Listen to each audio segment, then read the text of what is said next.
My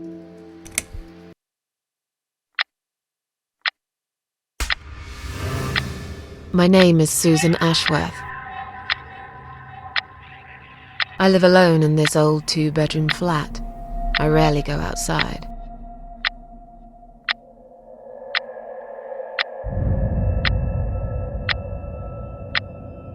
Some would say it's a lonely life, and I guess that's true, but I don't like people's company. Not lately, anyway.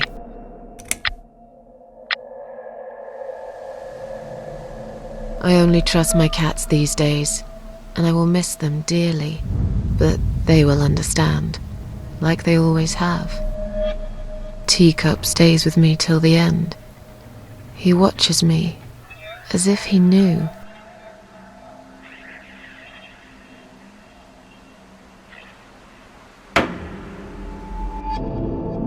Because earlier tonight, I swallowed a whole bunch of pills. They're legal, of course, prescribed by my doctor for my sleeping problems. But I've taken 34 of them, all I could find in the cupboard, and now the room around me spins in a blurry tango as my heart slows down.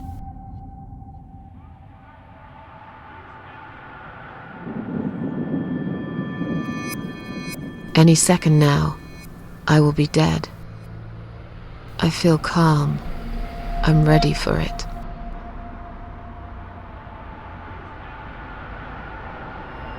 I've only got one thing to say now.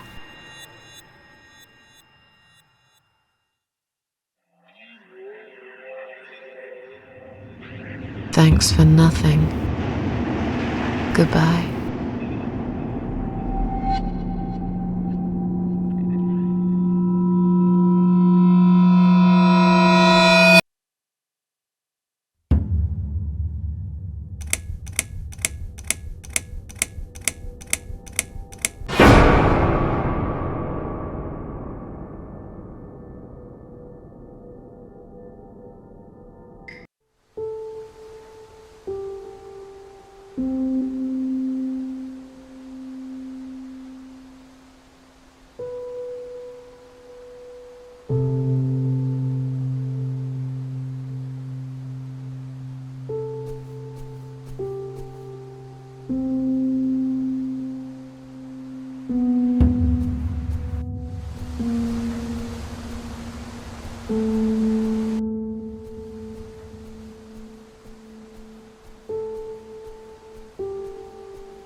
Huh?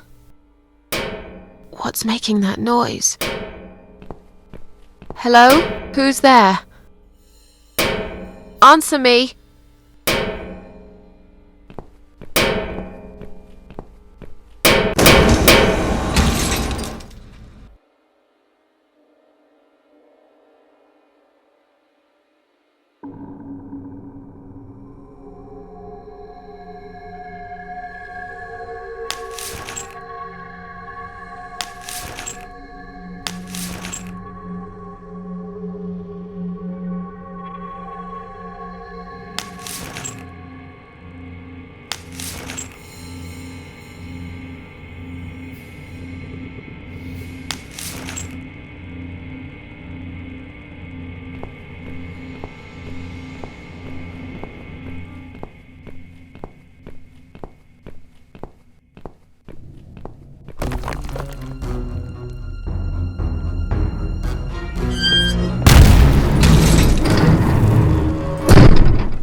can't remember this place.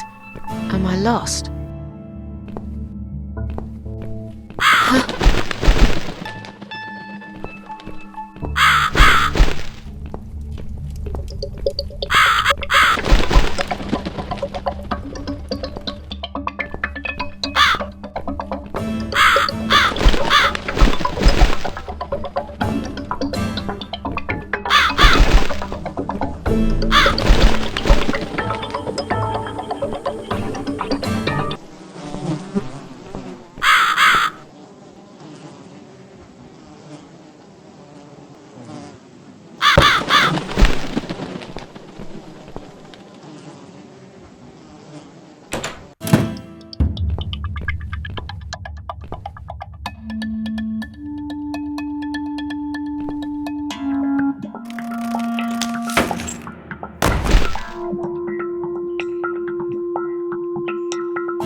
Welcome to my house, Susan Ashworth.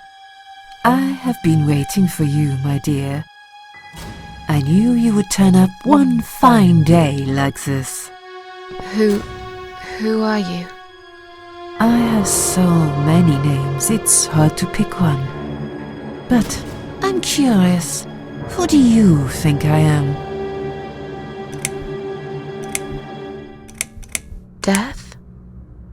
Interesting. Yes, perhaps that's what I am.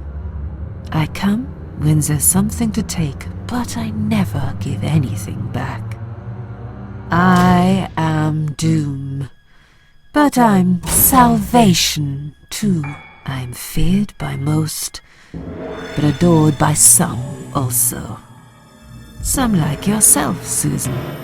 Don't flatter yourself, old lady. I don't even know you. Well, that's not quite right. I've been around for a while, keeping you company. Always there, you know? Always there. So I was wrong. You're not death? No, I am not. Perhaps I am life. But then again, does it really matter? What is this place? This, my dear, is my humble kingdom, and this house is my castle. I rarely invite people in, just like you. I like my solitude. But you are a special guest, and I'm going to make an exception. Me? Special? I can tell you now that there's nothing special about me, lady. Don't bring yourself down, Susan Ashworth.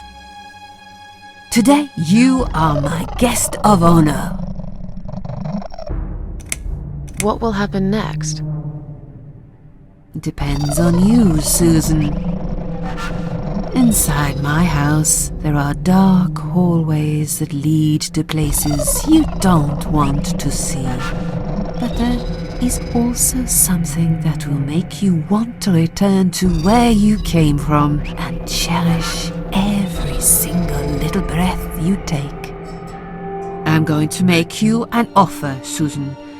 It's a chance only a fool would refuse. Okay. An offer? What can you offer me? Let's come inside. It's getting cold out here.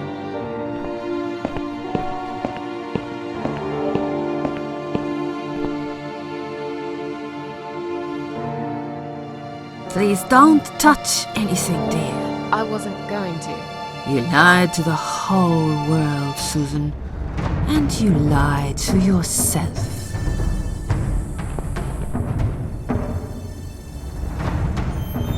Now we can talk properly, my dear.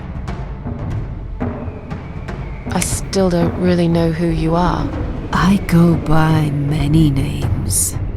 I've never paid much notice to what the living call me, but there is one name the fallen ones use when I speak to them. I find it most accurate. The Queen of Maggots. Is that what you are?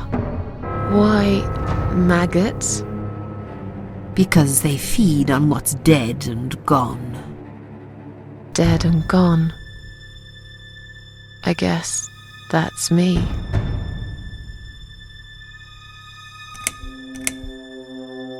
Is there anyone else here?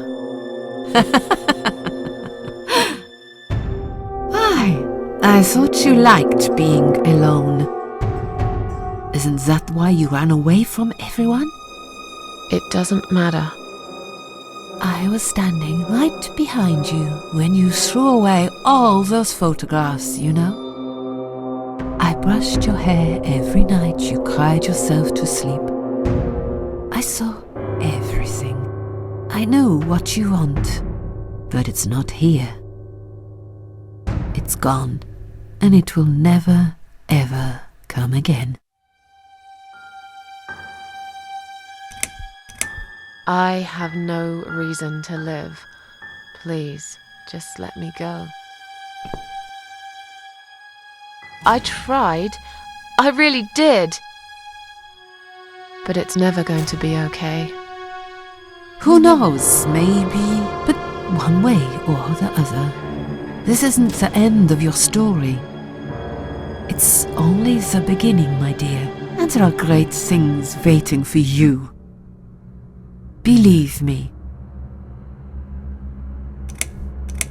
Will I be punished for taking my own life?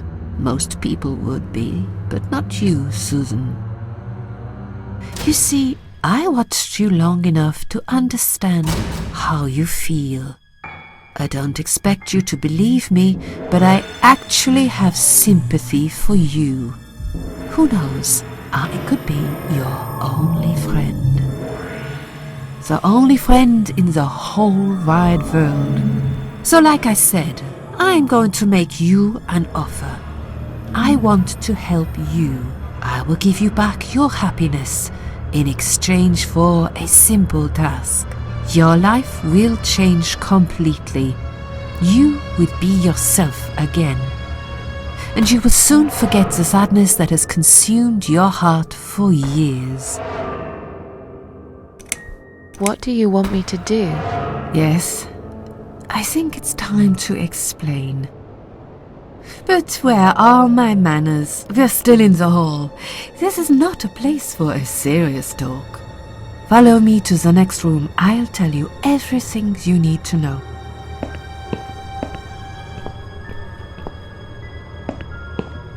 What's your offer then? What can you fix that life has destroyed? Susan, death can fix nothing. But though we are both dead, I am not death. I might seem just like a strange old woman to you, but I'm just as powerful as gods. And I chose you, Susan Ashworth. I'll need you to go back and face 5 people. They're not ordinary people. They're very special. Just like you, only in a slightly different way.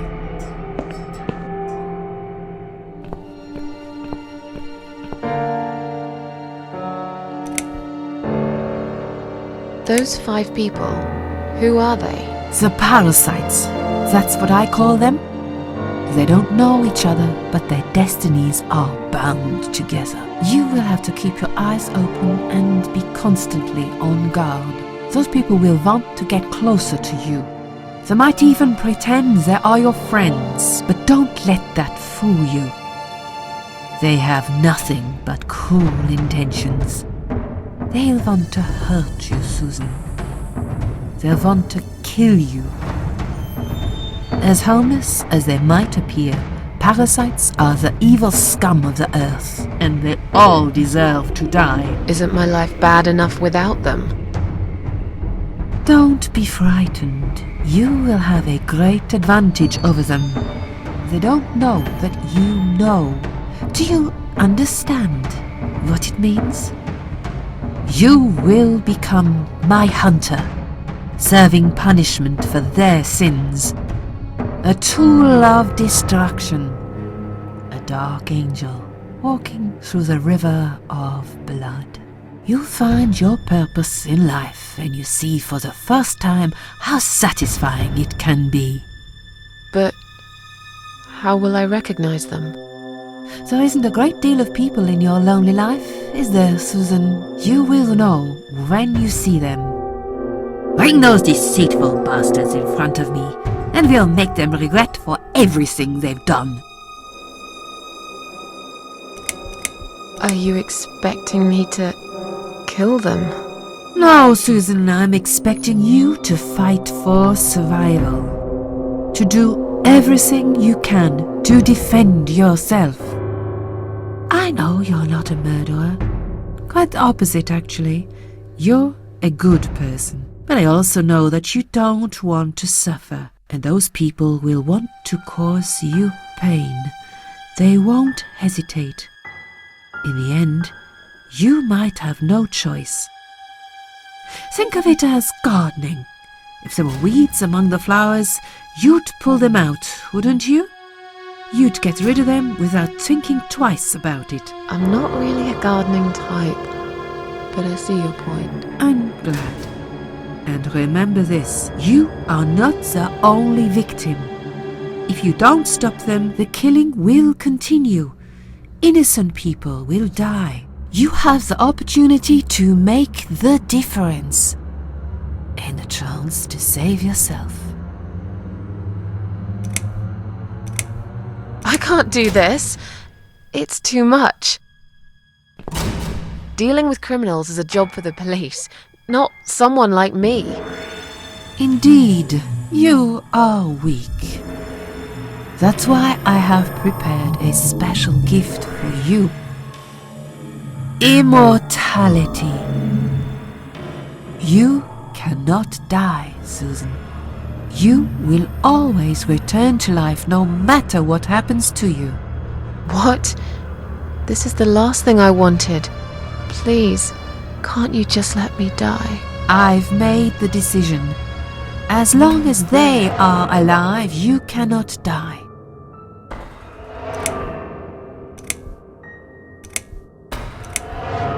This all must be just a weird dream. I don't believe you. Susan, see this door here?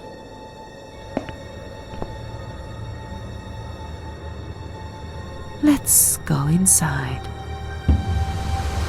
I want to show you something that will help you make up your mind. Follow me.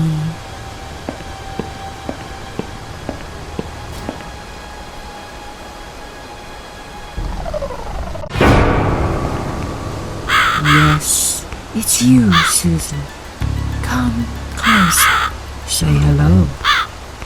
I don't want to look at it. Haven't I had enough yet? That body in the ambulance. Then the forest. But this place is... This is exactly what I was trying to run away from. I don't want to be here. Make it go away.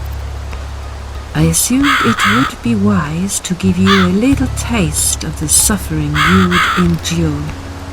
I want you to understand that you can keep going long after you can't.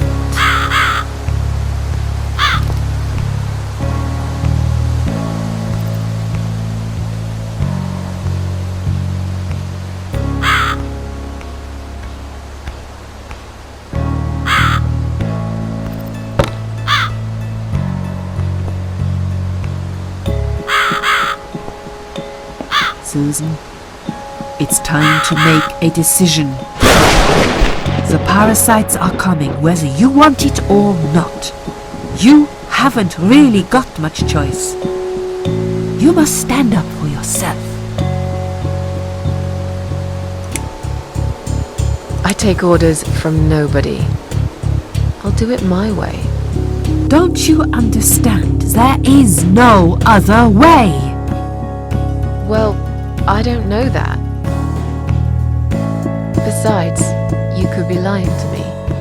How do I know you aren't? I'm no murderer. I don't want to be. I'll find another way without you.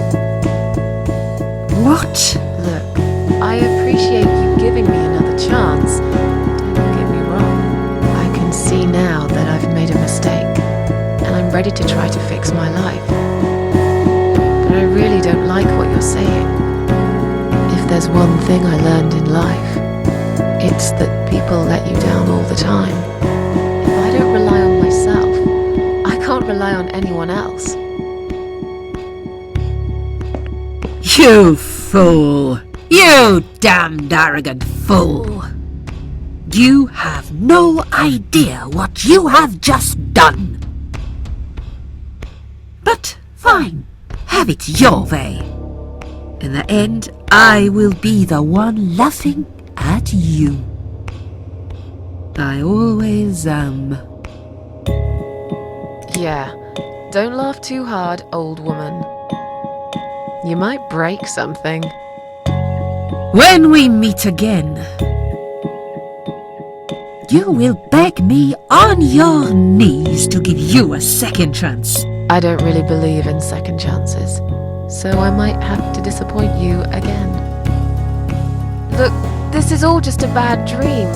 I want to wake up. I'm back in the house.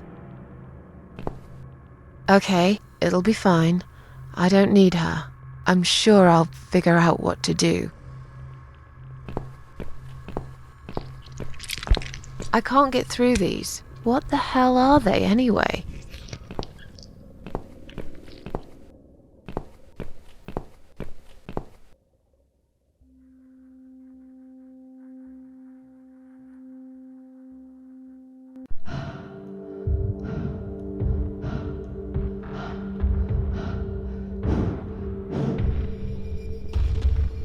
They left me no choice, Alice. Maybe one day you'll forgive me.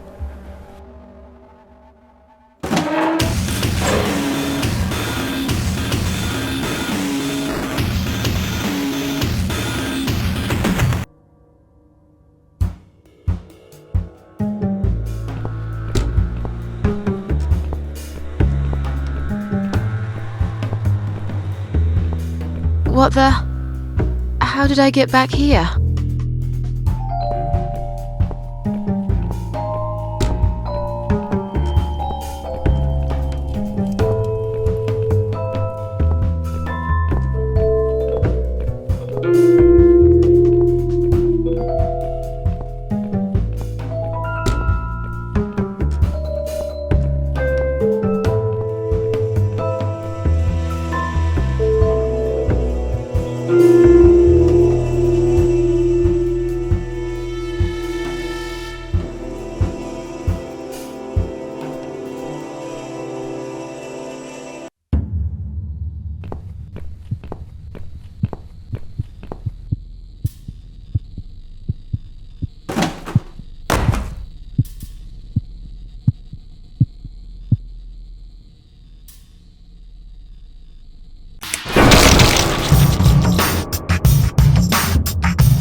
Yes, I do enjoy fine art. Thank you for noticing. There's a certain raw beauty to it that modern painters often fail to recreate. I always wanted to be an artist myself, but it'll be a long time before I can call myself that. I often say that patients are my canvas, but my job is more about restoration, obviously. I look at the damaged human minds and bring them back to their former beauty. I'm sorry, I'm probably boring you. No, it's not that. It's just... It's been a difficult couple of days. I'd really like to go home. Of course, and go home you will. As soon as we've done this little assessment, okay? You probably know how it works. I've read in your file you used to be a nurse. Yes, I know very well how it works. You want to check if I'm nuts. Well, I wouldn't use that expression, obviously. But yes, we have to make sure you're safe and figure out how to help you. Also, as a nurse yourself, you know there's always paperwork involved. These forms won't fill themselves. Honestly, Susan, you have nothing to worry about. This is just a formality. I could tell straight away that you are not nuts. Fine. What would you like to know? I will answer all your questions. Then I'll go home, take a long shower, and catch up on sleep. Wonderful. Let's see then. Where do we begin?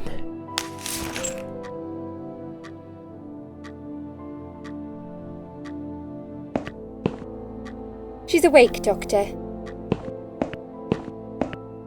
Good evening. It's good to see you awake at last. You're in the Cedar Lake Hospital. My name is Andrew.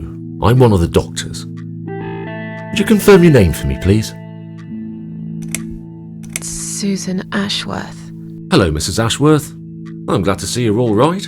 You're on the ward now. Your condition is stable. I can see your brain functions just fine and there's no permanent damage of any sort. We've checked your internal organs and they're fine too. You're a very lucky lady, Susan. You might experience extreme tiredness and lethargy for a couple of days, but that should soon pass. I would advise plenty of rest now. The nurses on this ward will take it from here. Please let them know if you need anything.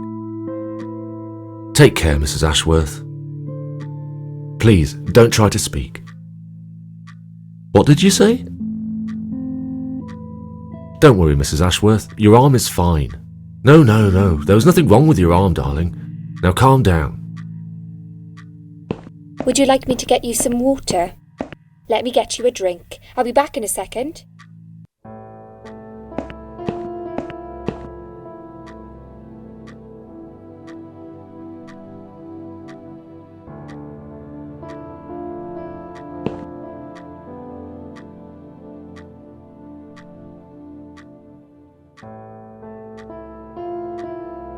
I'm sorry, Susan.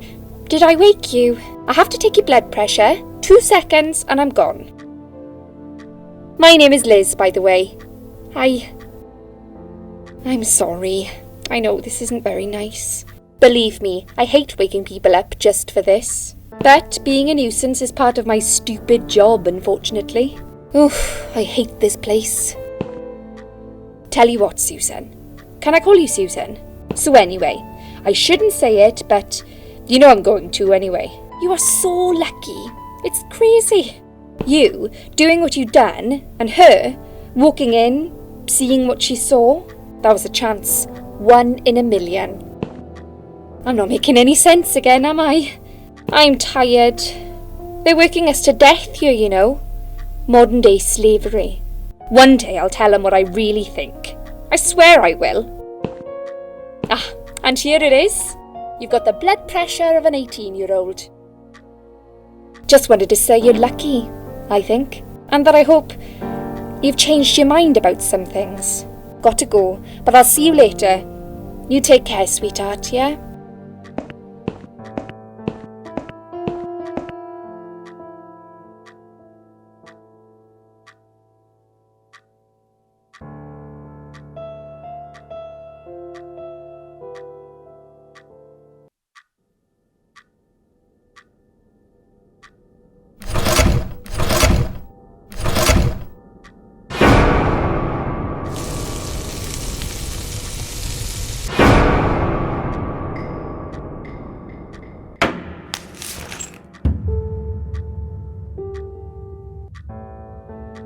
Bad dream?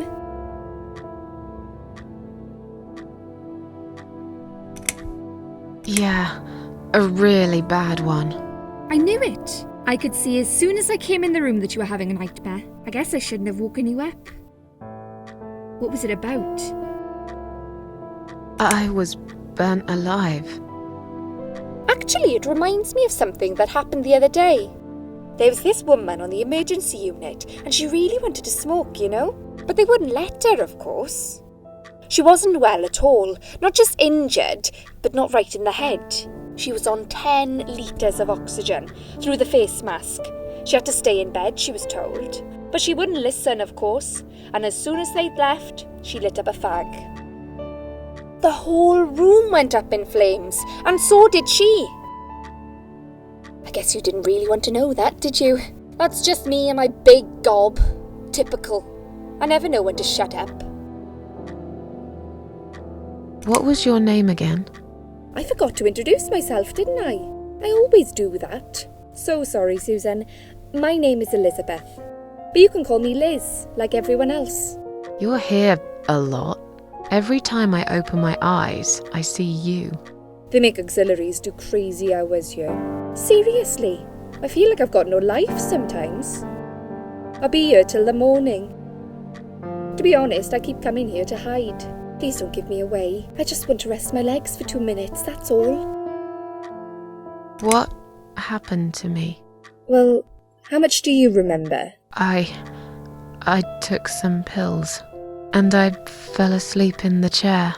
I remember how the room kept spinning around me slowly. I felt so calm, and then all of a sudden, I was on the field of barley. It was great at first. I felt happy. I was free, but it soon got worse. There was this tunnel, but there was no light at the end of it, only darkness. Then I got lost in the woods. There was my dead body hanged on the tree, a burning car, and a crow, and a deer. I heard something behind the trees, but I didn't dare to look. Then I found the house. The old woman who lived there, I think she was Death. Or maybe she was the devil, I'm not sure. She said they call her the Queen of Maggots.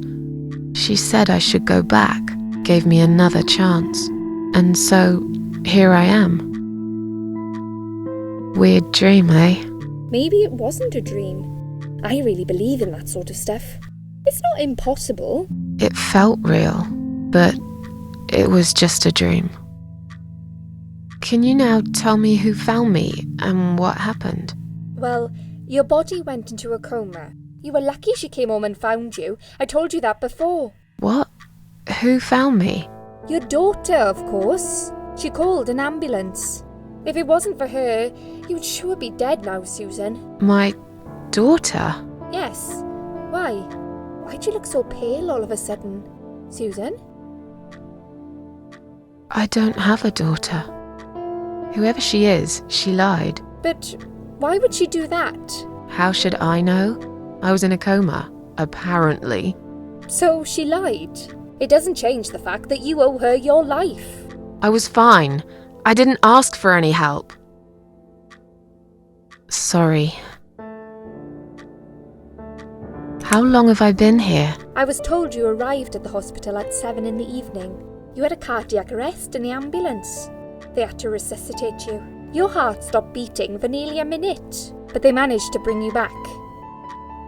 You went to the intensive care unit, where they gave you a dose of antidote and pumped your stomach. As soon as your condition was stable, they brought you on this ward. It's called Dime Ward. I call it Die Ward, because all the patients who come here want to die. It's a suicide watch unit. That's why it's so strict. You have to be careful. Nurses here are trigger happy with the sedatives. When will they let me go home? I'm not sure. Probably not today. Maybe tomorrow. Look, I shouldn't say that, but you seem like a nice person. I feel like I should warn you. There's this doctor here. They call him Dr. X. He's a chief of psychiatry in this hospital. You won't be able to go home until he's talked to you, and he's really good at getting into your head. You know what I'm saying? He will ask you a lot of tricky questions.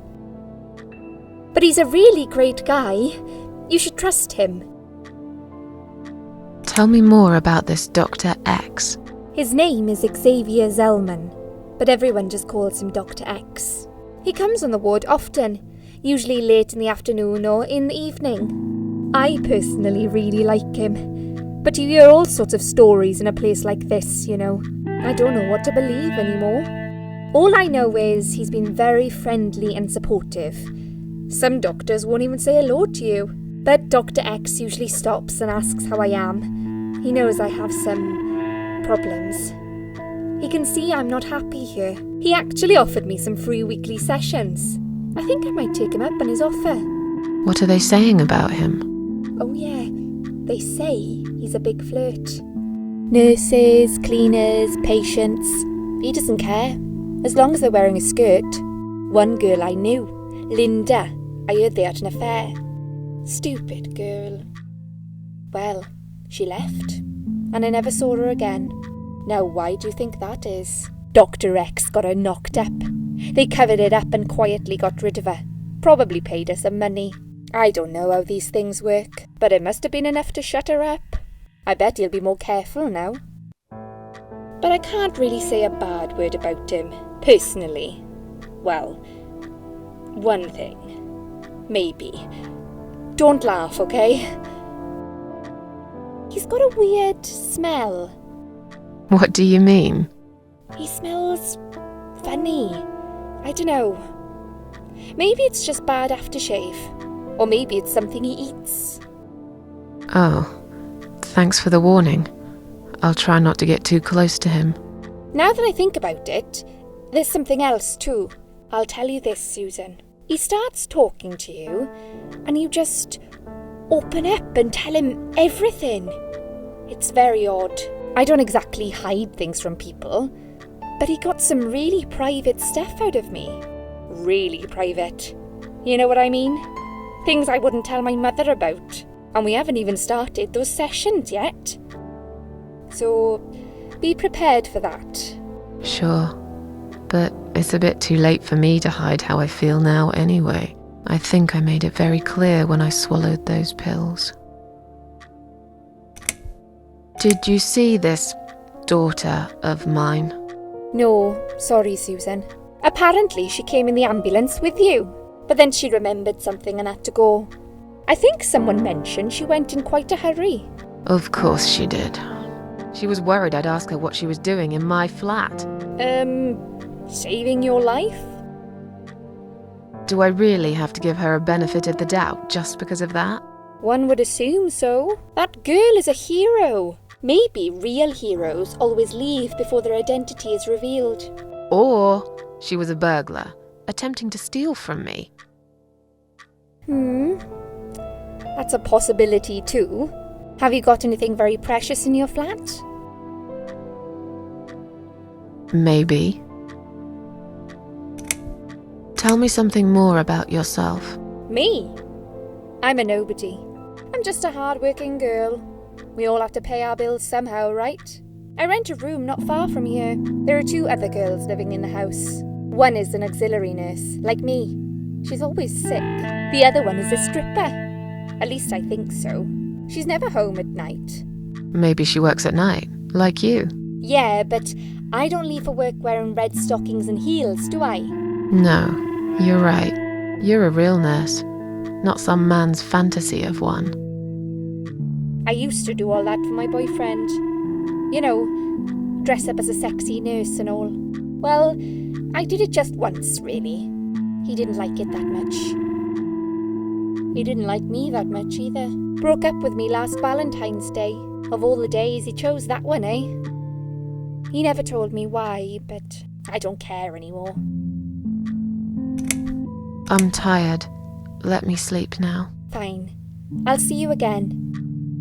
Be careful who you trust here, Susan. They will be watching you. How do I know you're not one of them? You don't. But do I really look like a bad person to you? I don't know. Maybe not. I'll see you tonight. Remember what I said. Dreams are just dreams. But when they turn into nightmares, it's good to have someone there to pinch your arm and wake you up, right?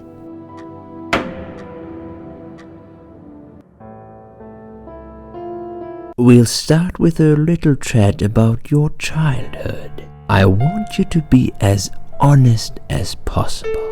It's important if we want to get to the bottom of your problem. Count to 10 and tell me when you're ready, Susan. This isn't all about whether you're nuts or not, like we said before. It's about finding what has caused how you're feeling now and creating a working solution. In order to achieve that, I need to get to know you better. Can we talk about your childhood first? Your parents. When you're a child, your life revolves around them. What was your father like? Did you have a good relationship with him? Yeah, I had a great dad. I have very fond memories of my father.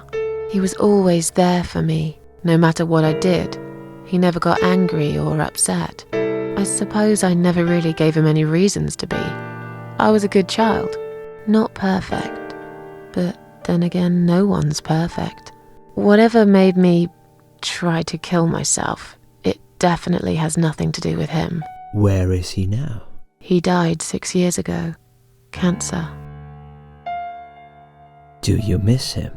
Of course I miss him. How can you even ask me that? It's my job to ask these questions, Susan. Let's talk about your mother now. What was she like? Would you care to tell me about her? I can't complain. My mum was great. She brought me up well. Me and her, we were like best friends, like soulmates. We did everything together. She passed away 7 years ago. When Dad first got diagnosed with cancer, it was too much for her. He kept pretending he was fine, but she just couldn't take it.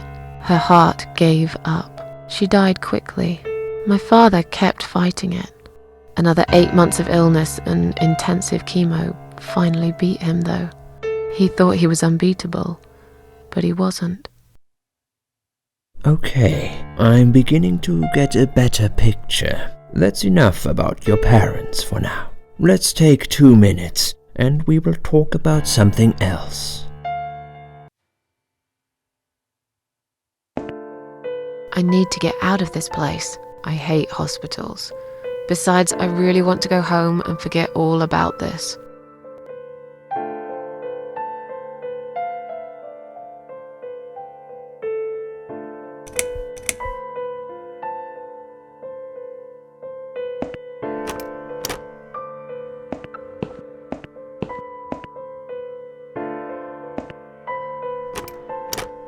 Hello? I guess I should wait my turn.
Is Liz here?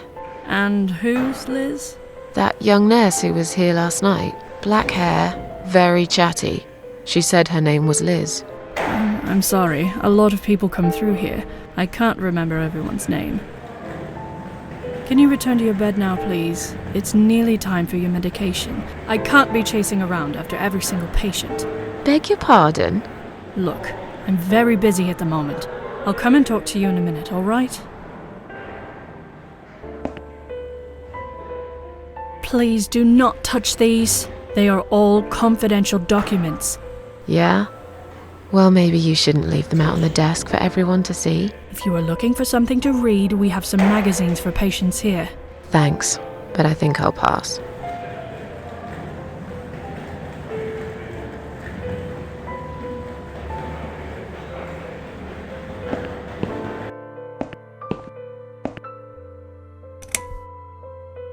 Excuse me, where's the exit? It's just down the corridor, ma'am. Thanks. I'll be on my way then. Can I see the discharge letter first? A discharge letter? What for? Some of our patients are under observation and aren't allowed out of the ward. For their own safety, of course. It sounds like we're prisoners here. It's for the patient's safety, ma'am. If you haven't been discharged by the doctors, I'm afraid I can't let you through. May I ask what your name is? I'll come back later. Please do, ma'am. We'll be right here.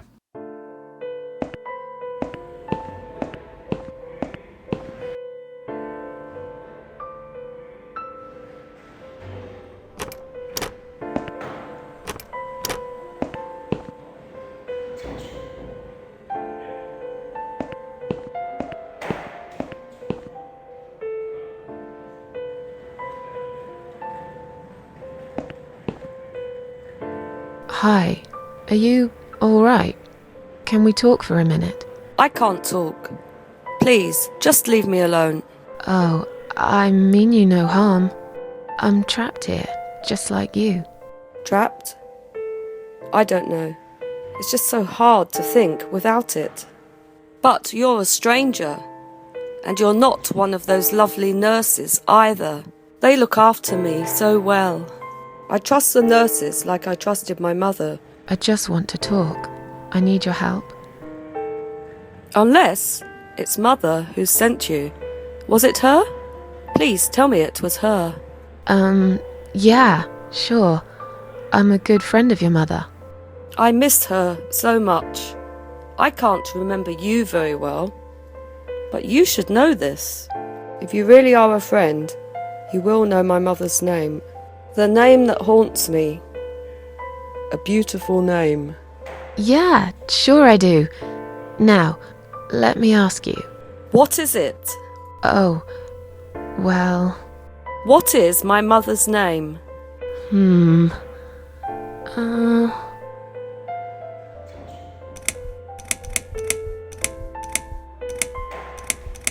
Alice. No, you're wrong.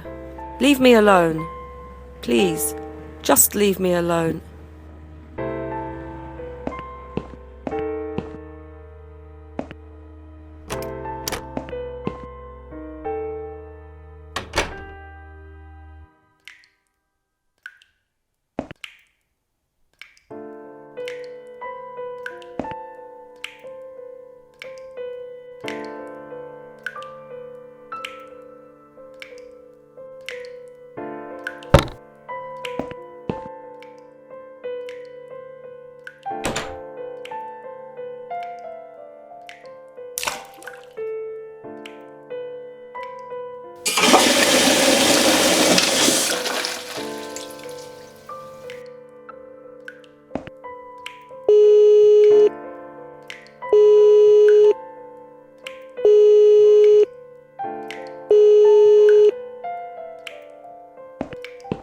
Someone is coming.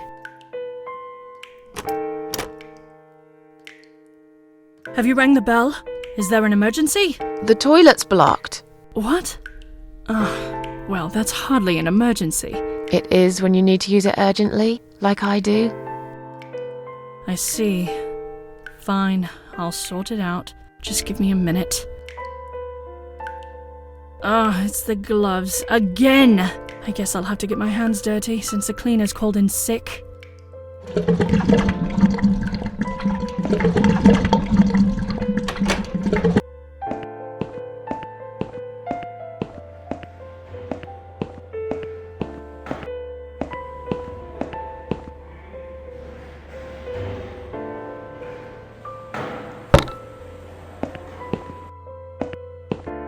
Sorry, Ma'am, can't let you through. We'll need to see a discharge letter from your doctor first. Here. Are you happy now?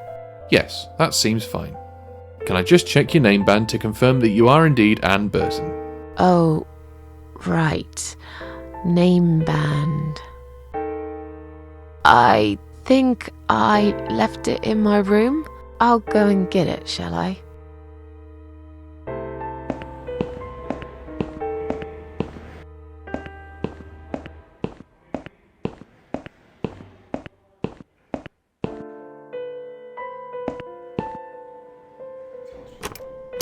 It wasn't you who did it, was it? I don't know what you're talking about. Someone just stuck a bunch of... Well, I guess it doesn't matter. It's sorted now.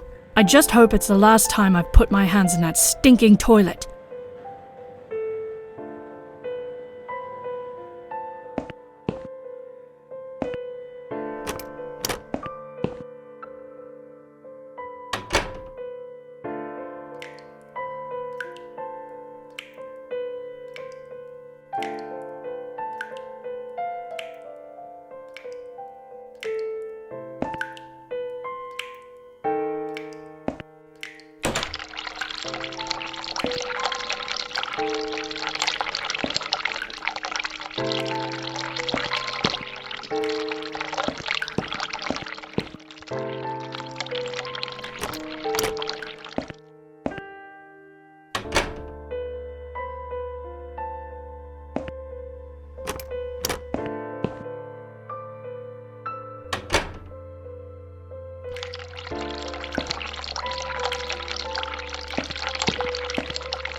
Someone is coming.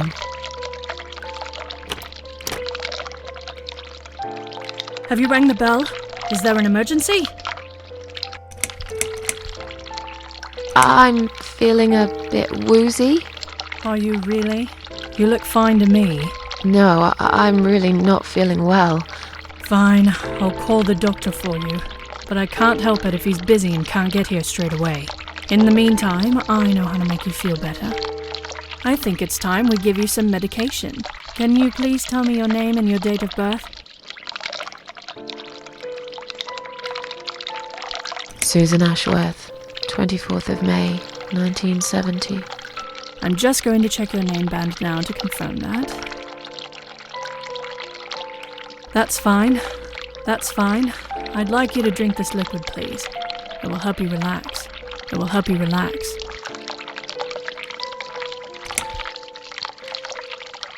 That's a good girl. Now, drink it down. You'll feel much better.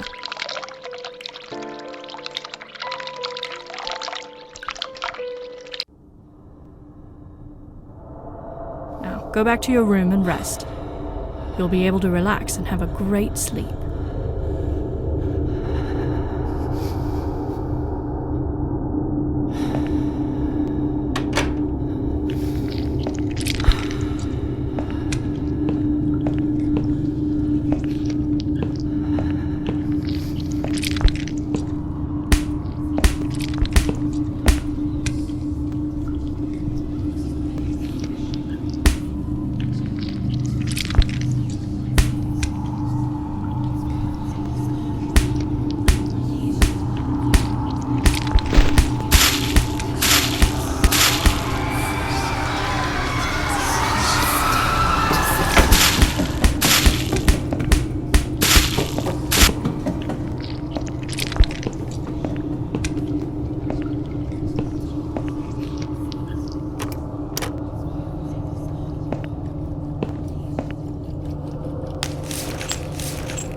The drugs have worn off and I feel better now.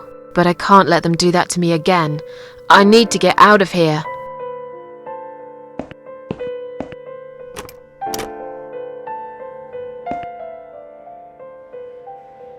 If you really are a friend, you will know my mother's name.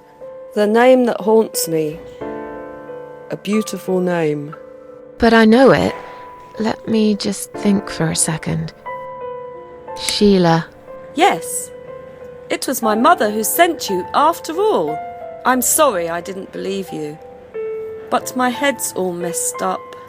So, let's have a little chat, sweetheart. Something's wrong with this place. I think it's really nice here. We must stay here. Do what they say. Take pills they give us. Sometimes, if I behave, they give me the red stuff. I wait for it. I'm being good. What is this red stuff? It's a drug. My favourite one. Red stuff takes the pain away. I must stay here. Good nurses have been most kind. They always remember. They know I'm suffering. But it is not the same as the drugs I see in my dreams. On the other side of the mirror, there's a spider's heart full of drugs. I just can't seem to find it anymore. I see. Feel like sharing? What's your name? There is nothing to share. Everyone died. Everyone. And my treat, my red stuff, it's not the same. I keep lying to myself. I'm a mean little liar. Always have been. This vein, you see, it goes straight to my heart. That's why it hurts so much. I wish I could, just one more time. But it's all lost now. Everything. I was always happy to settle for a consolation prize, you know? How about we swap our name bands? Oh yeah, I don't mind. But that would be like a favour to you, yeah? Well, technically you wouldn't lose anything, because I'd give you my name band instead. Does that make any sense? Sure, yeah. I do want something better in return though. I'm not that stupid. I know you'll use it to get out of here. Oh, I never said you're stupid. I just really want to go home. Please understand. That's fine. I don't mind. I'll give it to you if you get me the red stuff. What do you say? I thought nurses give it to you anyway. No, not that. I'm talking about the real thing. Something you can only get in the world of dreams. Now that is something special. Is it safe? It's perfectly safe. Okay. I'll see what I can do.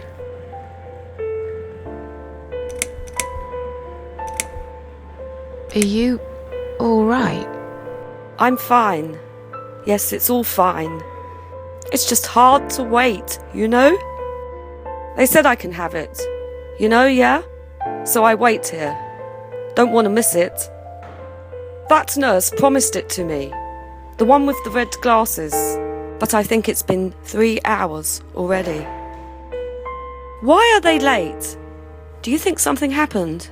Do you think she changed her mind? Because I swear if she did, I will hurt myself again. I swear to God, I will hurt myself again.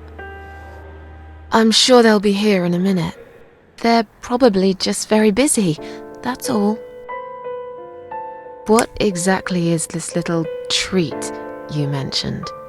It's the red teardrop of pure happiness. They bring it. I drink it down. And my pain goes away. Without it, I just feel so angry. It's like I'm going crazy. It's funny, but I just get so fucking angry sometimes. I'm dying, I think. We're all dying, I heard.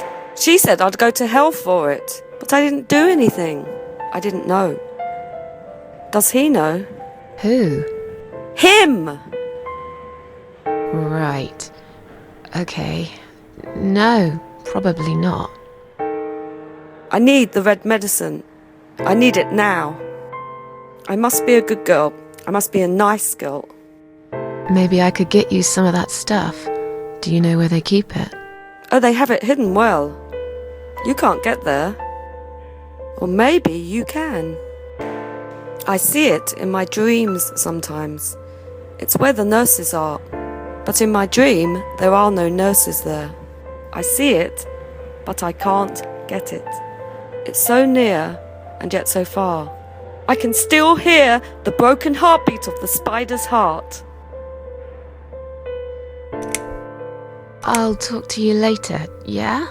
Yes, go. Be careful. They're watching us. And remember, we must be nice to earn the red stuff. Always be nice. Poor woman.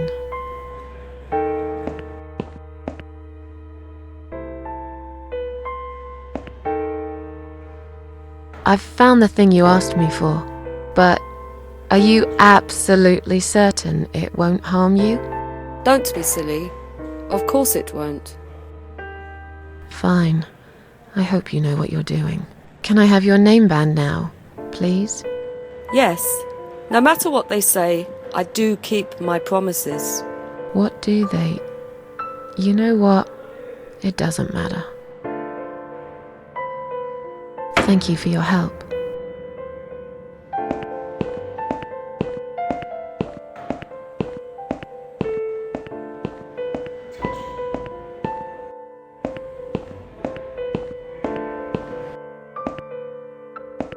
Sorry, Ma'am, can't let you through. We'll need to see a discharge letter from your doctor first. Here. Are you happy now? Yes, that seems fine. Can I just check your name band to confirm that you are indeed Anne Burton? Oh, all right. I didn't realize you knew how to read. There you go. Can I go now? Of course. Thank you, Ma'am. We'll see you soon. No, you won't. Now get out of my way.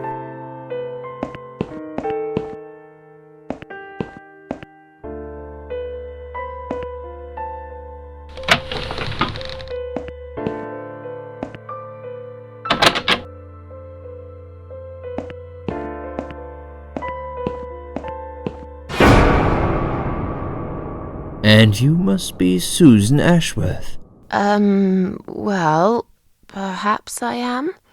Do you mind if I ask you where you're heading to? I was just going for a little walk, stretch my legs, get some fresh air.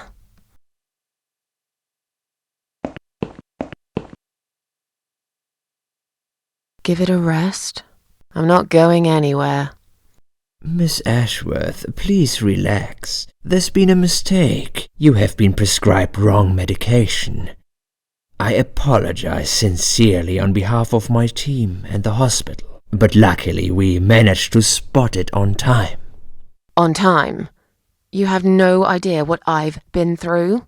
Once again, I'm truly sorry. I promise no more drugs will be given to you. I personally guarantee you will have a good, peaceful sleep tonight, and you can be discharged in the morning. Why can't I go tonight? I want to go now. I'm really sorry, but we can't legally discharge suicidal patients without a full psychiatric assessment. It's too late for it now, but I promise we'll have a chat in my office first thing in the morning, okay? And then you can go home. Is that all right? I haven't really got much choice, have I? Now I'd like to ask you some questions about your life, Susan. You might find them very personal, but it's important that you answer me as honestly as possible. Fine. Let's get it over with then, shall we? I'd like to go home at last. Of course, I understand. So, Susan, let's see. Are you living alone at the moment? I rent a flat. It's quite lonely most of the time. I used to like being on my own, but I'm not sure if I still do. Too much time with my thoughts, and no one to talk to. Maybe I should get a parrot. We'd have a little chat each time I feel like opening up. Or maybe you could consider finding friends through our Suicide Watch service. They're very good. Helped a lot of people. Okay, maybe I will. What do you do for a living? I'm between jobs at the moment. I'll find something soon. But it's been difficult. I didn't feel that great. I felt weak and powerless and tired most of the time. I felt really awfully tired. Typical depression symptoms. We can give you something for that. You'll feel stronger and motivated. I admire your faith in modern medication, Doctor. I hope you're right.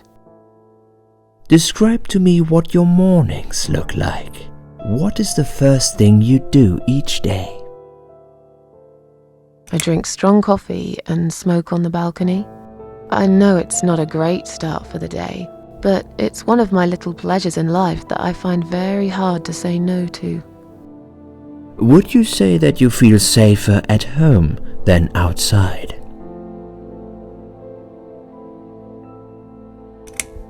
Not really.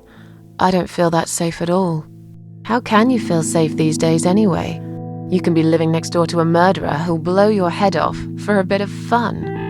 Local kids have set an old man on fire the other day. They filmed him as he burned to his death.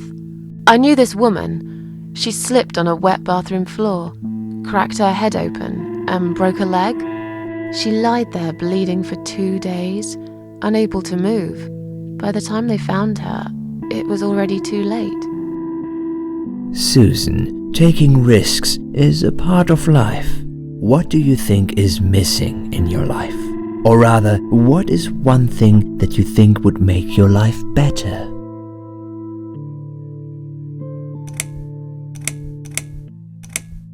Something to fight for, you know? A reason to go on. There's always a reason to live. Sometimes we just don't see it that clearly. Well, Doctor, I must have gone all blind then, because I can't see any. Have you ever attended group therapy for depression or some other form of counseling?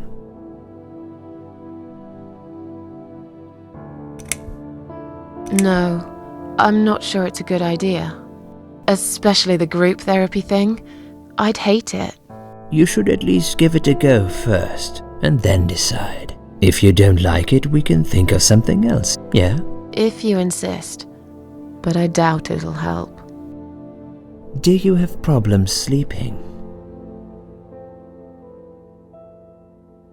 Every night. I take pills for that. There aren't any left now, though. In the light of recent events, I think you should stay off those pills for a while. I suggest you drink some hot milk before bed instead. Would you describe for me how you feel at the moment?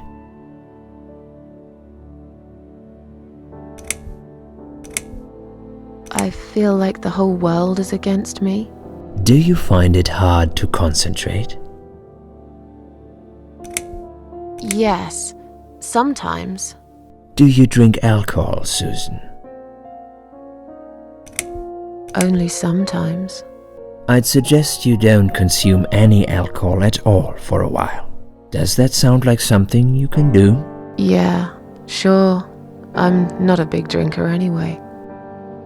Sometimes when life gets too much and people feel sad or upset, they think about suicide. Do you often think about suicide?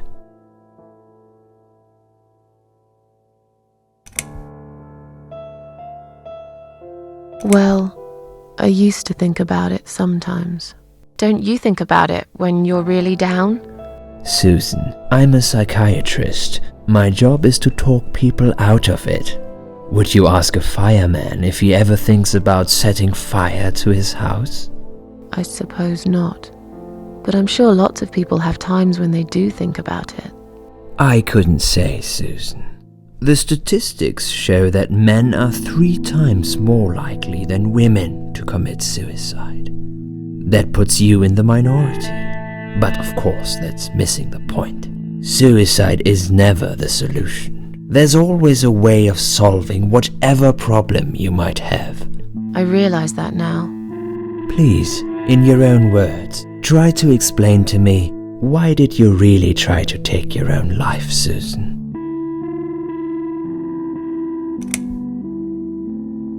Nothing was making me happy anymore. There wasn't a single thing that would bring a smile to my face. I kept thinking, won't it be better if I just disappear? I really tried to find something. Took a long bath, picked up a book, watched some television, but I just couldn't get into anything. All those things seemed like worthless distractions, and I myself felt obsolete, needless. It just would get worse and worse. By the afternoon, I realized I cried for the past 3 hours. I didn't even know I'd been crying until I went to the bathroom and saw my face in the mirror. I looked like a ghost. I looked like I was dead already, you know? And then I saw the sleeping pills. I thought, why not? And I did it. Do you feel as if you're a burden, or that life isn't worth living? Sometimes, when I feel really low, I used to think everyone would be happier without me, but I guess people don't really care. Besides, I live alone. Who could I be a burden to? What makes you feel better? My cats. I always put out a bowl of food for the stray cats. They're ever so grateful. I like their company. What makes you feel worse? It's hard to say. It could be anything. Sometimes it could be just little things. The way my hair looks, shoes I can't find, when I run out of milk. I get angry with myself for being clumsy, for not being able to cheer up and just get on with things, like everyone else. Have you imagined your funeral and how people will react to your death? Probably nobody would come anyway. Can you imagine it? Now that's a sad picture. Loved by no one. Missed only by some cats. No tears shed for me. No flowers on my grave. But that's okay. I never liked flowers. I wouldn't miss that. Finally, I'd like you to tell me about Eric. Eric? Yes, your husband. I believe this might be important. What can you tell me about your relationship? What had happened between you two?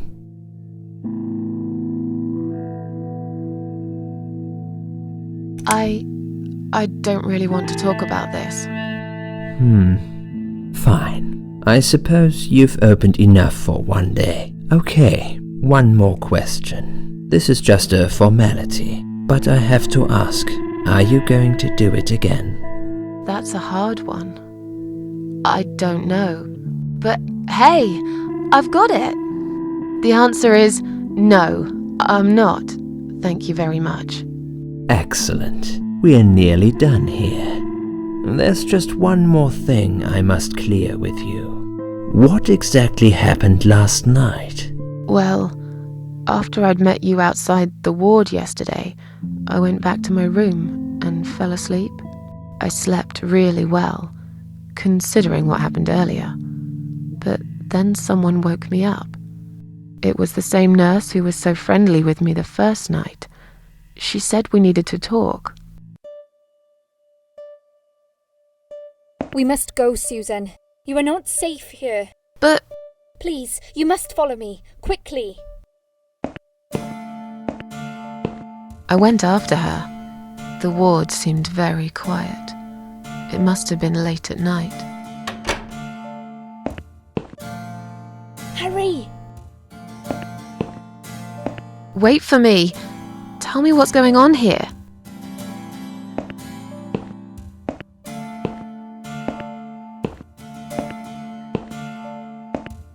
security guys were gone, she pointed at the corridor and said, You go first. I'll explain everything in a minute.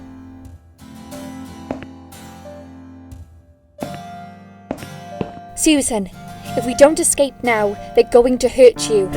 Please trust me. I know a way out of here. I'll help you escape. Let's go down this corridor. I'll be right behind you.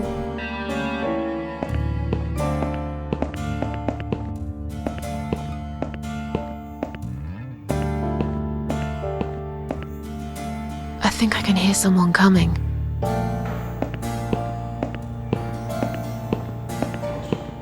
Damn it! We can't go through there. Let's turn back, Susan. I know another way.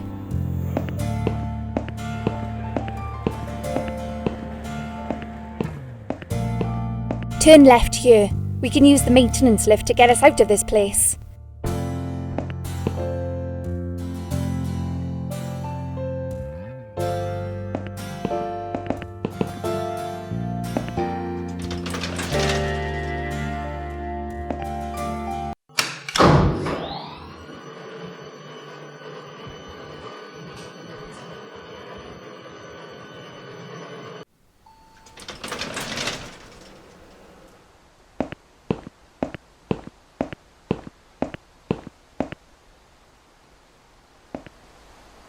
What are we doing on the roof?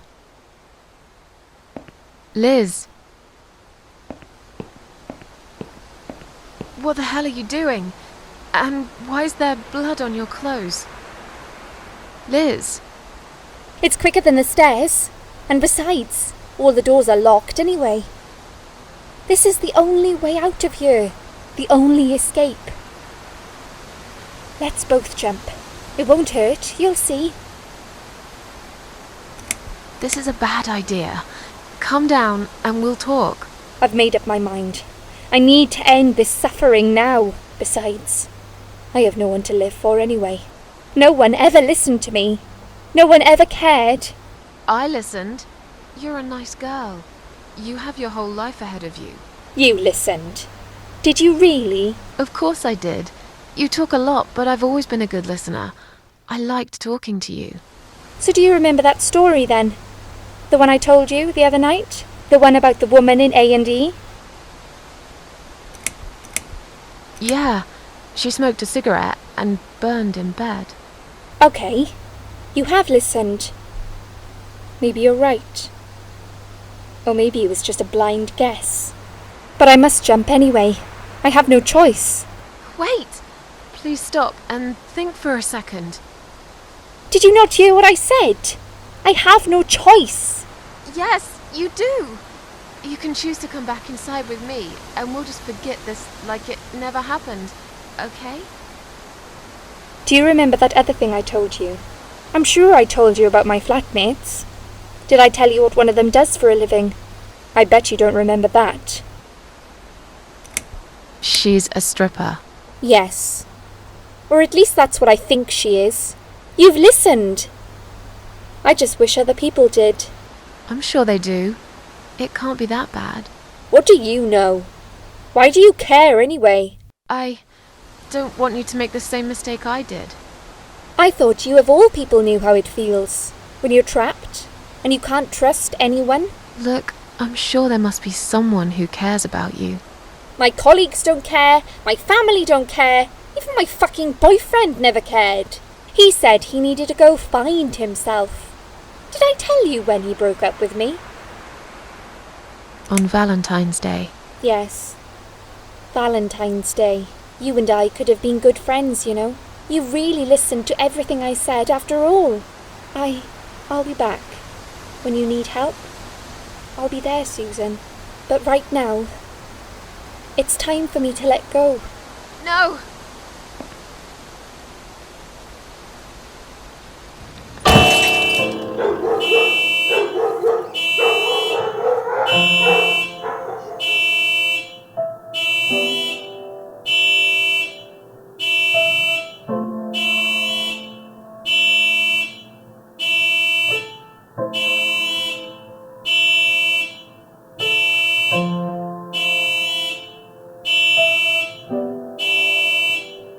After that, I went back.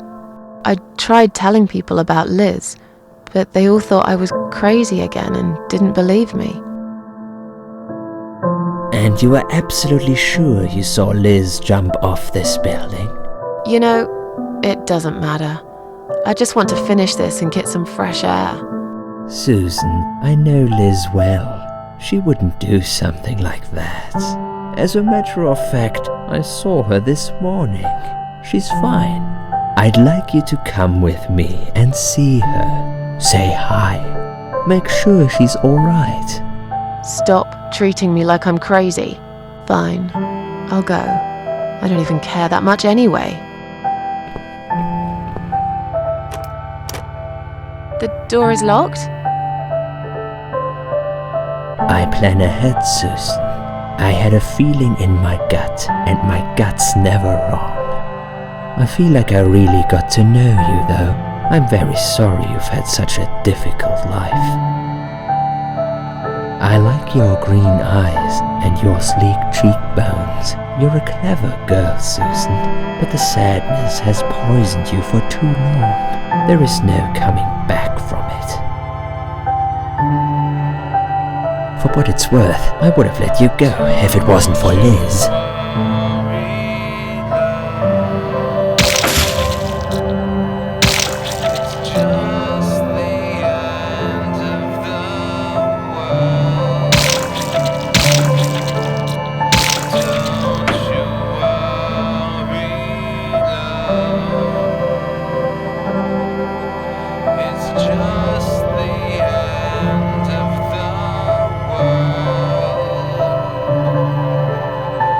Where am I?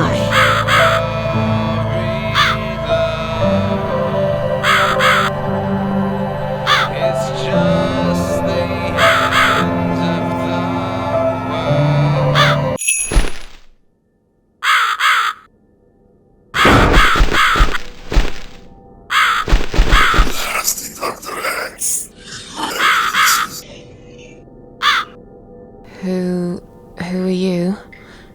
I am the Crow, of course. I will get you out of here. Unless Susan wants to stay. I thought so.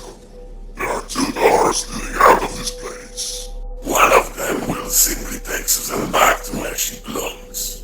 But behind the other one, there is a great reward for her. It's something she always wanted. Something she longs for every single day. Where are those doors? I can't see them. Just walk back to the right side of the stage. My dear little Susan can't miss them.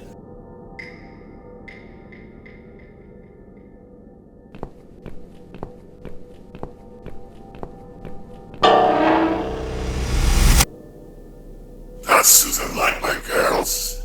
I knew she would. Whatever they are, tell them to stop staring. But they are here to guide Susan. They are the guardians of the doors. They know which door she should enter to get her rewards. But there is one problem. There's always a problem. I'm not even surprised. Which door should I go through? I will leave that to Susan's own best judgment. But this might be her only chance to find what she had lost. Waste it. And Susan will never get it back. Susan has one question. And she can only ask one of them. She must use it wisely. Fine, I can do that. But what's the catch? It's very simple. One of my girls always tells the truth, while the other one always lies. And I'm guessing you can't tell me which is which? It's something I've forgotten myself a long time ago, Susan.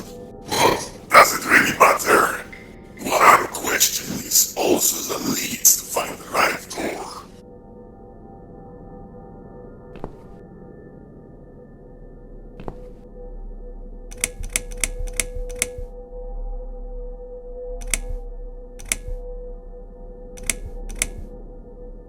Which door would the other doll point me to?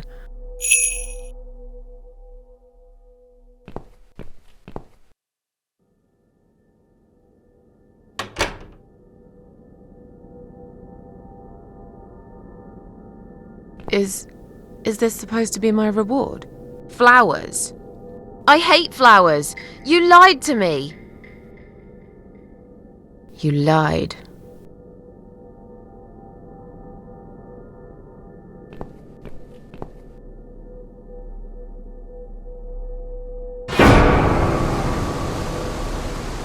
Did you really think there would be anything precious waiting for you here? Look at the lovely roses. Just like everything else in you. They just turn into ash.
You treacherous, dirty bastard.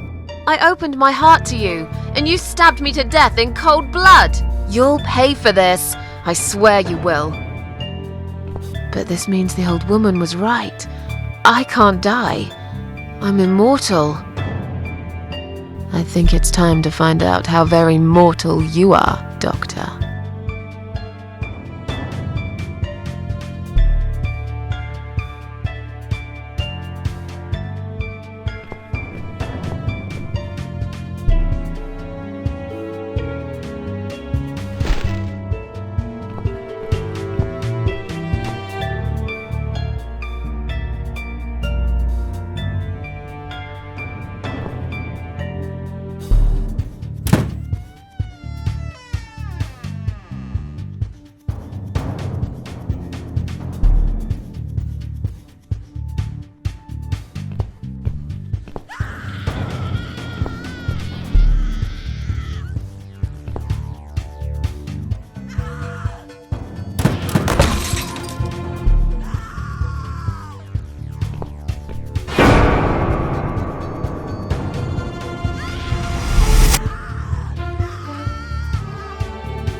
You're gonna pay for this, you bastard.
I can leave now and forever forget about this place and Dr. X.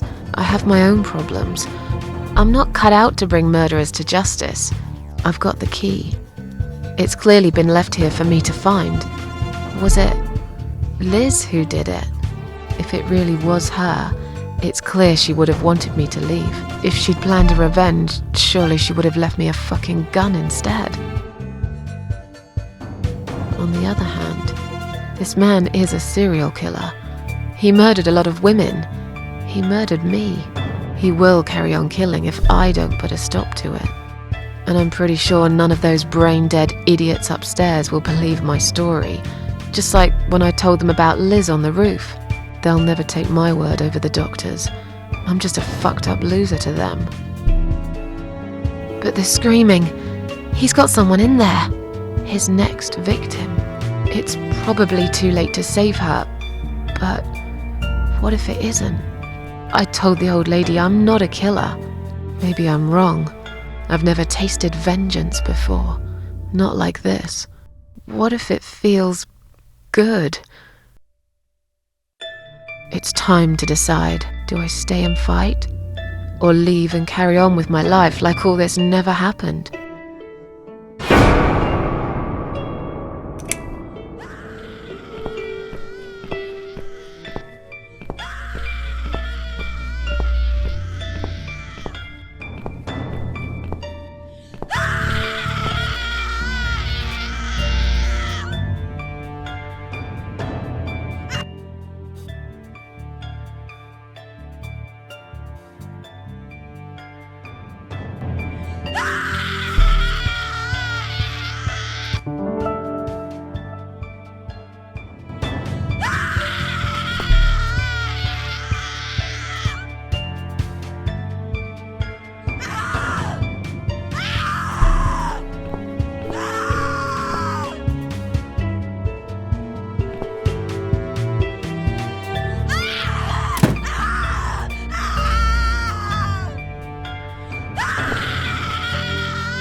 I don't need eyes to enjoy your fear. Scream louder, little bitch! Scream your lungs out! Louder, I said!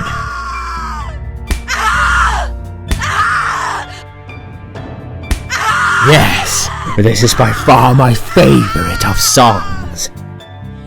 Would you like me to dance for you? Unlike you, I know all art needs to be appreciated. Your scream is like a poem without words.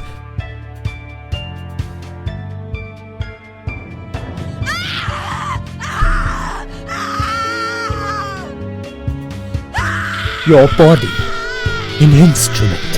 I never thought you had it in you. and yet you make every fibre in my body tremble with excitement.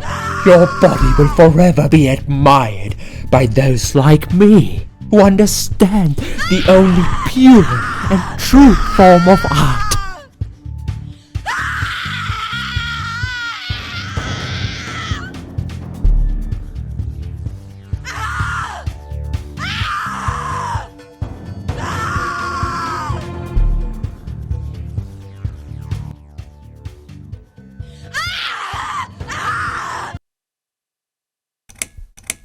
Do you believe in karma, Doc?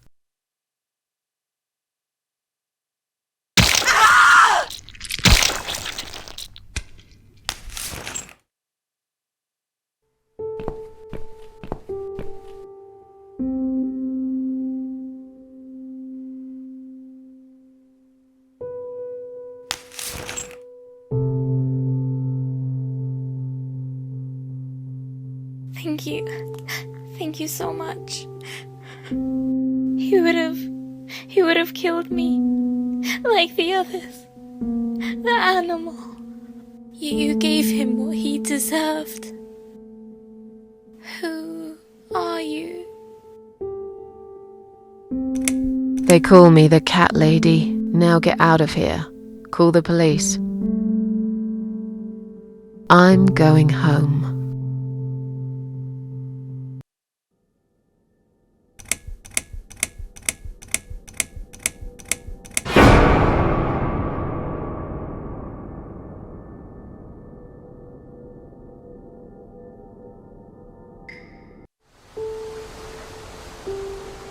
Standing by the river, I wonder, do I need a stone?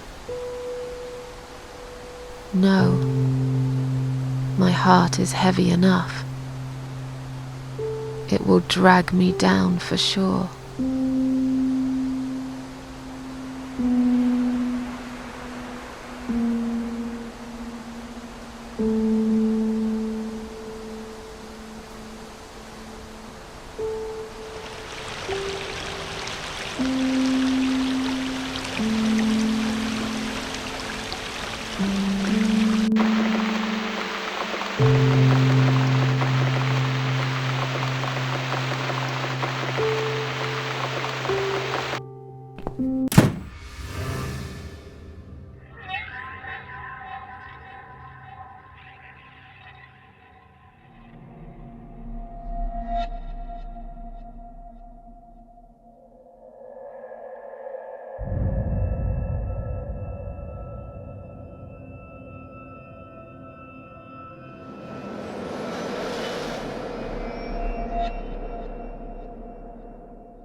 What's this?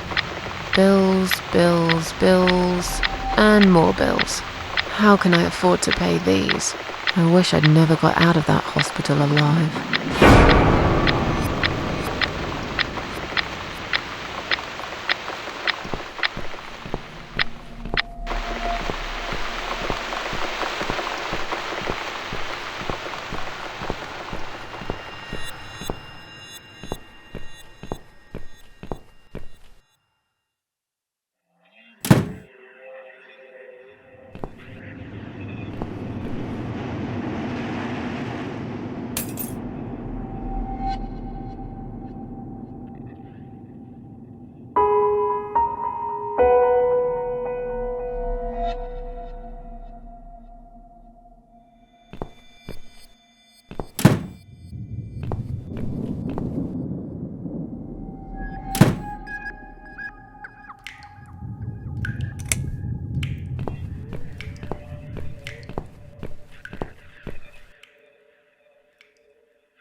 Standing by the river, I smile.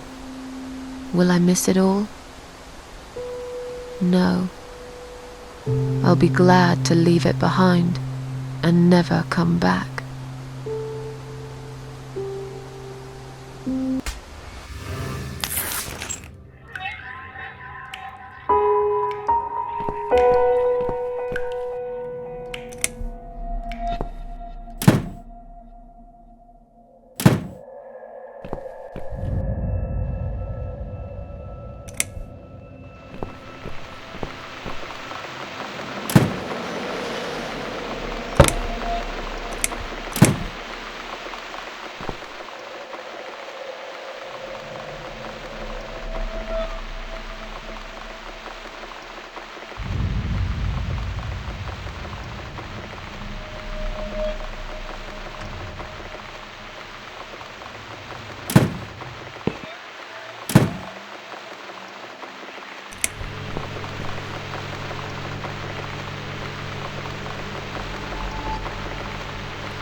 Now it's a perfect mug of coffee.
It's this damn bird again. Go away! Shoo!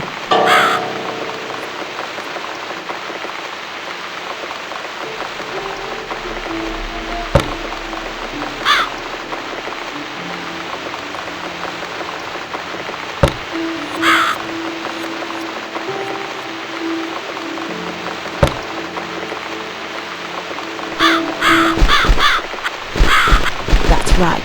And don't ever come back, you horrible creature. Miss Scarecrow here is going to guard this home from the likes of you.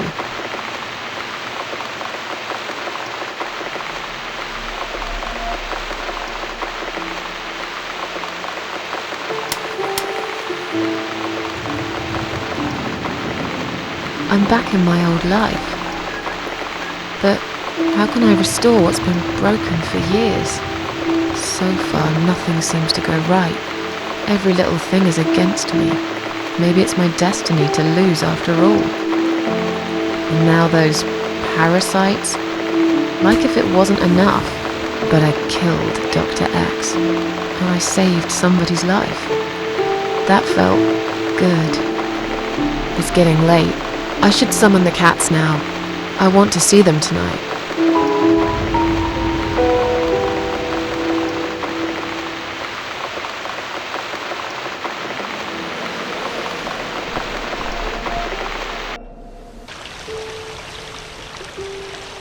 Standing by the river, I close my eyes. One jump, and I'm there.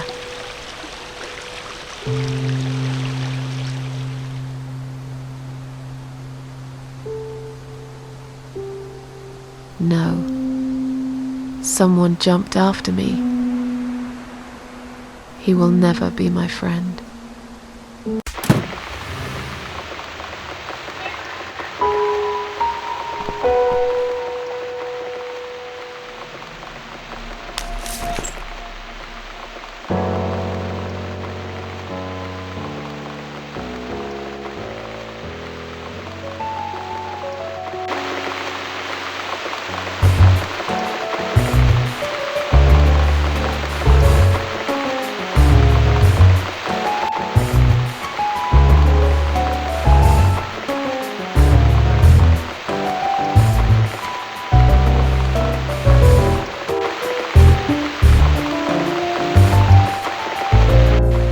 Come inside, my darlings. I've missed you. And who's that? Teacup! I bet you thought you'd never see me again. Well, make yourselves at home. Dinner is ready to be served.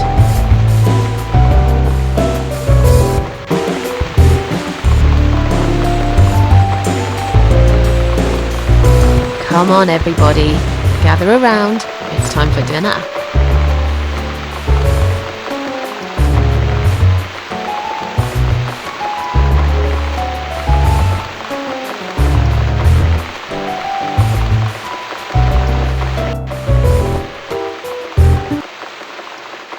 You never eat my food, Teacup.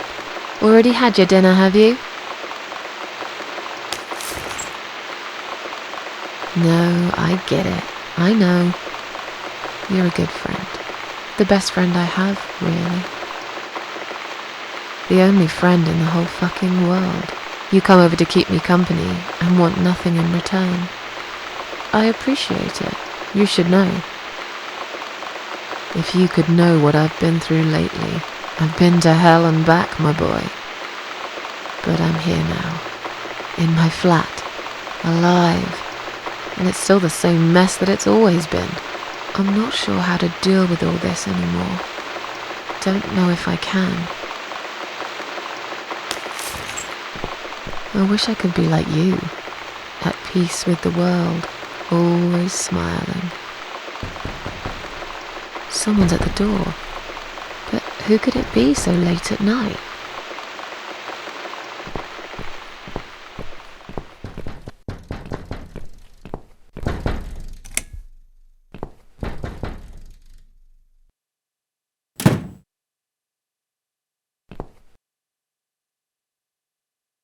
Are you out of your mind? Do you know what time it is? We've all had it with you and your bloody cats! I suggest you change your tone right now. Don't tell me about my tone. I'll have any tone I like. If it's alright for you to play the fucking piano in the middle of the night, then I can bloody raise my voice if I want to. You think you own this place?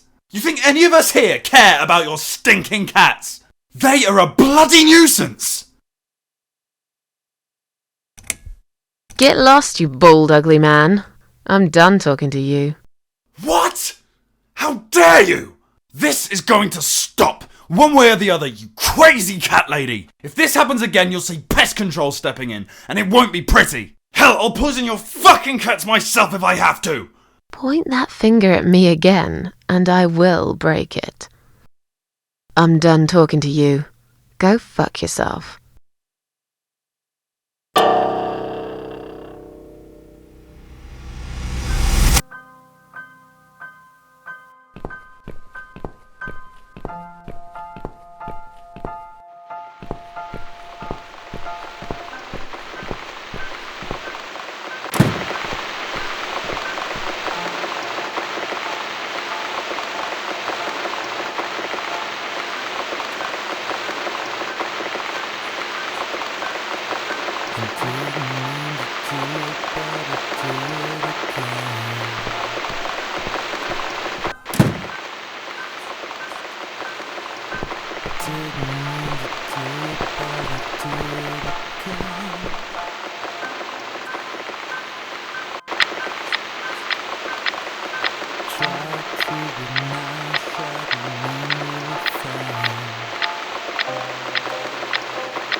Standing by the river, I'm thinking, will I jump again? No. I will float like a feather, far away from here.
I've slept all night and most of the day. Why am I still feeling tired? Someone's at the door. I really hope it's not him again.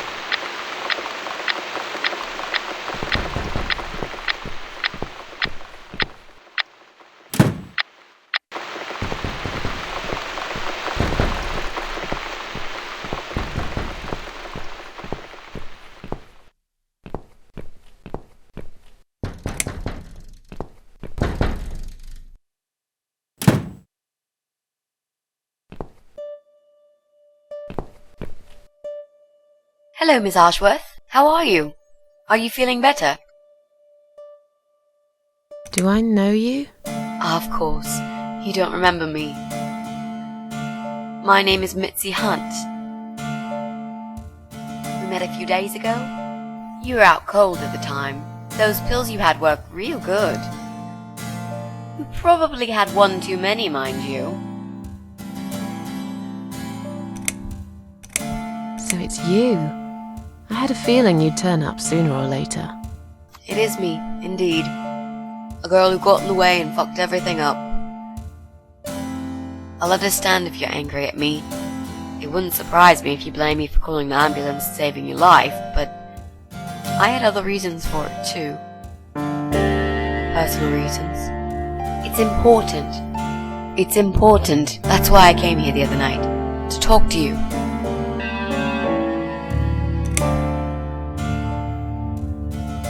Why would you want to talk to me? It makes no sense. I saw the ad you'd put in the paper. It seems you have a room to rent. They still print that? It was months ago. Nobody ever called. I forgot all about it. I gave up on it, actually. Well, I'd like to be your lodger, Miss Ashworth. But you've got the room and I've got the money. Won't that work for both of us? I'm very tidy. I don't make much noise, and I promise not to spend too long in the bathroom in the morning. I don't really... I read your suicide note, you know. I'm sorry, but I did. I understand that you like your loneliness. You stray from people. I get it. But I won't get in the way. I promise I will give you your space. You won't even know that I'm here half the time. What do you think? Do we have a deal? Well, I guess I could do with some extra money, but... Great! Can I come in?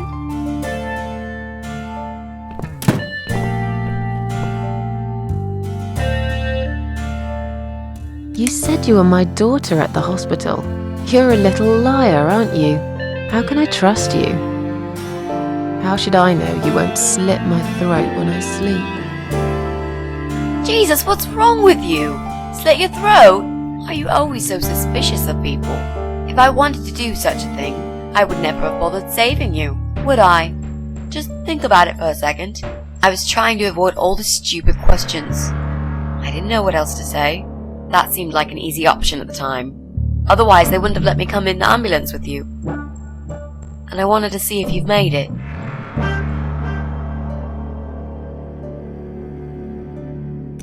How did you get in that night? I'm sure I locked the door.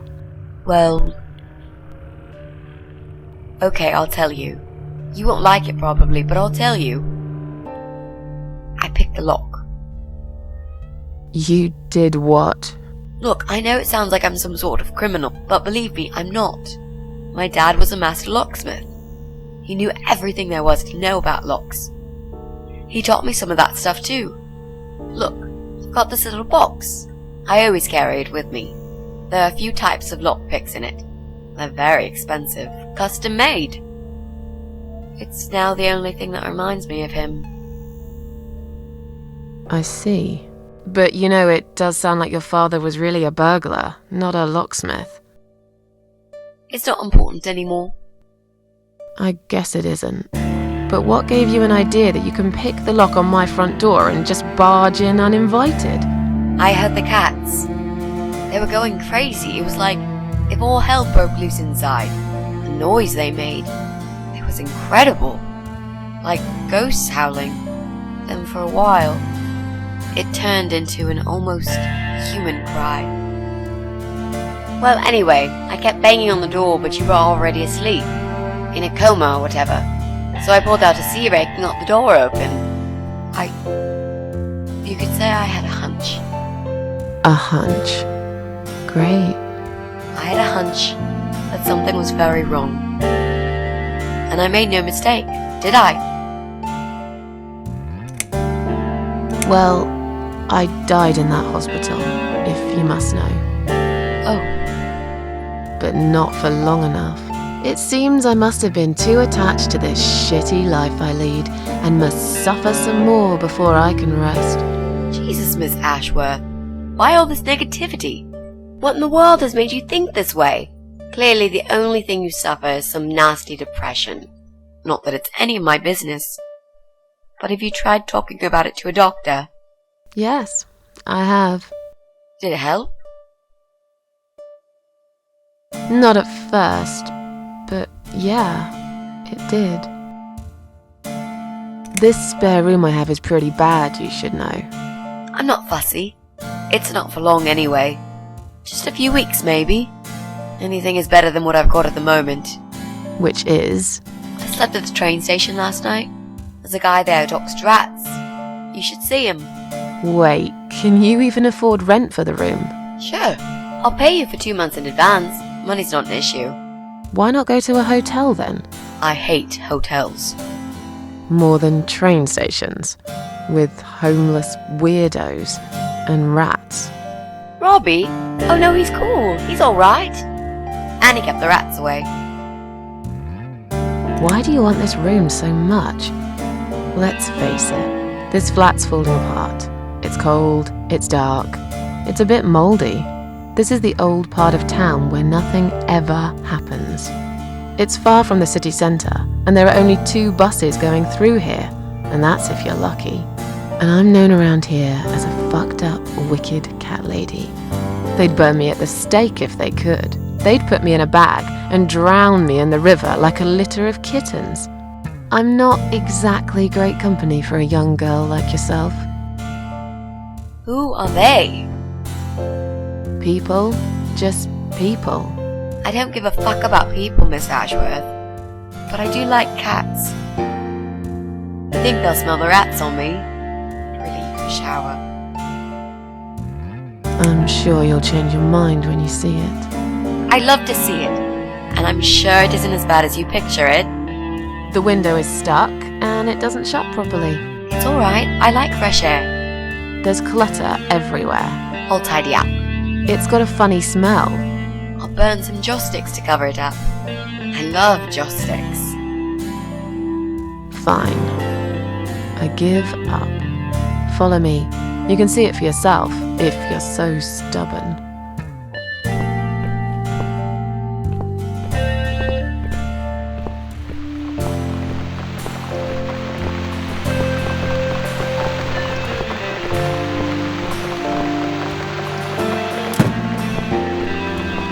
This room is perfect. Really? What about all this clutter? I'll move some stuff to the side if that's okay with you. But most of it I can use. All I really need is a bed to sleep and a roof over my head to cover me from that rain. And a power outlet so I can charge my laptop. Oh, and somewhere to watch too. You got a shower, right? I'm dying for a shower.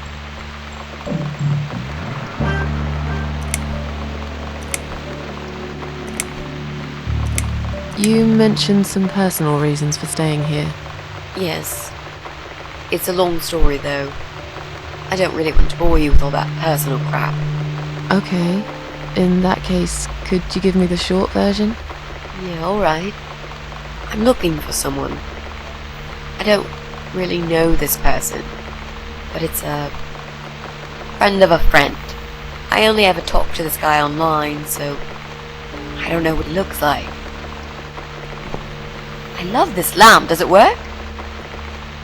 What was I talking about? Oh, yes. I don't know what he looks like, but I know my way around computers. I managed to track him down. Turns out he lives here, in this building somewhere. What I don't know is which flat he lives in. There are 8 flats here altogether. He's in one of them, and I must just figure out which one. It shouldn't be too hard. What do you want from this person? I just want to talk to him. He's done something really bad. Something horrible. I need to talk to him to get closure, you know? Just talk. Are you sure? Yep. I want to meet face to face with him. That's all. Is there anyone I can contact? For references? Well, I've never really rented a room before, so not really.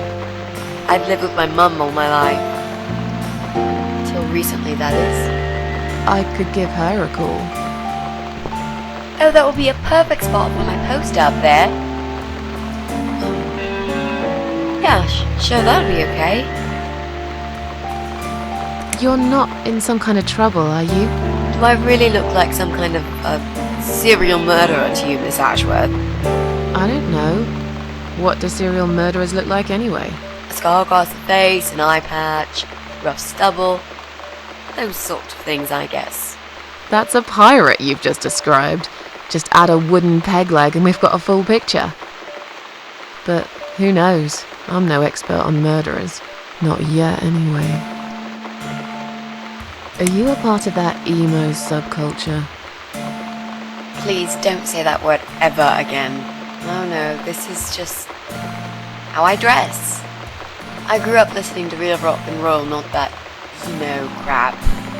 I hate to be a part of that generic bandwagon. Okay. Clearly a sensitive subject for you. You know, people seem to think that just because someone dresses in black, they're goth or emo. You can't generalize like that. It's more complicated. I dress in black too. Of course! That's because black is the best color. Period. You know, you've been asking me all these questions and I never had a chance to ask about how you're feeling. I mean, you've just gone through a terrible experience. You barely survived. I suppose I might be out of line to ask you this, but I'm really curious as to why you tried to kill yourself. What made you do that? What did you feel?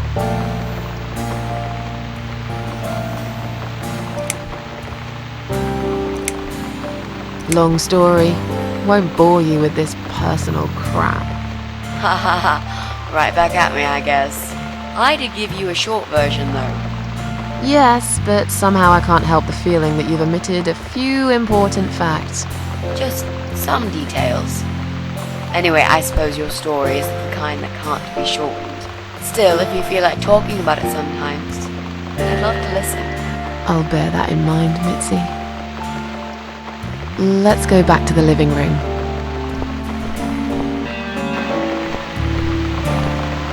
Room's great. So what do you say, Miss Ashworth? I hope you're not going to change your mind about this. Miss Ashworth?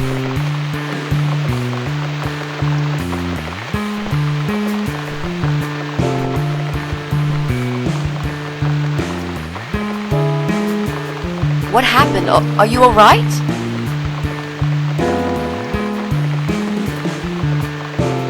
Go away! You have to go away right now. But why? Miss Ashworth, what's wrong? You're not safe here. You should leave. Now. Please, Miss Ashworth, I'd really like to stay. Don't throw me out now. Well, you can't stay. You can't. If you don't go, something terrible's gonna happen to you. Please, just leave me alone. I was perfectly happy before you came. I have my cats. Just stay away from me. What? Are you deaf? Did I not make myself clear? This is not a good place for you. Where am I gonna go? It's late and it's pouring down with rain. I don't give a damn where you go. You can go back to the bloody train station for all I care. Anywhere. Anywhere but here. I knew you were one of them. I knew it. What are you talking about? Look, just try to relax. Everything's okay. But why you? Why would you want to do this to me? You have no reason. Calm down. I'm not gonna do anything to you, alright? I just want to rent a room. Nothing else. I promise. Damn, I even swear. I won't cause you any trouble, okay? Just take a deep breath. Please explain to me what's happened. I'm a little confused here. Then maybe. Oh, no. No. You're going to die.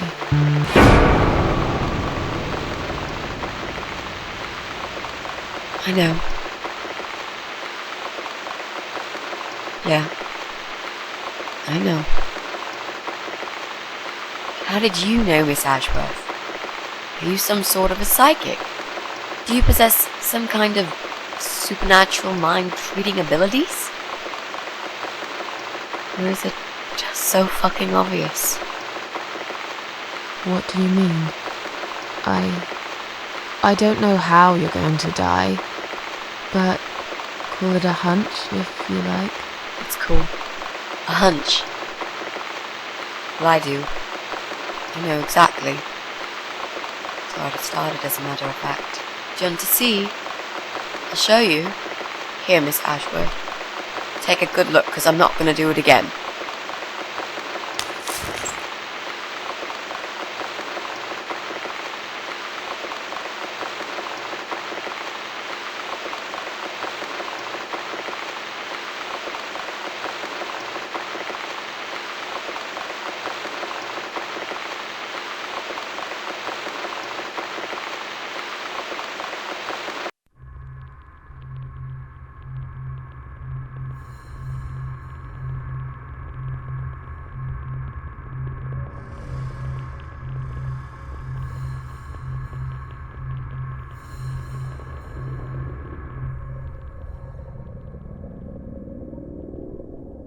It's time to wake up, my little pussycat.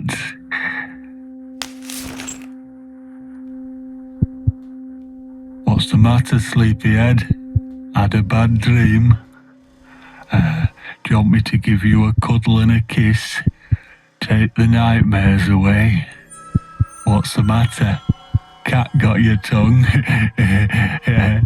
Well, don't you worry, my sweetest. I know a thing or two about pussycats. I can help. What do you say? Shall I take a good look at this pussy of yours?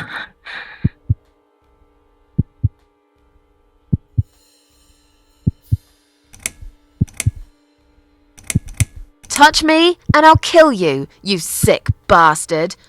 I fucking mean it. You have no idea who I am. You're just a crazy cat lady. That's all you are. Soon I'll be the crazy cat lady who blew your brains out all over these fucking walls, pal. So laugh while you can. It's not long now.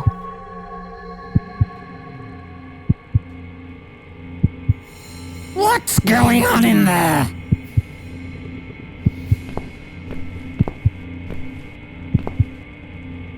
Who's this?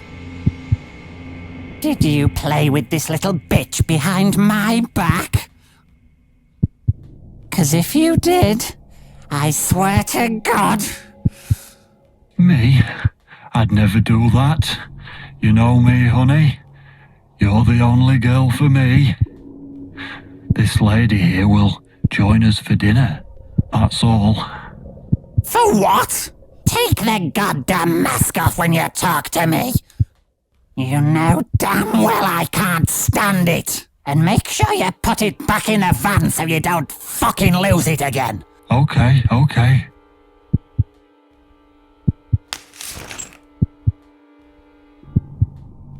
I was just saying, she's here for dinner. Good. Dinner.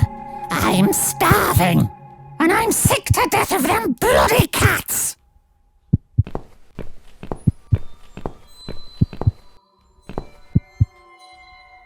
You nasty little whore. Trying to seduce my husband in my own home? How bloody rude.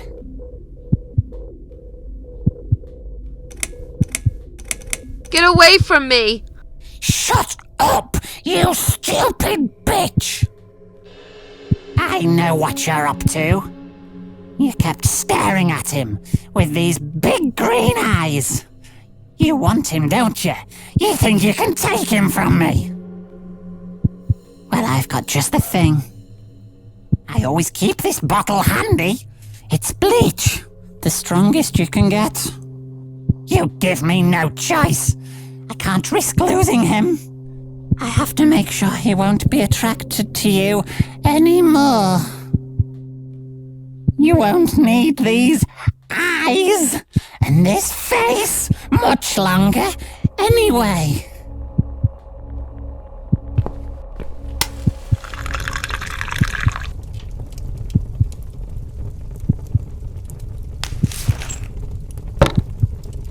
No one will do it right if you don't do it yourself.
Hey there, gorgeous.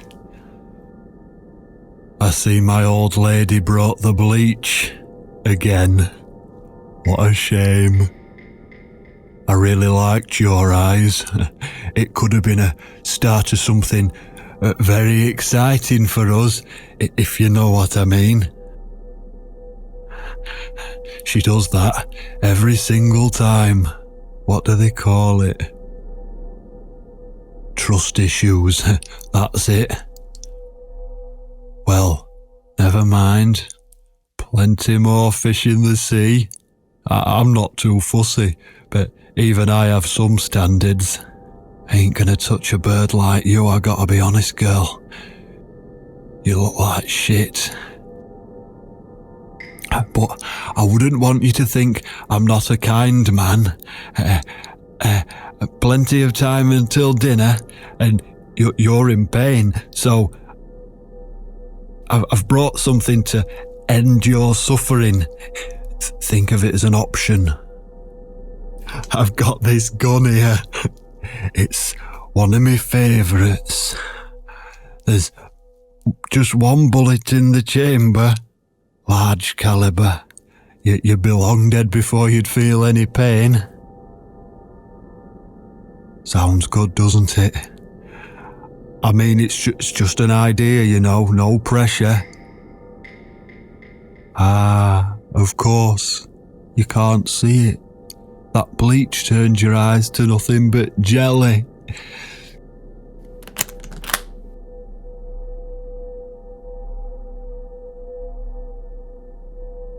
So I'll just leave it for you here. Feel free to use it. That bullet's meant for you anyway. I'd better go now. We won't want to get caught red-handed again, would we? You naughty minx.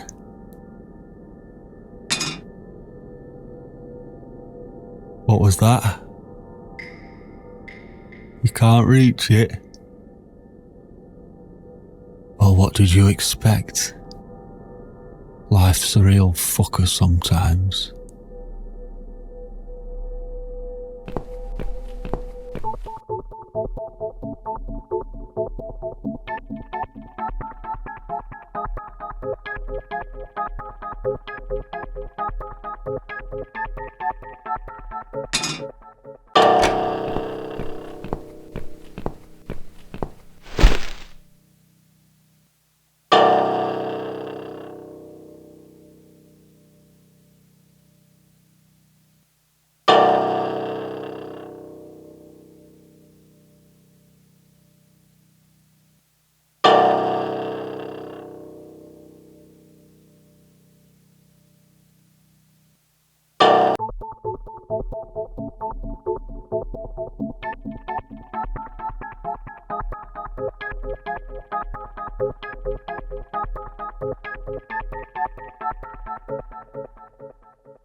What? Who's this? My eyes. I can't see a thing. That bitch. A key? Who are you? Say something. Anything. I should be able to unlock the handcuffs now.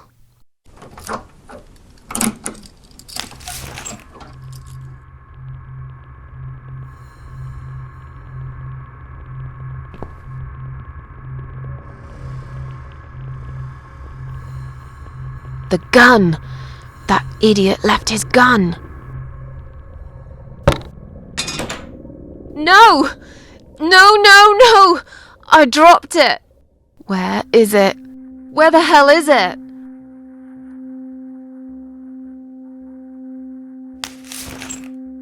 I've got it. I'm sorry, Mitzi. I have to break my promise.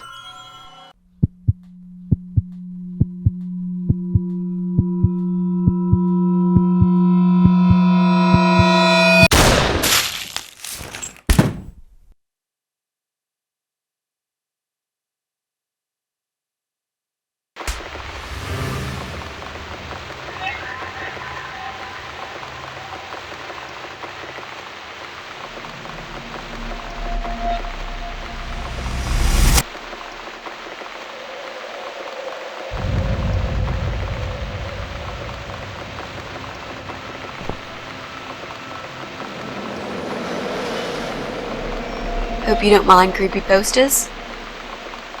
It's your room. You can do what you like with it. But I definitely prefer this to fairies, rainbows, and pink unicorns. Did you make these? No. My boyfriend made them. Some of them, anyway. So, Miss Ashworth, I happen to have a bottle of wine in my bag. I was going to leave it to Robert, but I forgot all about it. Robert? The guy with the rats? Oh, yes. Of course. So, shall we have a drink then? We could get to know each other a bit more. I know, I promised I won't get in the way. And, I mean, you don't have to if you don't feel like it. But since we're going to live together for a little while, it won't hurt if we talk to each other, will it? Are you sure you can drink in your condition? It won't make me any worse, that's for sure. I'm not on any cancer medication. I feel good. The way I see it, I haven't got much time left, so I might as well make the most of it. That makes sense, I suppose. We can have a drink if you like. Great! I'll bring the wine. Oh, damn. It's one of those bottles with a cork. Have you got a bottle opener, Miss Ashworth? In the kitchen. I'll go get it, shall I? Yes, please. And while you're there, could you get a couple of glasses too?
There you go. Let's get that bottle opened.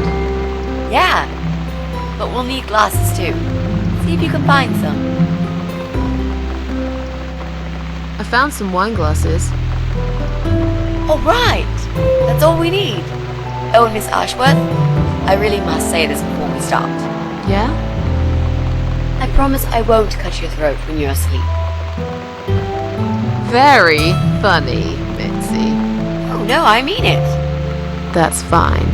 But just so you know, I always sleep with my eyes open.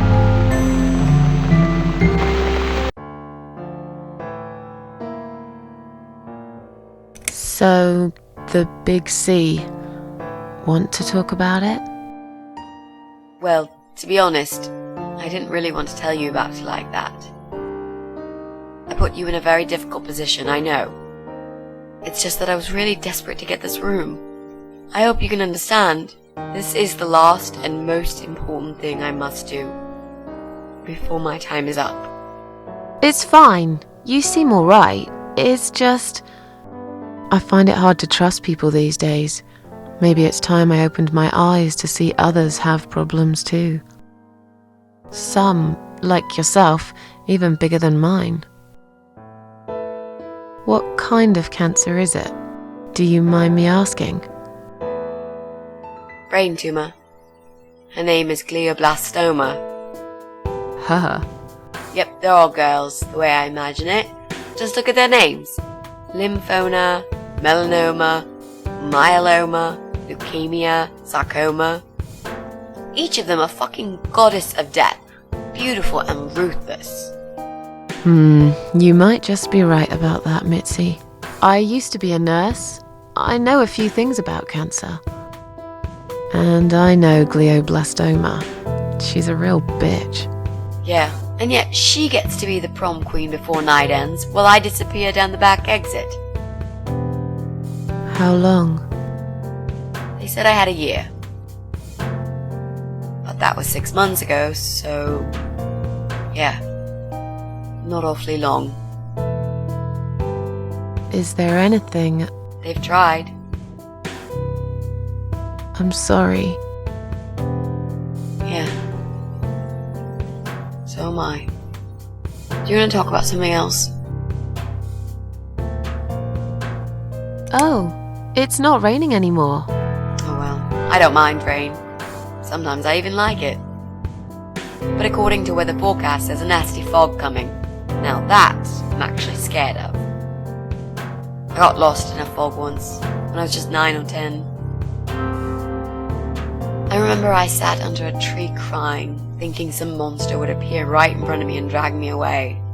But now that you're a big girl, you know there are no monsters. Yeah? How do you know?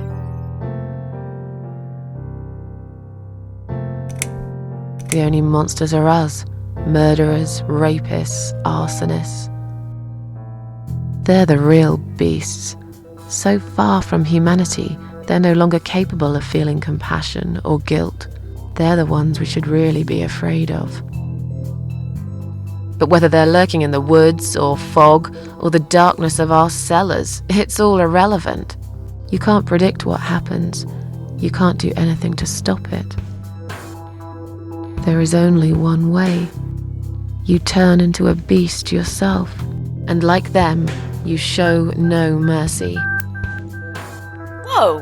Where did that come from, Miss Ashworth? I just don't like murderers. They're nothing but... parasites. How are you planning to find this guy? I don't know yet. A bit of detective work, perhaps. It shouldn't be that hard, really. There are only 8 apartments here. One is yours. That leaves us with 7. I was hoping that you could give me a hand, actually. You know some of your neighbors, don't you? Not many. I never really cared about them. They changed over the years, too. You probably also figured by now that this is not the sort of place where new neighbours are greeted with a freshly baked cake. You see a new face, you give them a blank stare as you pass them in the hall, and you forget about them a minute later. That bad, eh? Well, there's that bald guy who lives above me in flat 5. He came here recently to shout in my face. He's a nasty piece of work, but I really don't think he's the person you're looking for. What does he do for a living? I think he's a train driver. I can't imagine somehow that my guy would be a train driver. Okay, that's good. Leaves us with just 6. Anyone else you know? I'd have to think. You know, maybe not tonight. Let's just talk about something else, okay? I have plenty of time. There's no need to rush this. Maybe tomorrow we could sit down together and make a plan. I could draw a simple map of the building, and with your help, mark down who lives where. Sounds good to me, Mitzi. You mentioned a boyfriend. Tell me something about him. Yeah, okay. Let's talk about him. His name is Jack. He's dead. Oh. Miss Ashworth, are you sure you want to listen about my miserable life? I don't want to bring you down. These aren't happy stories. And I'm not a happy stories kind of person. I'm sure you've noticed by now. I guess so. Anyway, I suppose I would have had to tell you about Jack sooner or later. After all, he is the main reason I'm here. I just don't know where to start. Tell me how you two met. Oh, we knew each other for forever. We grew up on the same street. It's funny how we seem to be made for each other. Perfect match. I always knew he was the guy for me, and I'm sure he never doubted that either. Jack was absolutely crazy about me. We thought one day we would marry, have children, be happy. I never had many friends because I had Jack. I didn't need anybody else. You know, if there's one thing I'm really grateful for in my life, it's that I got to experience this pure, perfect love. Some people go through a lifetime without knowing how it feels. I guess I've been very lucky. But all luck runs out sometimes. How did he take the news about your cancer? He thought I was joking at first. He laughed. And he got really angry. I swore to him I was serious, but he still wouldn't believe me. We had a big fight that night. It was our first and only fight. But it was awful. He smashed some stuff. His guitar, of all things, was the worst. He loved that guitar. Why did he break it? He was absolutely furious. He walked out on me that night, and when he came back the next day, he was different. He begged me to try surgery and chemotherapy. I didn't really want those things, but I did the chemo for him. It didn't help. It just made me feel sick all the time. I felt trapped in this strange place where nothing that happened around me seemed real. Maybe that's why I didn't see what my cancer was doing to Jack, and it was destroying him as well. He changed. He became obsessed with death. It seemed death was all he ever thought about, even though it was me, not him, who was supposed to die. Jack made those pictures on your wall. Was he an artist? He always liked all kinds of morbid stuff, whether it was music, movies, paintings. So do I, really. We had that in common, amongst other things. People say it's depressing to listen to sad songs or watch sad films, but I never felt that way. And yet, you are scared of fog? Oh, that's different. I might be scared of fog, but I like spiders. They're beautiful. You must be out of your mind, Mitzi. No, honestly, there's a certain indescribable beauty in sadness. Just like there's beauty in the grey and ugly winter morning when you look past the obvious and notice what others can't see. You must love my apartment then. It's like Ugly took a vacation here and never went home again. How did he die? How did Jack die?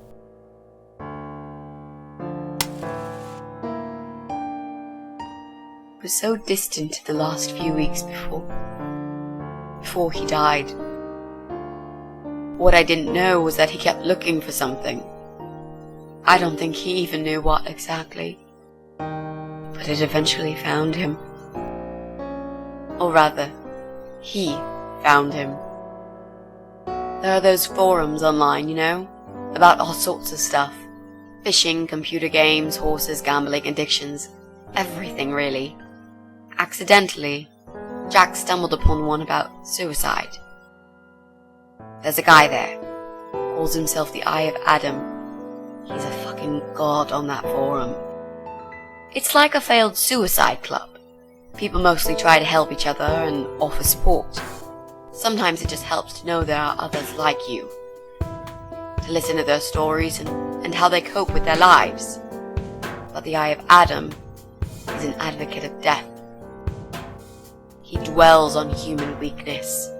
His job is to plant an idea, to give them a reason to die and tell them how to do it, once and for good. Jack took the bait. Before he knew, he was completely brainwashed. One day he sat down with me and tried to explain his perfect solution. It was the Romeo and Juliet kind of scenario. We were both to die together in each other's arms. It was supposed to be a quick and foolproof death. There was no chance we would have been saved. All thanks to the Eye of Adam, who created a tool for perfect suicide. He told me it was very simple. All we needed were 2 easily accessible household chemicals, which combined together create a gas called hydrogen sulfide that kills you within a couple of minutes. I told him he was fucking nuts, of course, but he just wouldn't give up. He reasoned with me, then he begged, and eventually just kept screaming at me. I figured it was his crazy idea of a modern romance, but it was downright tacky and just wrong. Finally, he said he would get everything ready and wait for me in our special place at dawn. 5 in the morning. Don't be late. Those were his last words he said to me. Then he stormed out. I cried for hours thinking I didn't deserve all that from the person I loved most in the whole world. A few times I even tried to persuade myself that maybe he was right and I should do it. But I just couldn't. I eventually fell asleep. I didn't plan it. My head was killing me. I was so tired. I woke up suddenly. I could see the sun rising out my window. It was nearly 5. In utter panic, I threw myself off the bed and ran out the door. I needed to stop him. I needed to get there before it was too late. But right there in my bedroom, before I even left, I already knew it was. When I arrived at our special place, it was already bright. We used to go there in the past, drink wine, sometimes smoke weed and listen to Pink Floyd, sometimes make love in Jack's car. There wasn't really anything special about that old parking lot. But else there was. It was completely abandoned. It was quiet. It was safe. After that day, I've never gone there again.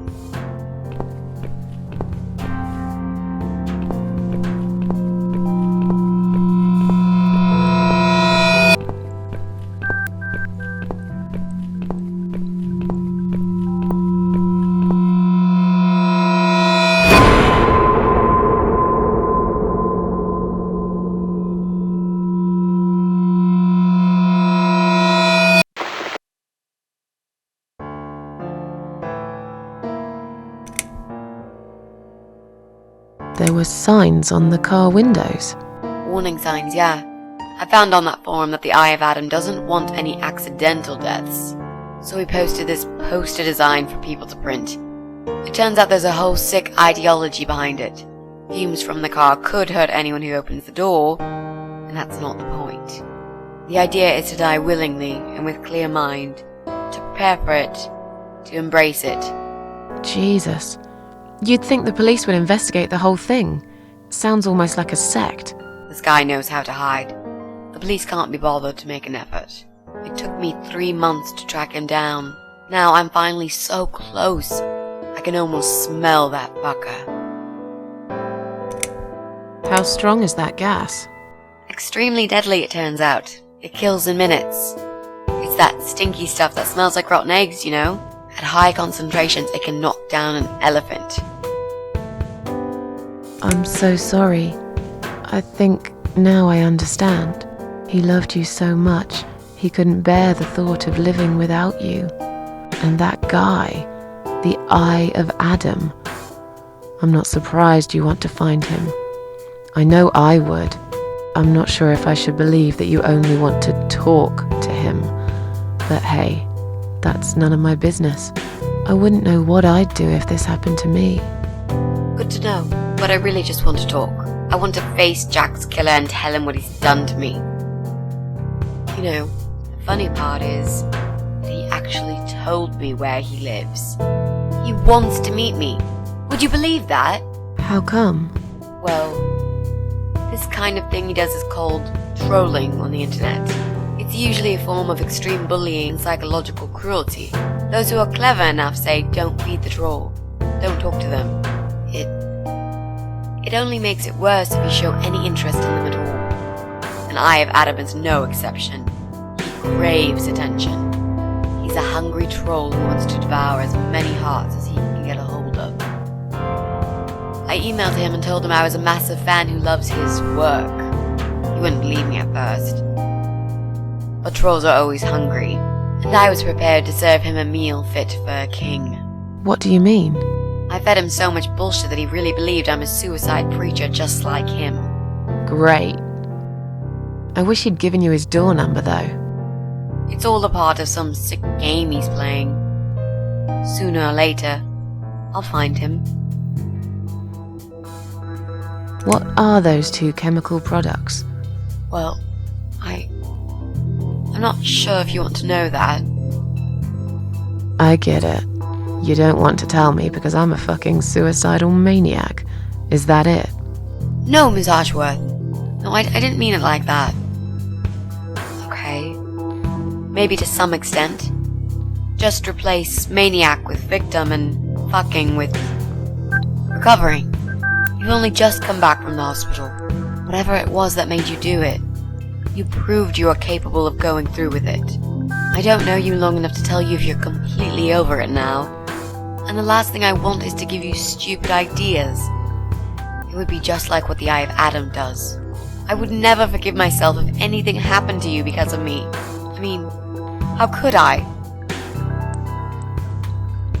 What if I promise to you I will never do it again? Okay. Alright. But if you don't keep your promise, Miss Ashworth, I'll find you in hell and kick your lying ass for breaking my already broken heart. You can't kick my ass when I'm dead. I'll soon be dead too, Miss Ashworth. So, yeah, I swear I will do it. I don't think so. You'll go to heaven, you muppet. The recipe for this deadly cocktail is very simple. Any good housewife can make it in a blast.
Well, well.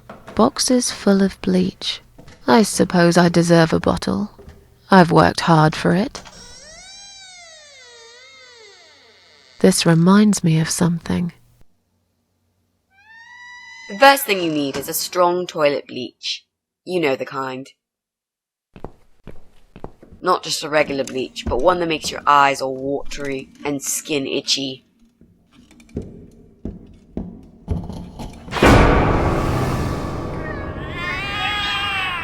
What's going on? Something is wrong, Mitzi.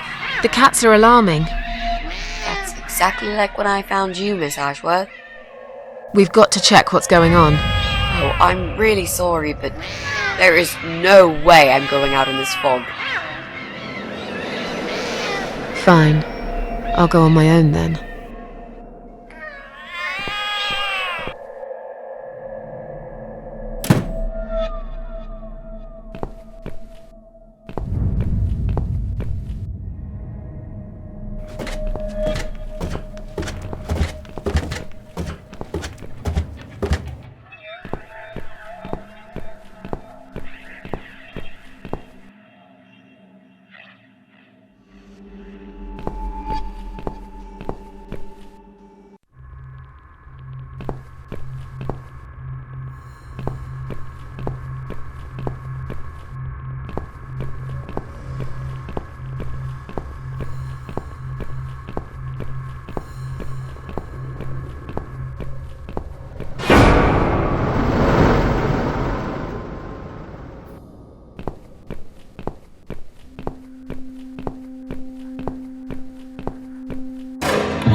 can't see a thing. Someone could be getting murdered 2 feet away, and not a soul would notice. But still, it could be worse. At least it's not raining, eh? Always look on the bright side, they say, and I always do. Not a talkative type, are you? What's your name, sweetheart? Don't be such a scaredy cat, sweetheart. You're Susan, aren't you? A kind man had described to me what you look like. And what can I say? He was spot on. What do you want? I'm just here on a job, sweetheart. Nothing more. I had a call, you see. There's a cat problem. And apparently, some crazy cat lady keeps making it worse for everyone. A crazy cat lady called Susan, I was told.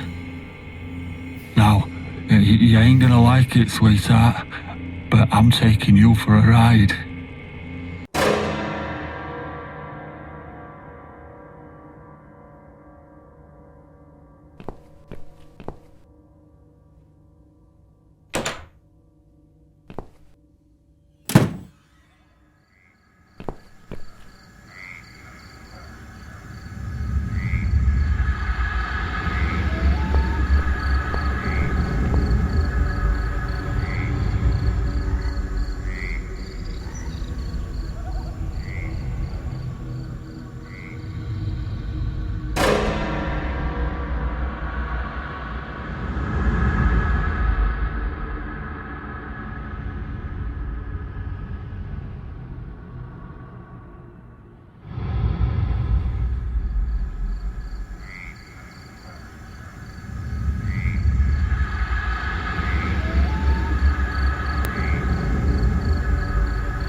police emergency line. How can I help you?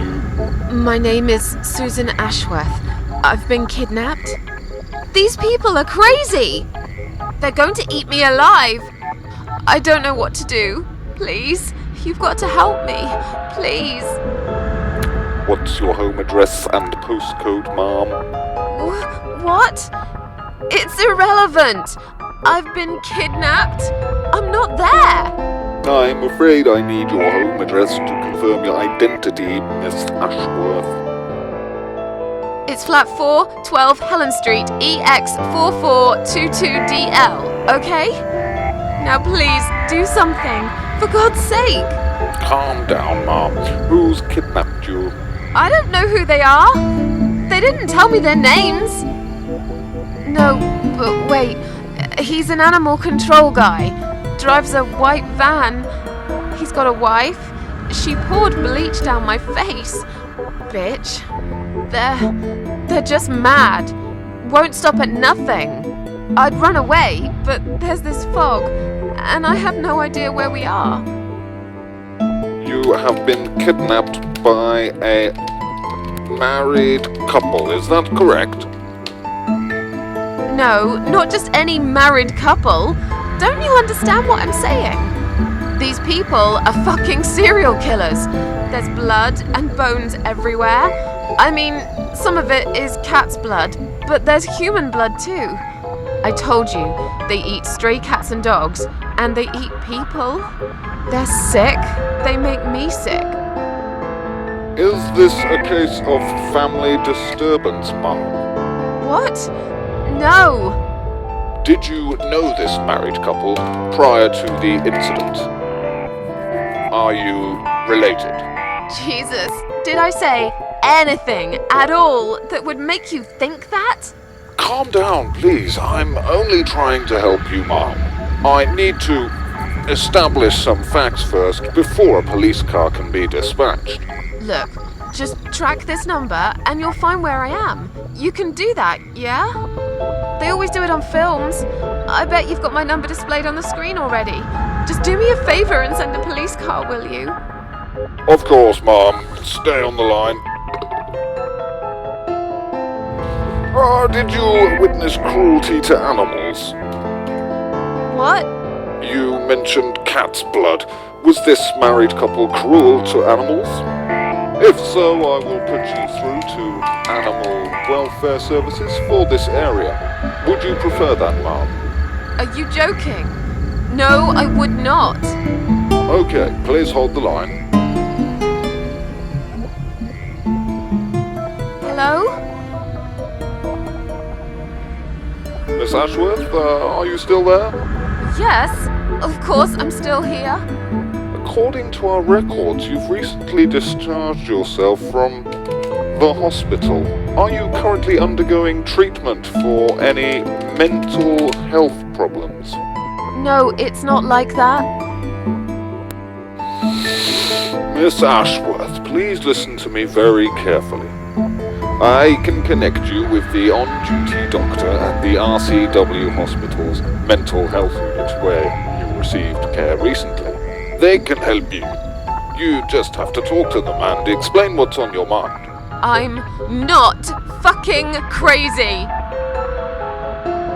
So, that's it. You're just not going to help me. We are not qualified to provide psychiatric help, ma'am. It's best if you contact your doctors.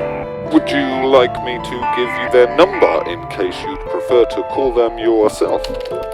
Oh, don't bother. I'll take care of it myself. Thanks for nothing. Goodbye.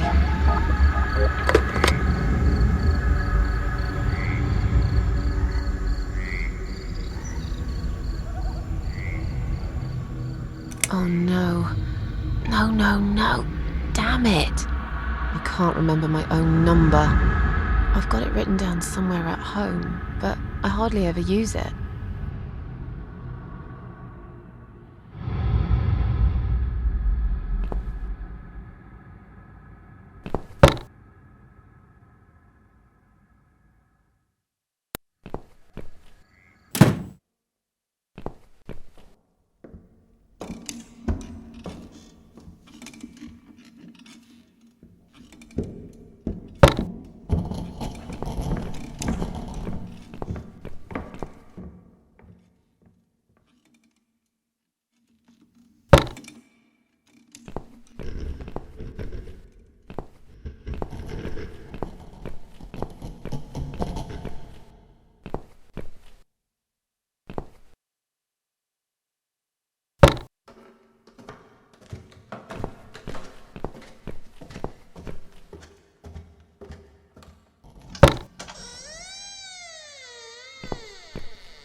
Mitzi, answer the phone.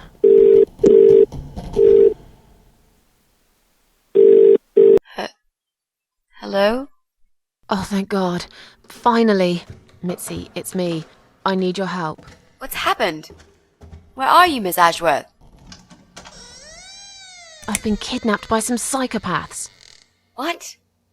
How did that happen? You only went downstairs to check on the cats. Look, it doesn't matter. I'll explain everything later. These people are maniacs. They're killers. It's either me or them. I have no choice. I've found some bleach. It reminded me of this gas you were talking about. I could get rid of one of them with that gas and get a hold of a gun. You said it was fairly easy. Miss Ashworth, no, you can't. Listen to me. This guy is a fucking murderer. He's nothing but a parasite. No one will miss him. Trust me. The police won't be coming to rescue me. And I could really do with a gun here, you know? But... What's the other chemical, Mitzi? Tell me! Now! Okay, fine, I'll tell you. It's no rocket science. You just need some pesticide. Pesticide? Didn't you say it is something everyone's got at home? Well, you wouldn't use it. You live in a flat high above the ground. It's for people who own houses. Or like, mansions. You can pick up these things at any supermarket anyway. Fine. What do I do with it? Just mix bleach and the pesticide together. Make sure there isn't much ventilation. And wear some protection. A gas mask or something, yeah? Right. Bleach. Pesticide. Got it. And a gas mask, got it? Yep. Thanks. You have to call the police. Yes, of course, I will, Miss Ashworth. But, wait. What should I tell them? Do you know where you are? No idea. Out of town, somewhere? Have you tried talking to the police yourself? Yeah. They think I'm nuts.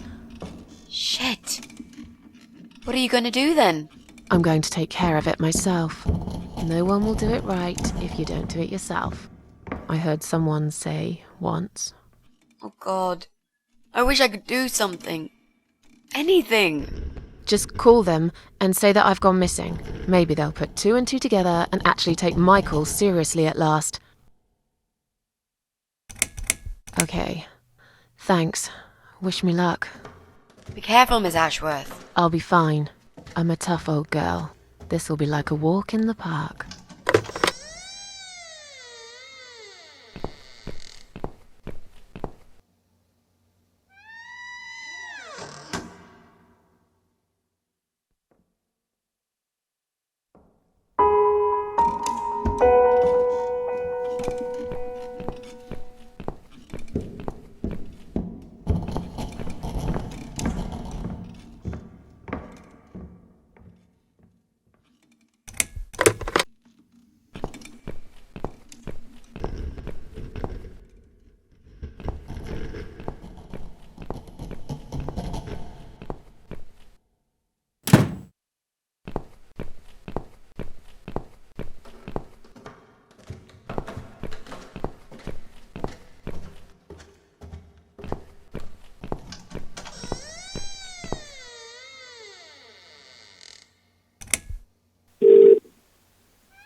what I've seen?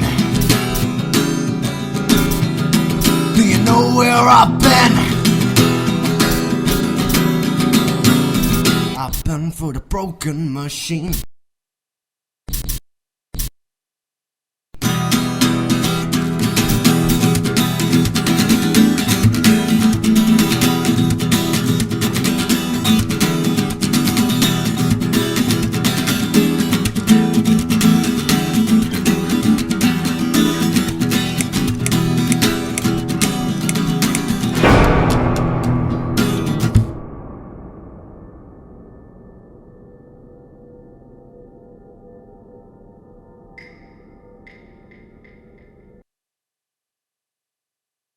Miss Ashworth, I was worried sick about you.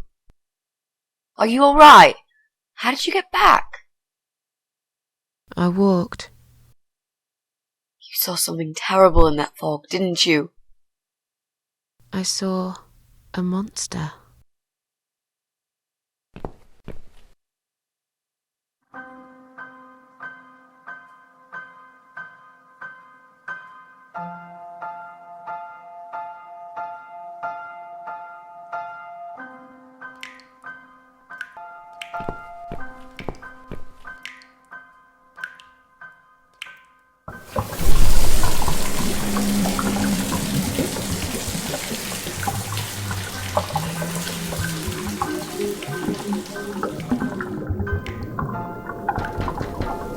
Miss Ashworth, I need to ask you something. Can I come in? I'm in the bath. Is it something important? Yes, very important. The fate of the world depends on it. You can come in, if you promise you're not a lesbian. A lesbian? I told you I had a boyfriend, Miss A. Both girls shouldn't get embarrassed of each other. Where do you get ideas like that? I don't know. It seems everyone is gay these days. Now, that's okay with me, don't get me wrong. But I don't necessarily want a lesbian to stare at my boobs, if you know what I mean. Miss A, if I want to stare at some boobs, I'll take my top off and look in the mirror. Right. Come in then. I'm cooking up some pancakes. What do you like on yours? We've got strawberry jam, maple syrup, and chocolate spread. Oh, nice. I like pancakes. I'll have one of each. Oh no, you'll have 2 of each. I made so many that'd be enough for an army. I don't really eat much. That's because you haven't tried my pancakes yet. And if you don't leave me alone now, I never will. Really? Why? I can smell something funny. I think your pancakes are burning. I'm so full up. Where did you learn to cook like that? My dad taught me. He was the king of pancakes. I'll wash up, if you like. I can do that. I like washing up. You do? Really? Really. I'm a good girl. And this is my treat for you, after all. Looks like we got the rain back. I almost felt like something was missing. Do you think it will ever stop? I mean, what if it doesn't? Then it will rain for 1,000,000 years. I'm not sure I get it. What's the point of that? What did you say it was called again? For the 3rd time. Social network. Why is it so difficult to remember? I just find the whole idea really stupid. Why would I want to tell people that I'm having a shit day?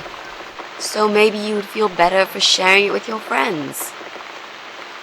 But I don't have any friends. No, you wouldn't with this attitude. You, on the other hand, seem to have 274 of them? How is that even possible? Well, what can I say? I'm very likable. Wow, that's pretty cool. So, they come every time you play the piano? Yeah, I don't really play that often. Mostly when I feel really sad. Maybe I actually play more often than I thought. You saddo. I know a song written just for you. Remind me to play it to you sometimes. It'll cheer you up. It's called All Flowers in Time Bend Towards the Sun.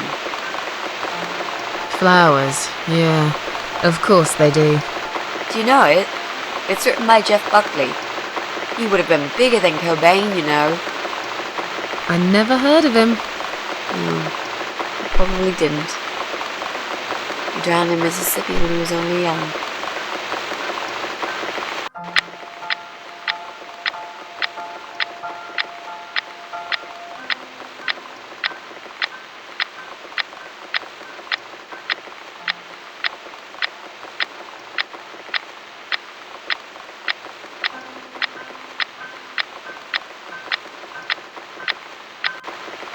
I've created a profile for you. Maybe now you'll learn how to use it. What am I going to do with it? Just look for people you know. Invite them, talk to them. It's a good way to keep in touch. Maybe you could refresh some old friendships? I don't know. I can't think of any names. I probably never really cared enough about anybody. How about people you went to school with? Your old colleagues from work? Nope. Friends. 0. At least they're right about one thing. I'll add you later. That'll be a start.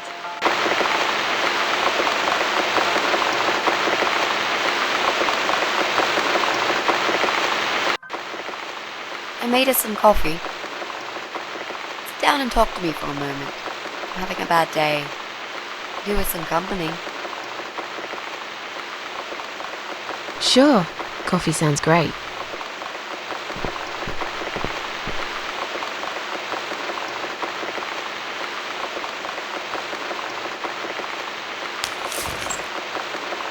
What's wrong, Mitzi?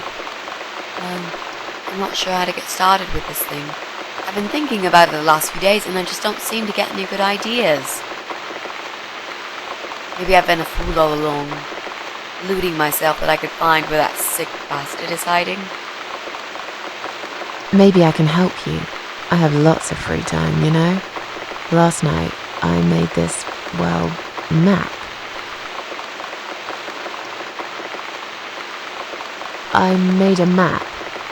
This is our building, all 4 floors. There are 2 flats on each floor. You really want to help me?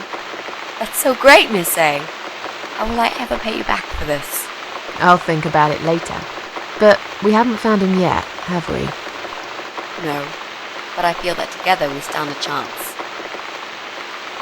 So, let's talk about it. What do we know already? I know that rude, bald guy lives in flat 6. I told you about him, didn't I?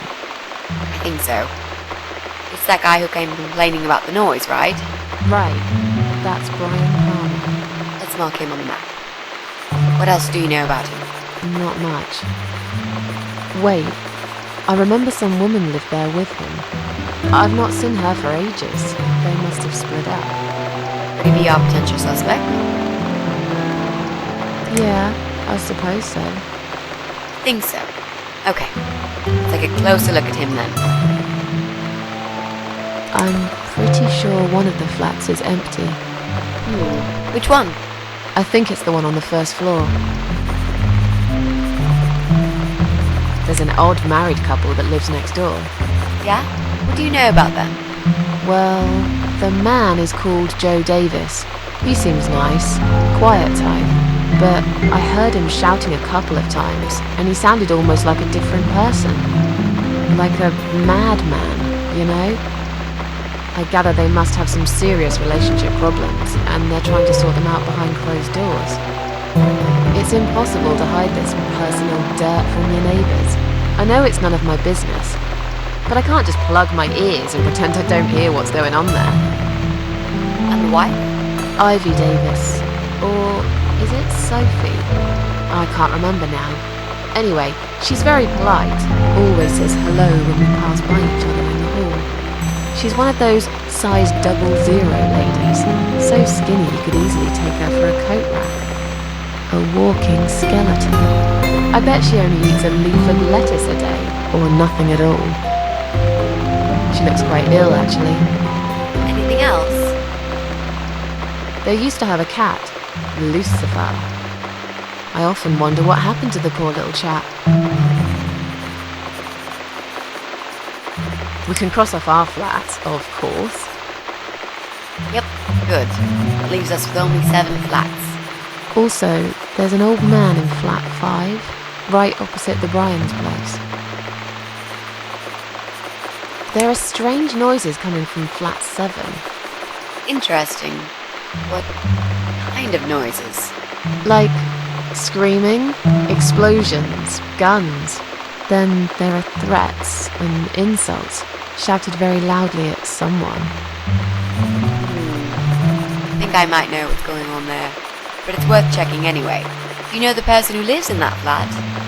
No, I don't. It's the top floor. I have no business going up there. All I know is what I overheard from neighbours' gossips. Sometimes I hear a dog barking on floor 1. First floor? Where you said one of the flats was empty? Yes, which means the owner of the other flat keeps a dog. I hate dogs. Tell me about it. Noisy, smelly creatures. Can you imagine the Eye of Adam being a dog lover? Can't see why not. In that case, it might be worth looking into. There's a woman with a baby living upstairs. No husband? I'm not sure. I hardly ever see her. When I do, it's usually in the hall, when she's pushing a pram with a baby inside. She always has tons of shopping hanging from it. I nearly asked her once if she needed help to carry it upstairs. And? I hesitated for a moment, and by the time I offered, she grabbed the baby and the shopping bags and marched off upstairs. Okay, I think that's all that we know at the moment.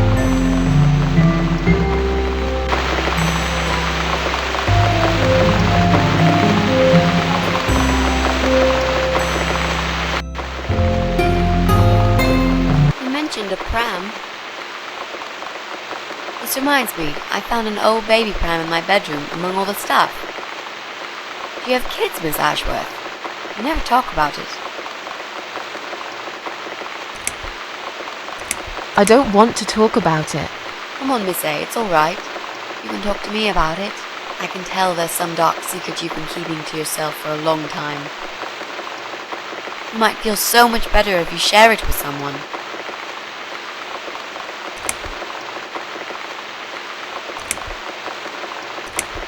You don't want to know about my problems.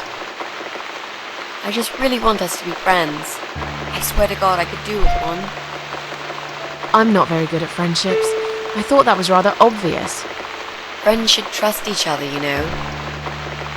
I told you about Jack and everything else. Why can't you just do the same?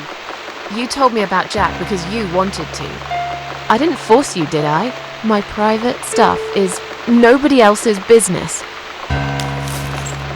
Why does everyone want to remind me of this all of a sudden? Isn't 10 terrible years of suffering enough to let go and never bring it up again? Even for me?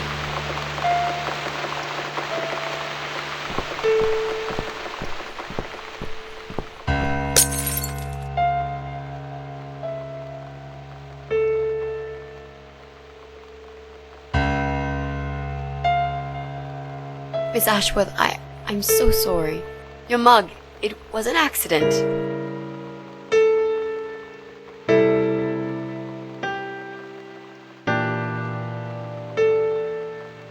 You know, just leave it. I don't even care anymore.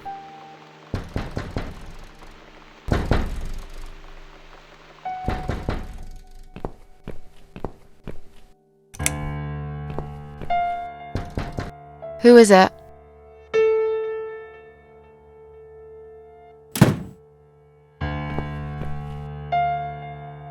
Flowers.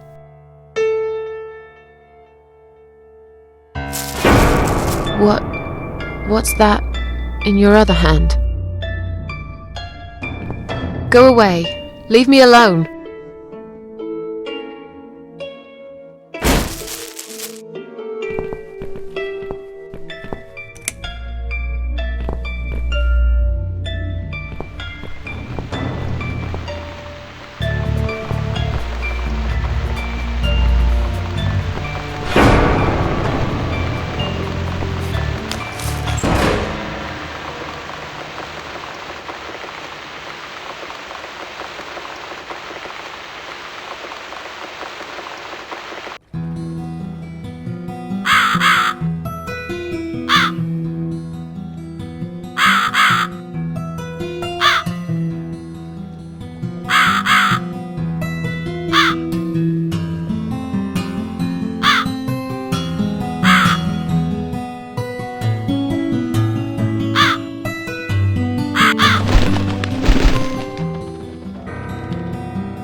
I'm finally here.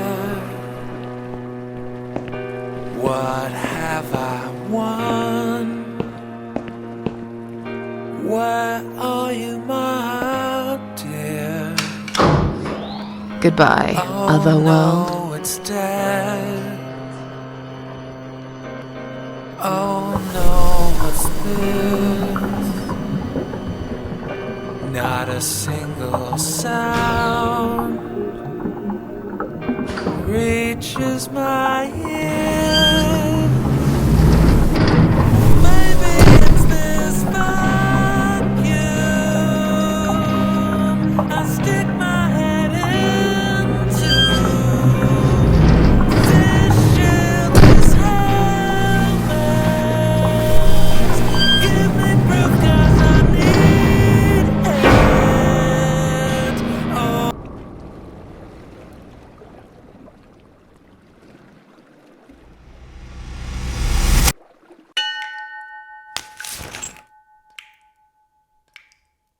Is that you behind my back, Mitzi? Miss Ashworth, I thought you were dead.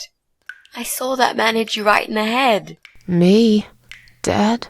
No. No, I'm a tough old girl. You can't kill me that easily. Stop asking stupid questions. We have no time for that. Let's calm down, yeah? Yeah, okay, I can do that. What's this? Duct tape? Yeah, he had loads of that stuff. Maybe we can break this tape if we pull really hard? It won't hurt to try.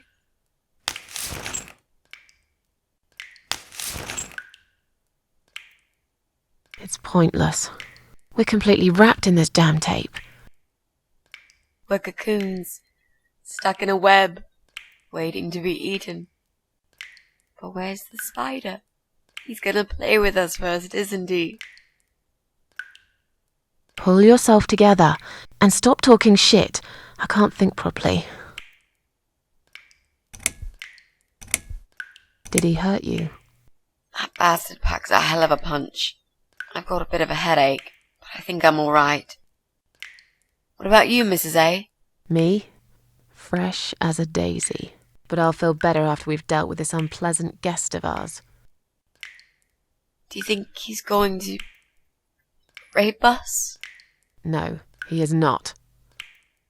Don't worry, I'll figure something out. Let's just wait for him to come back. Sooner or later, they always make a mistake. Miss A, I'm sorry I had upset you. I shouldn't have pushed you so hard. And I'm sorry about the mug, too. It's all right. Water under the bridge. So, any ideas? Not that many, really. None at all, actually. I'm sorry. And you? What do you think we should do? We should kill the fucker. With what? We're tied up. Are you going to headbutt him to death? I will, if there's no other way. Come on, there's got to be something more sensible we can do. I'm not gonna die here. Not like this. Maybe together we can pull this pipe off the wall. How is that exactly going to help us? Stop asking stupid questions and pull with me.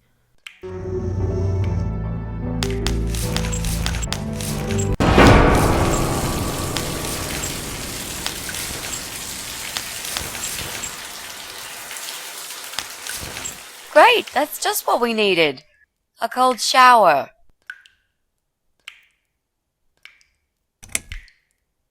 I used to like flowers, you know, like everyone else, or even more. There was this guy. I should have told him from the start I wasn't interested. But I didn't. Maybe I was interested.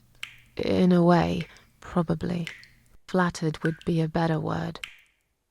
It was 10 years ago. I can hardly even remember him now. He did that thing every week, because he knew Eric was at work, and I was in the flat, alone. So every Friday night I'd get flowers delivered by a courier. Who's Eric? Your partner?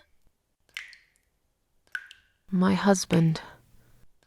He was a taxi driver, worked every weekend, and I was still on maternity leave. Zoe, our little daughter, was only 6 months old at the time. Well, 5 months and 28 days exactly. She would be 11 now. Anyway, that one Friday evening's courier had delivered a big bouquet of the most beautiful lilies. Usually, I would have thrown them away, but I really liked them, somehow.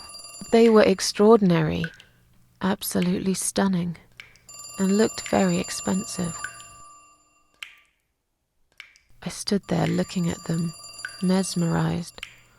I didn't even hear the phone ring at first, but then I heard it loud and clear, as if I'd woken up from a strange dream, and I knew it was him calling.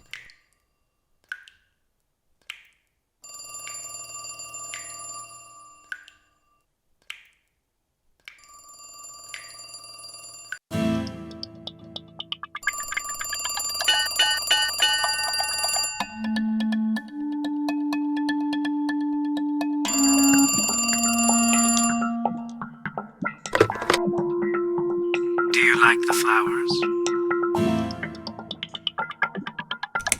I asked you not to send me anything. I couldn't resist. You're all I can think of lately. It kills me that I can't see you. I would give anything. I'd better stop here. You know very well how I feel about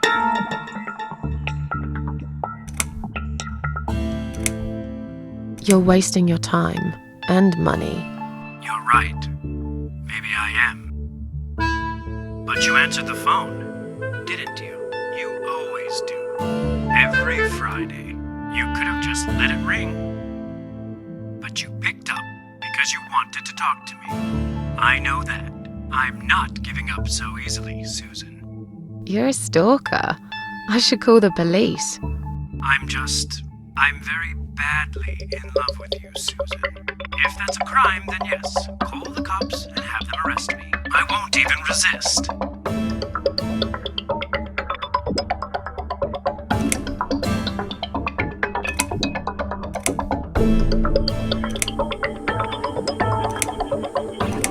Oh, shut up. Just shut up, all right? Yeah, okay. I'm sorry, Susan. I got carried away. But please, just think about it. I have time.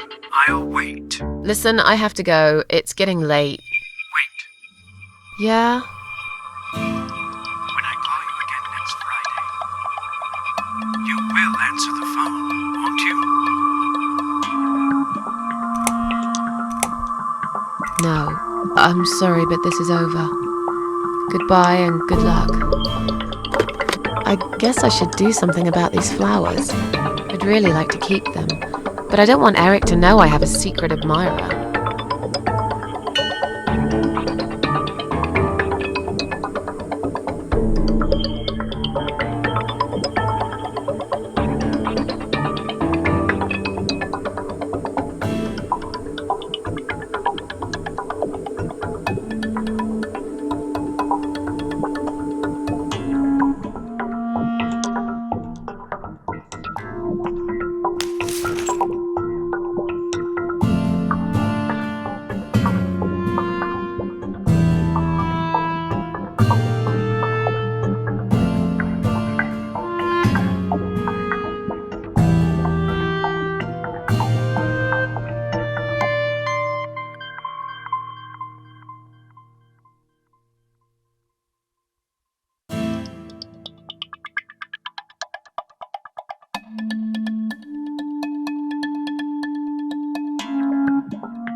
Now I can tell Eric that Mandy had brought them for Zoe. It seems like a pretty innocent lie. I doubt he'll notice anyway.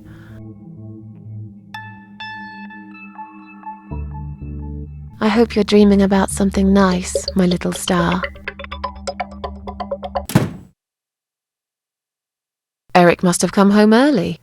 But why?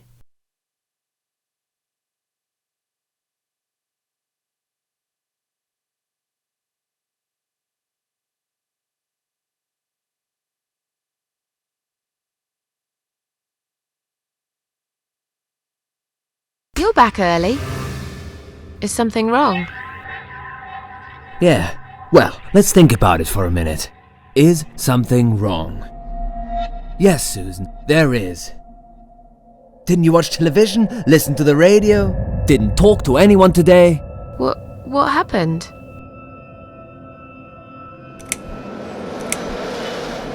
Eric, just tell me what's wrong, okay? It was those bloody terrorists again, here on our doorstep. Would you believe that? So, it was a bomb? Yes, in a restaurant. There's chaos spreading all through the city. Everyone's panicking. The police and army are everywhere. But you don't even care, do you, Susan? Of course I care. I had no idea. You should pay more attention to what's happening to this country, Susan. I could have died, and you wouldn't even know. Did you get hurt? No, not really. But the cab smashed quite badly. I was just there when it happened. There was smoke, clouds of dust so thick you couldn't see a fucking thing. So I stop, and all of a sudden some van hits me from the back. I hear my passenger screaming and shouting, and there's blood on the rear window. And just then another car drives right into us, and we're all stuck in that mess. Nobody knows what's going on, but imagining this might just be the end of the world. But no, it was some geezer with a bloody bomb. They closed all the main streets, in case there's more of them. What time was that? Around 7 p.m. I spent another 2 hours trying to get someone to tow the damn cab to the garage. Would you believe? Our insurance doesn't even cover this sort of thing. You should have called me. I did, 4 times. You didn't answer. I must have been... Yeah. You were busy with the baby. Every time it's the same old story. We've still got that wine in the fridge, haven't we? Get some glasses, Susan. I need a drink.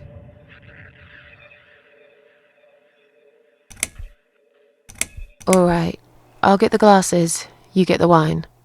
But are you sure you don't want to take a shower first? No, I just need a drink. I can wash later.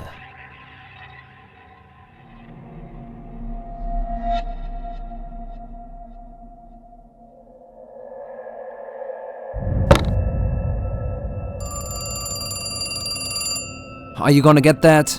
If it's Jerry, tell him I'm not here. I don't want to talk to them tonight.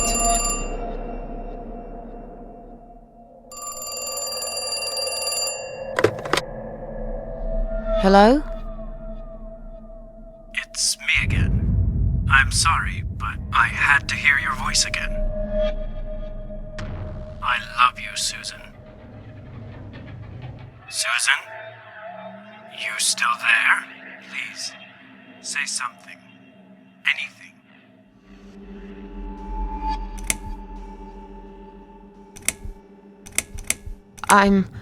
I'm sorry, but he's not home. Excuse me? He's at work, isn't he? He's not home yet, Jerry. Why don't you try again in the morning? He won't be back till late, right? Is that Jerry? I'm not here, just blow him off. Susan, I'm so sorry. Should I hang up?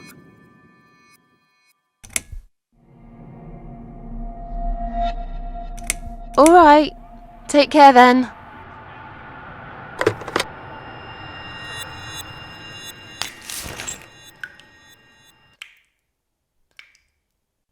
Then the arguing started. It slowly grew into something bigger, something horrible. Stupid remarks and old grudges mixed with alcohol turned into some sick exchange of pointless accusations. It wasn't the first time we argued, but it was the last. Just look at the state of this place. It's a mess!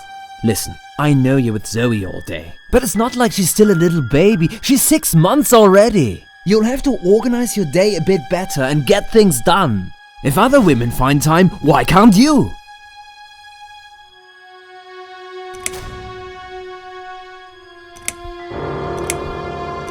Don't be nasty. I'm doing all I can. Are you really? Okay, doing all you can. You obviously care about your husband, coming home after a hard day's work. He's gonna be hungry. But wait, where's his dinner? Oh, let me guess. You didn't make it because you were too busy changing nappies, and singing, and playing, and washing. Yeah, I think so. And I'm not going to feel guilty about it. If you'd spent more time with our daughter yourself, you'd know how important these things are. So pardon me, there's no dinner for a hard-working husband. From now on, he's gonna have to cook for himself. Because, you know what? The wife is working just as hard, and she's really tired of being treated this way. She better get used to it, cause this is just the start. There's gonna be some changes around here. I'm fed up of being pushed around by you. I put the bread on our table, don't I? I'm the man in this family! I will make the rules, and I'll get the respect I deserve. How can you talk to me like this? You're treating me like dirt. Didn't you forget something? I'm your wife. I'm the mother of your child. Doesn't that mean anything to you at all? A wife and a mother? Why don't you start acting like one? When was the last time you showed me that you care about me? All you ever talk about is the baby. I love her to bits, I swear I do. But I want to have a wife too. When was the last time you even kissed me? I'm not even talking about sex. I knew it. Is that what bothers you so much? Is it? Of course it fucking bothers me. Does it not bother you that we never have time for each other? Look, we are new parents. It's always hard. All couples go through it, I heard. Well, fuck this. I heard different. Eric, you're drunk. Get off my case, alright? Look, I understand you've had a very bad day, but it's not my fault that the bomb had gone off and your car was damaged. I'd really like you to calm down now. I'm sure we can sort everything out. We always do. Well, that's what you think. Yeah? And what do you think, Eric? What do I think? So it matters all of a sudden what I think. Well, I'll tell you. Sure. I think you're lazy, Susan. You do nothing all day, while I keep working my ass off to provide for this family. I think you're trying to shift the responsibility on me, like you always did. I think you use the baby as an excuse for everything. And I think you're an asshole. How dare you accuse me of such things? It only takes one look at the flat to see it's all true. I'm done talking to you. Of course you are. That's what you always do, isn't it? You run out of arguments, you stop talking to me, then you lock yourself in the bathroom and fucking cry. I'm sick of repeating the same old thing over and over again. Then why won't you give me a break, for God's sake? You're acting like I've done something terrible. I don't even know what your problem is. Is there something you're not telling me, Eric? You'd know if you listened to me. But you never listen to me, do you? Not to a single word I've ever said. Right, here we go. It's not you, it's the alcohol speaking. I shouldn't be taking any of this seriously. I know that tomorrow you'll be apologizing to me for it. It was just a couple of glasses and you had some too! I'm not drunk! I wish I was. Maybe then I could laugh at this shitty life and not care so much. That's a good one. You really care so much, Eric. You should get a medal or something. I thought you said you weren't gonna talk to me no more. You are full of shit, Susan! Full of shit! Why don't you look at yourself, you idiot? So I'm an idiot now, am I? You keep picking on me for nothing. No, this was coming, and you know it, Susan. If you're so unhappy with me, then what the fuck are you still doing here? Pack your bags and leave me alone. You're throwing me out. This is my fucking flat! I worked my fucking ass off for 7 years to buy it! I'm not going anywhere! Let me go. I have to check on Zoe. I left a window open in her room. She might be cold.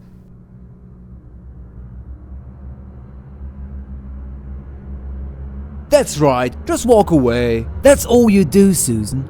You can never finish anything. If there's one thing I don't want to finish, it's this stupid conversation. Why not? Are you afraid that I actually might be right? Are you scared of facing the truth?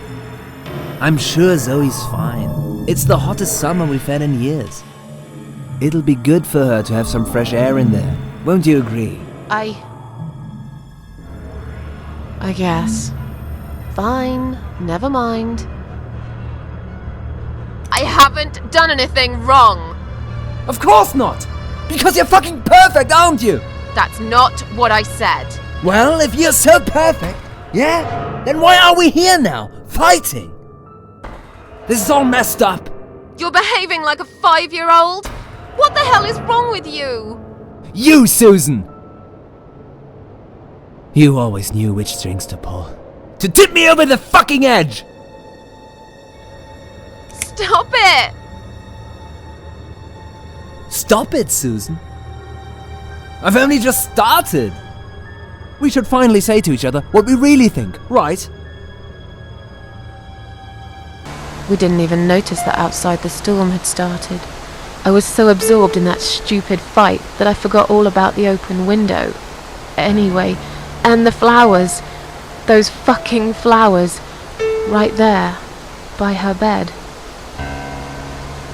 She had some rare allergy to pollen, but we couldn't have known that. How were we supposed to know? It's rare. She started coughing and choking.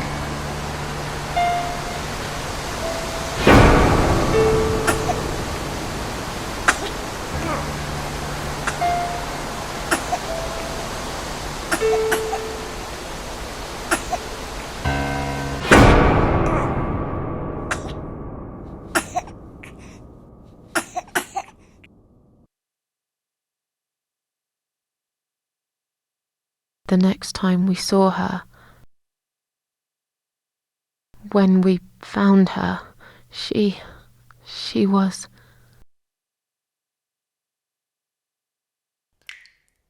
After 2 days of what seemed like a narcotic dream, Eric had gone out and never came back again. They found him nearly a week later. He drank himself dead in the woods. I nearly didn't recognize him when I saw him in the morgue. It really was a hot summer. He looked bad. Miss Ashworth, Thank you for telling me that. Now I understand. I understand why you're so sad all the time.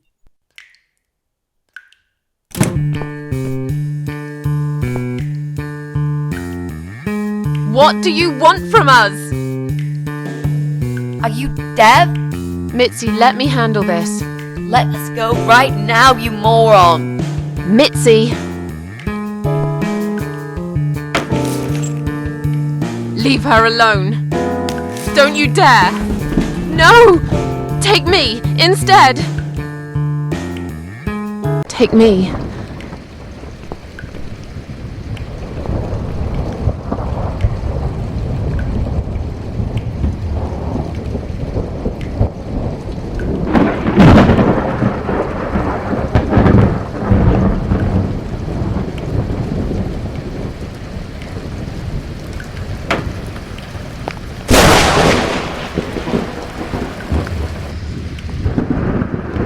you hurt my friend, I will.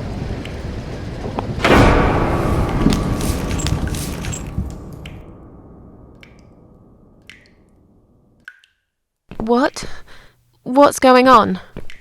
You're letting me go? Just like that?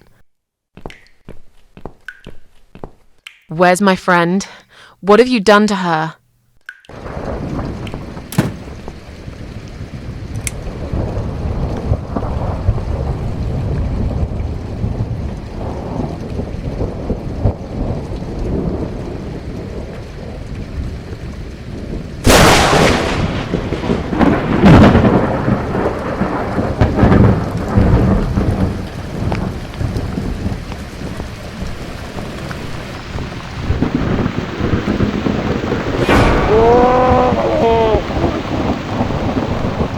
You sick son of a bitch. What do you want me to do? I don't understand.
Stand still, Mitzi.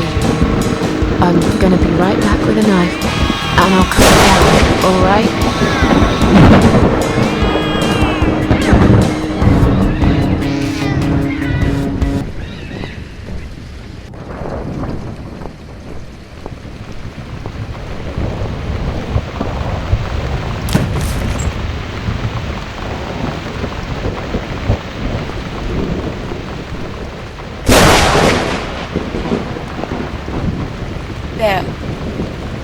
They're eating him. This is... Don't look, Mitzi. Don't look.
We're really going to do it, aren't we?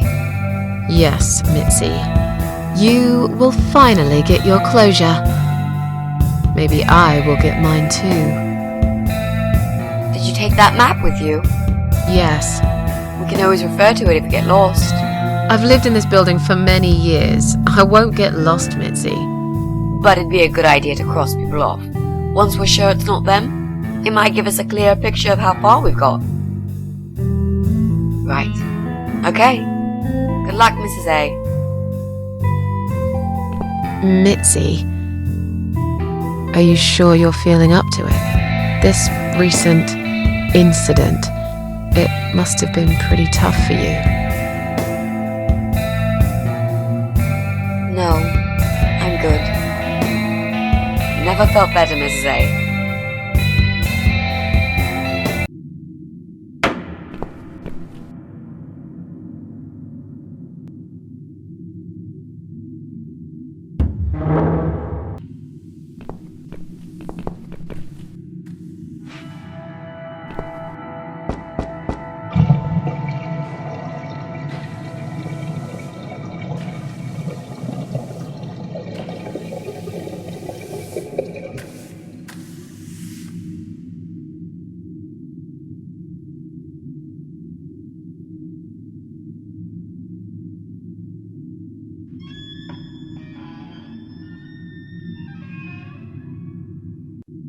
Can you unlock this door for us?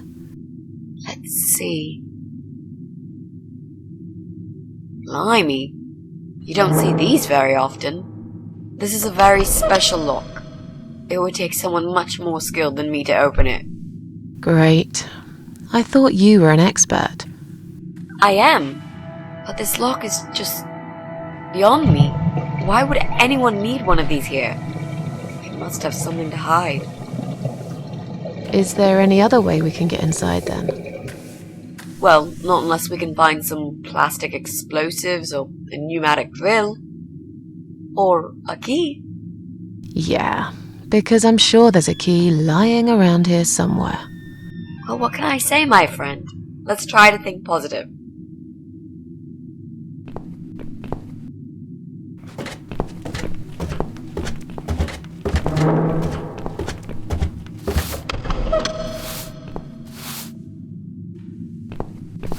Hello. You live on the first floor, am I right?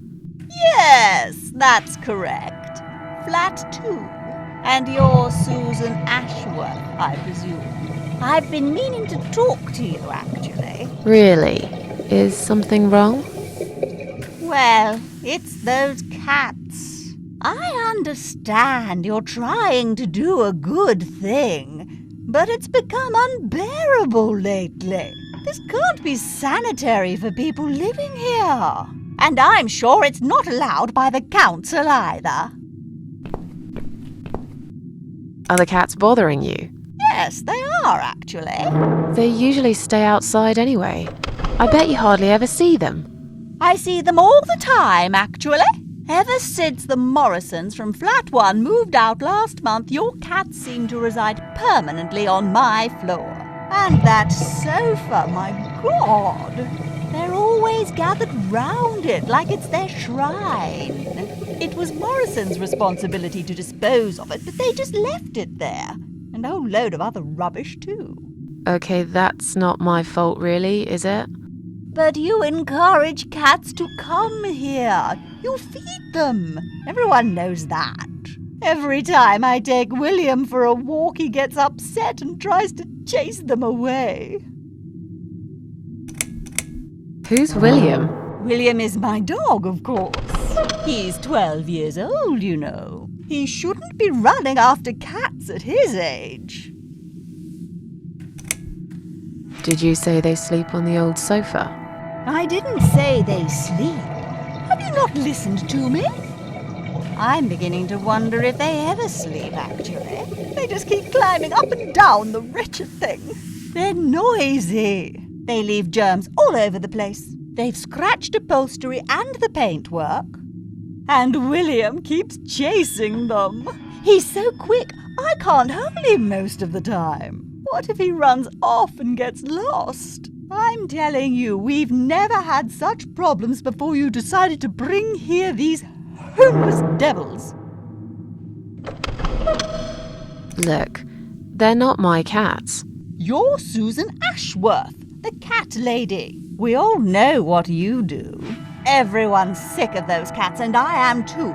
Brian said he will get in touch with animal control if things don't improve. He already did. Really? Well, I certainly don't see any improvement on first floor. It's still completely overrun by these filthy creatures. He'll have to talk to them again. I hear they've run out of business recently. Then he'll have to find another one. This is just not good enough. I have to go now. See you later.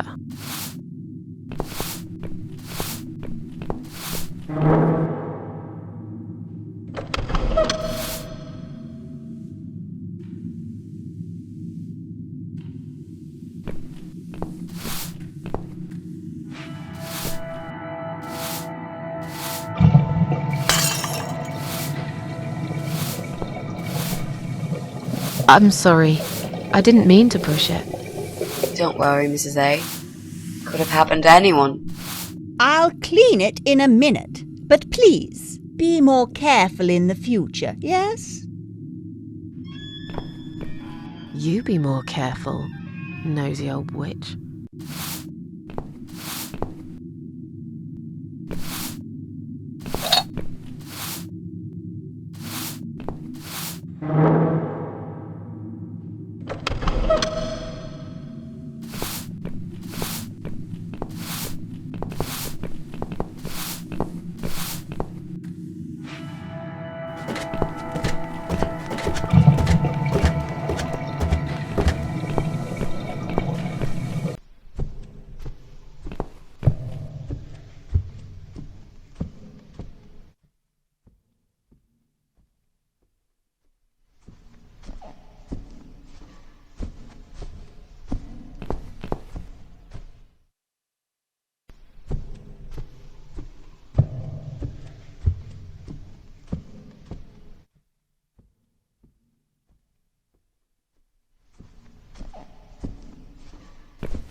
Would you like to try your famous lock-picking skills on this lock here? Let's see. A young child could open this lock with a piece of wire. That's fantastic. Have you done it yet? No, I can't work when you're looking over my shoulder. Do you mind? No, sure. I'll just walk away for a minute and stare at the wall if that's what it takes to get this done. Thanks.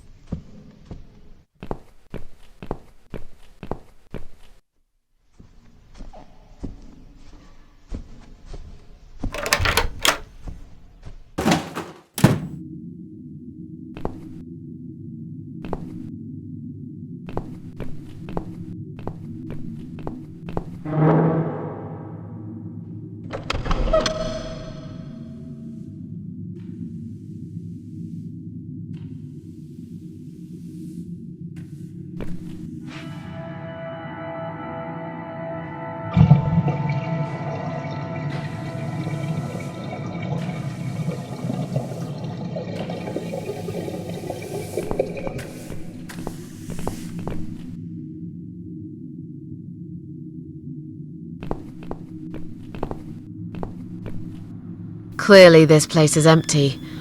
I reckon we can cross it off the list.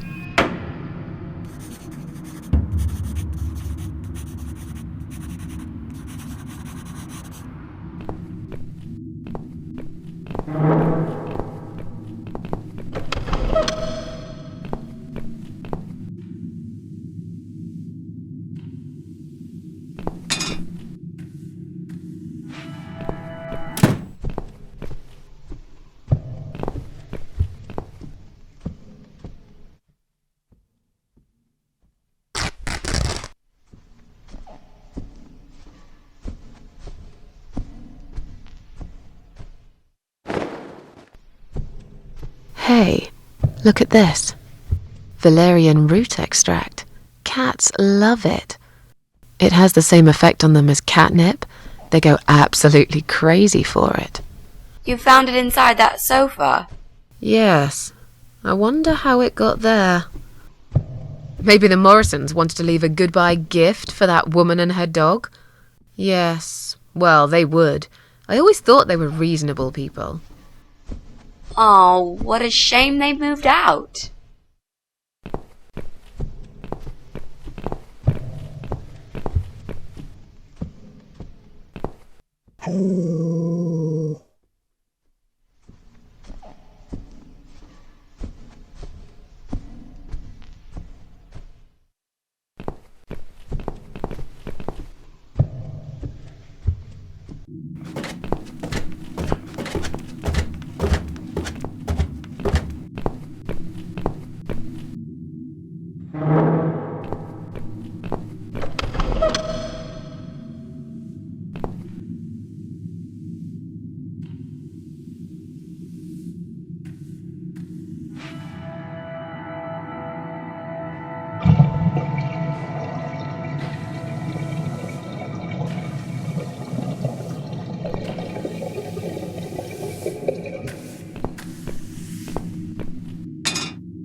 That'll teach you not to mess with the cat lady.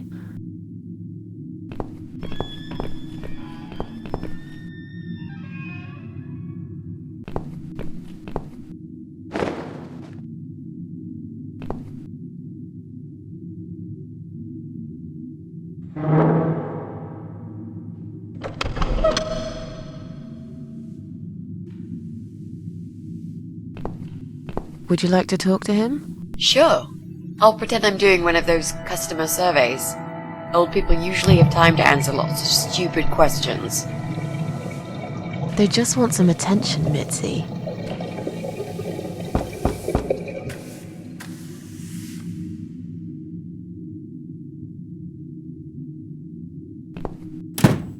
Hello there, sir. If you could spare us just a few minutes of your time, we'd like to ask some questions about your internet service provider. I'm not interested. I don't have any money. Go bother someone else. Oh. But we're not trying to sell anything. It's just a little survey. What? Wait a second. I can't hear what you're saying, sweetie. Let me get my hearing aid. Do you think he'll be back with a shotgun? Don't be silly. This isn't America. I thought I heard someone. What did you want? Do you own computer connected to the internet? Say again? Right. Okay.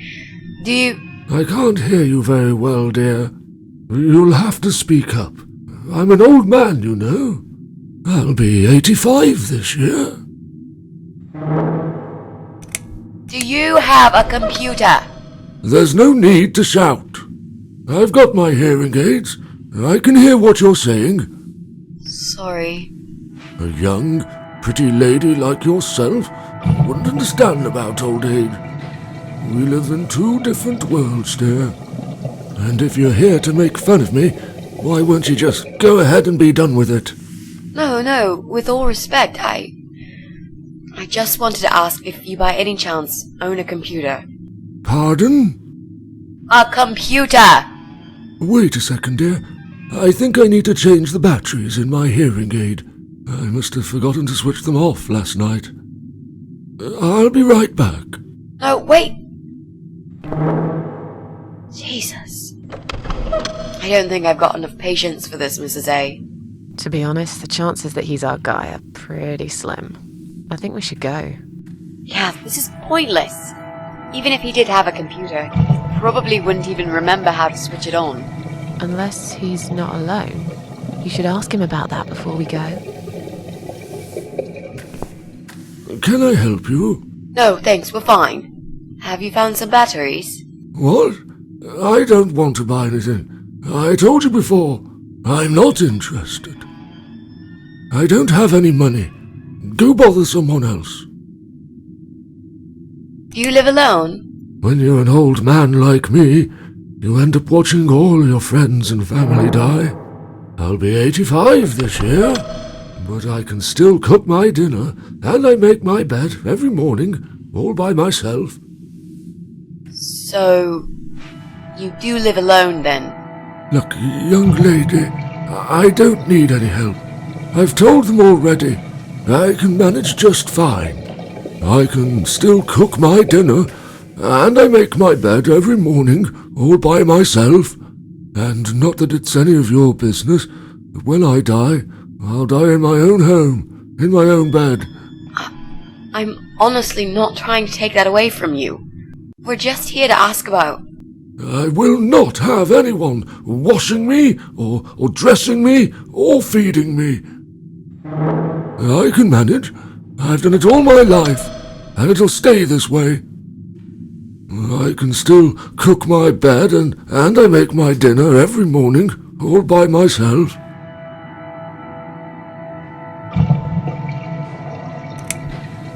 I didn't mean to pry. Please accept my apology. No, it's me who should be sorry. I haven't even offered you ladies a cup of tea. That's fine.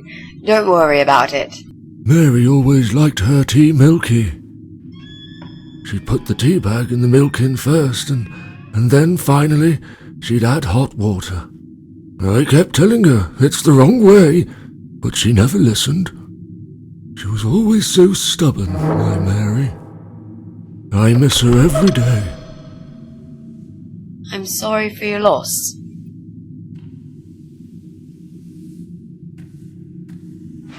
Sorry to have bothered you, sir. We'll go now. I'll see you later, ladies. Next time I'll do the talking, yeah? He's tough. Wouldn't answer a single question. But he can't possibly be an internet whiz. Yep, he's just a lonely old man. Let's cross him off the list.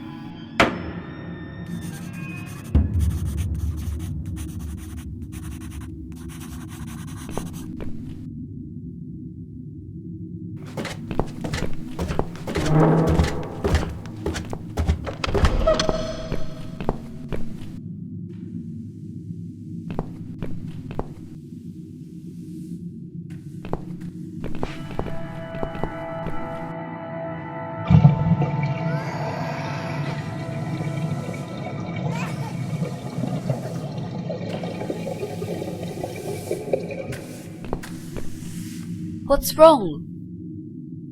I really don't feel that comfortable around babies, you know?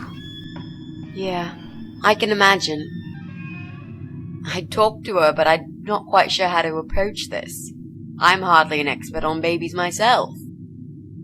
If only we had some good reason to talk to this woman. What do you mean? Something like... I don't know. Something to talk about. We can't just knock on her door and talk about the weather. Let's go somewhere else then. We can always come back here later. All right.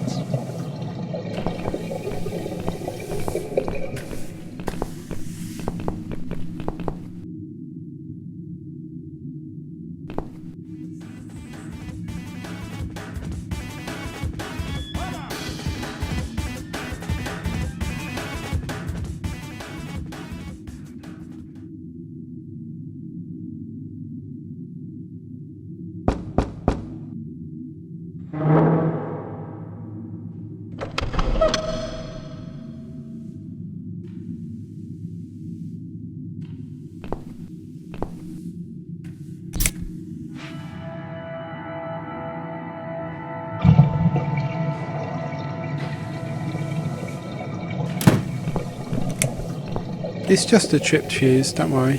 I'll just flip this switch, and we're back on. Jesse, can we talk to you for a second? Sure, but not right now. I'm right in the middle of something.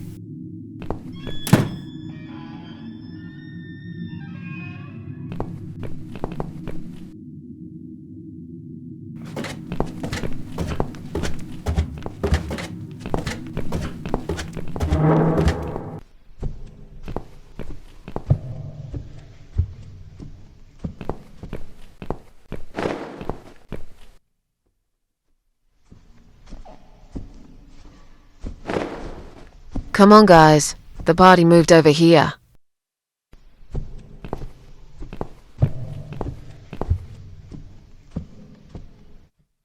Where are they? Mrs. A.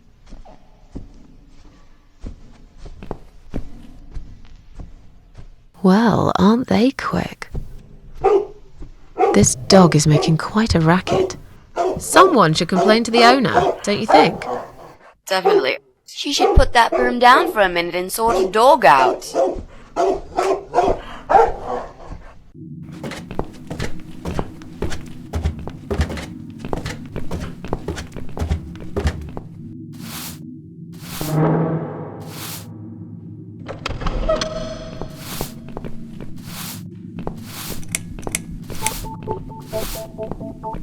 Your dog is making horrible noise. Can't you do something? It's probably because your wretched cat's upset him again. Poor William. I'd better check on him.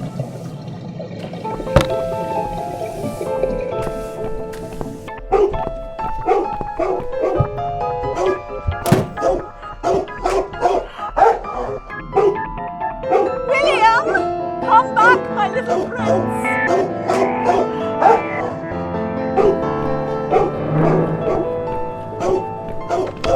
Are you sure the cat'll be alright? Please. These cats can easily outrun some old mutt.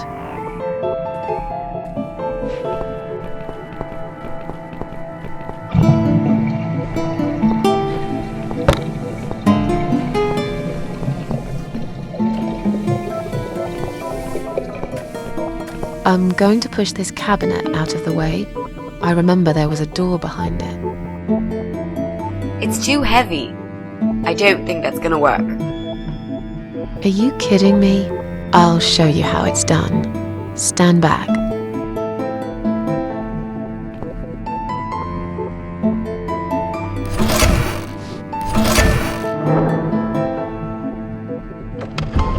There.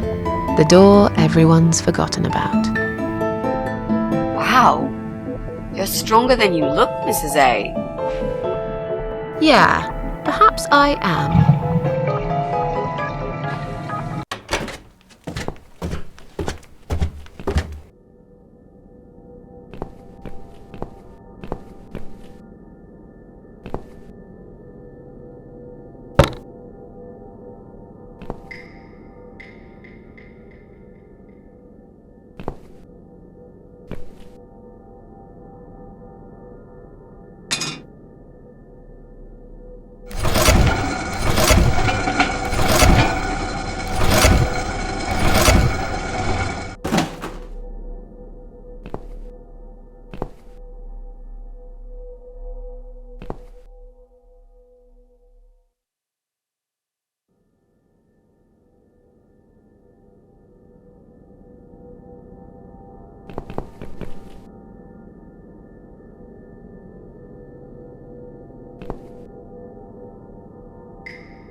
I think I've got an idea. I know how I could pay Brian back for all that he's done to me and the cats. Brian. The guy from Flat 6, right? Yes, Brian, that nasty piece of shit. He deserves to be punished, you know, and this wedding dress will be perfect for this. You ever heard the legend of the cat widow? The cat widow? No, I can't say I have. Well, you're not from around here, but I'm sure Brian knows it. He grew up in this city, just like me. So, what's it about? It's an old story about a ghost cat who takes a human form to haunt her killer. Wow, that's pretty crazy, Mrs. A. Do you really think we can pull it off? Yes. Yes, of course. We just need to prepare. A good costume will do the job. This dress, we can alter it. We'll need some red paint too. Are you sure about that? I promise this will work. And it will give us a chance to check his computer. If he's got one. Okay, so what do we need? Well, Basically, we need 3 things. Red paint. There's a tin here. We could use that. The dress will make a great costume. We just need it in black. Also, it should look damaged. That's important. Cat Widow is a ghost after all. I'll need some scissors for that. We need some kind of mask. I don't want him to recognize me, obviously.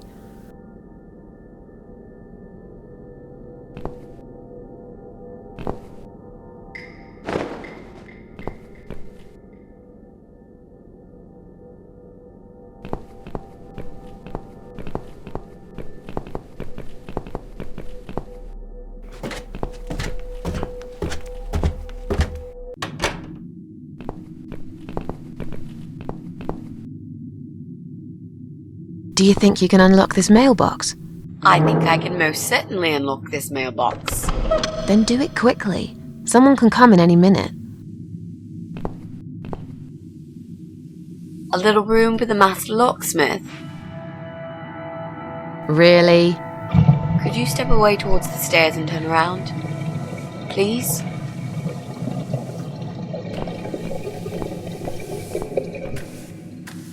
Master criminal, if anything.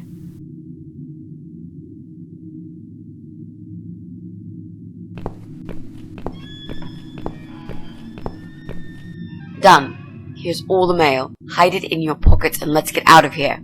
It was mostly junk mail and leaflets. I threw those away.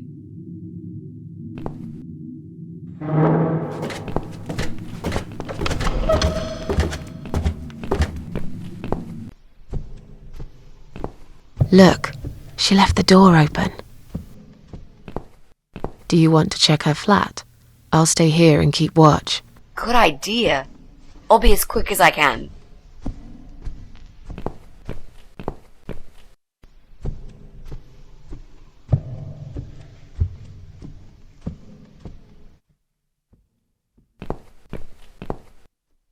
It's not her. I didn't find anything. No computers, no laptops, no telephone line.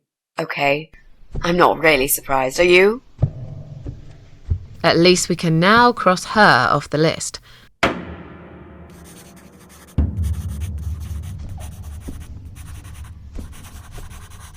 Let's go.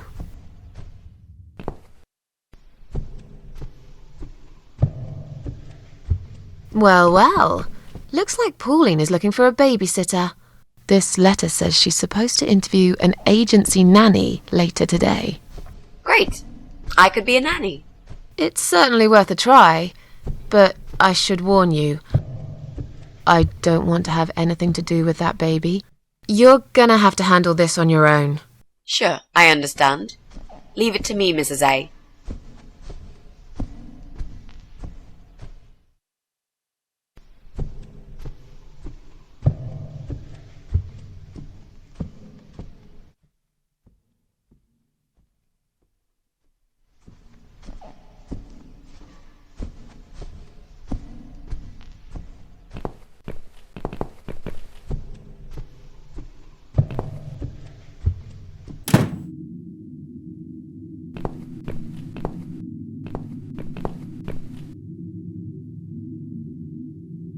I'll try to catch that thing for you, alright?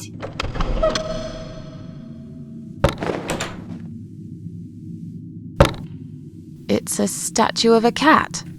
How nice. So there's another wacko obsessed with cats in this house. Lovely.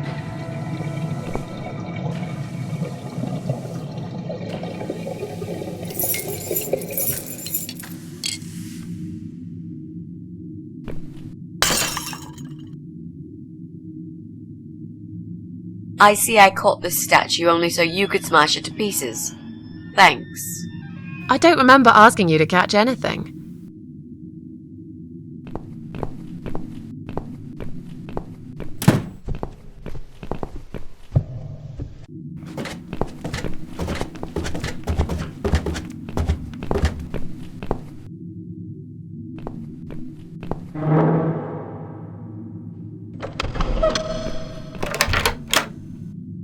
Do you want to go in first?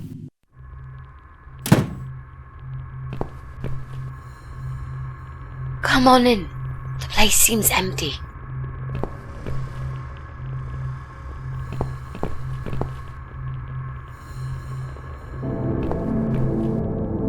Watch out, Mrs. A. There's a massive hole in the floor. Just step around it. I'm not blind. Besides, I know it's there. We saw it from the floor below. Let's have a look around. There's got to be a computer here somewhere. I really don't like this place. Yeah. It's rather creepy.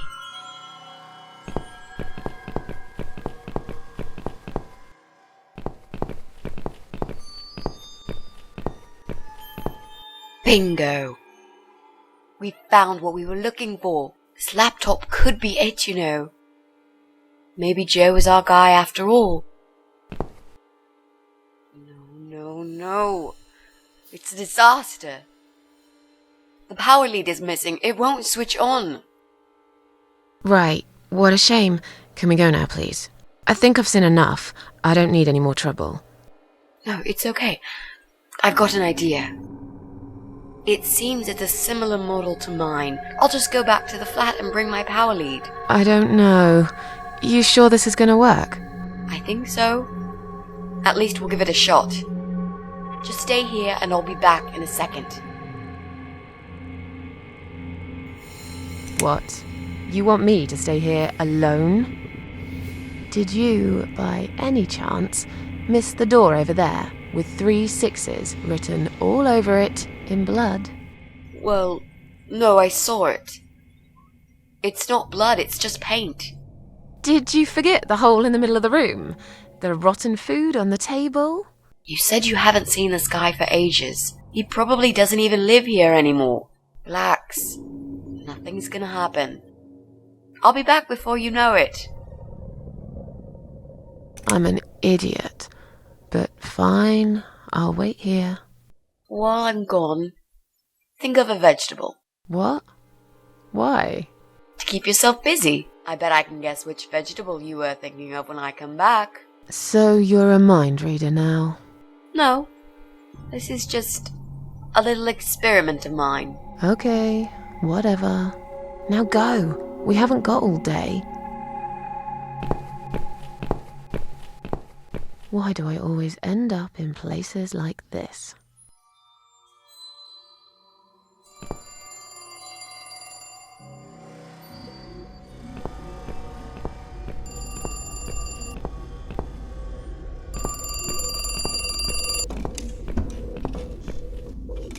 Careful now.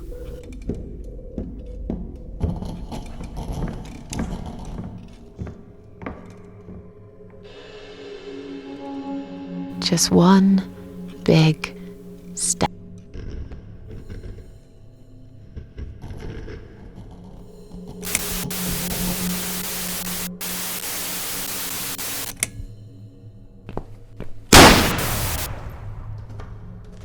Right, I'm done waiting.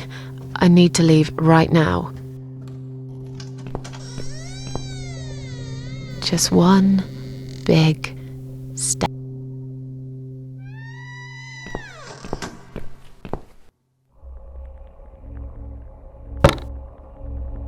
Damn, the door handle just came off in my hand. How am I going to get out of here now?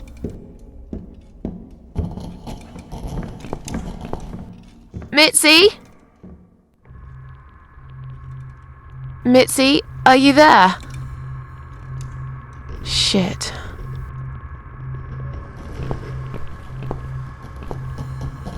Just one big step.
What the?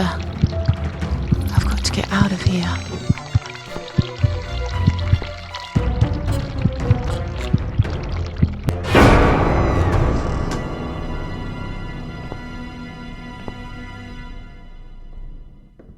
What?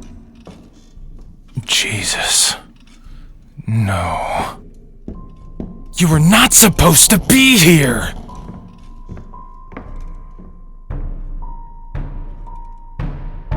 Why did you have to ruin everything? What have you done, you stupid, evil bitch? Who are you?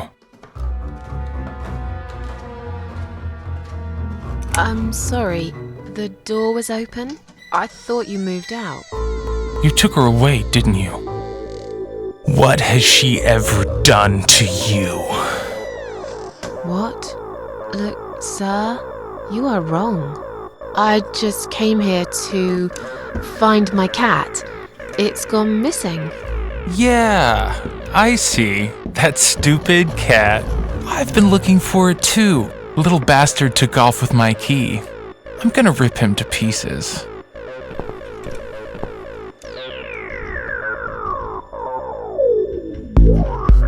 My friend knows that I'm here, and she will call the police. And I've got a gun. I can shoot you right there in your heart. It's not worth it, Joe. I've done you no harm. Of course you haven't got a heart. Isn't that right? I have no idea what you're talking about. I'll just leave. Very slowly. I won't cause you any trouble at all, okay?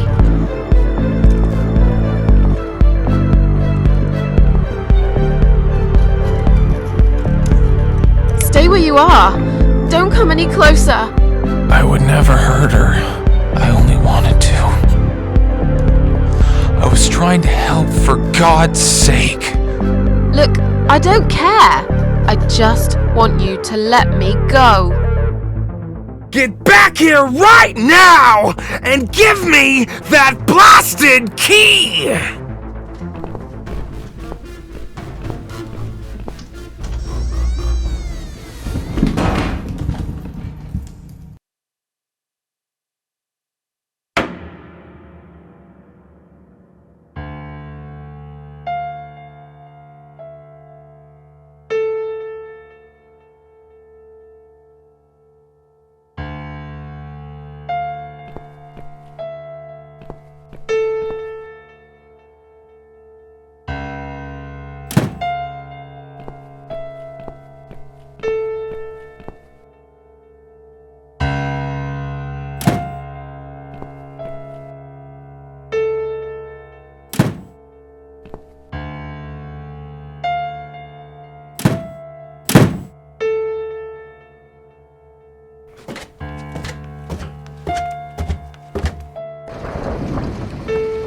Come in, come in.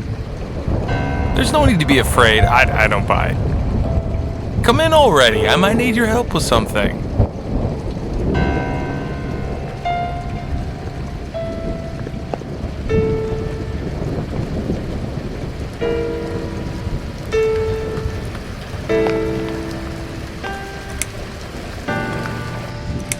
You need my help. I thought you wanted to kill me. Why would I want to kill you? You must be mistaken. Who do you think I am?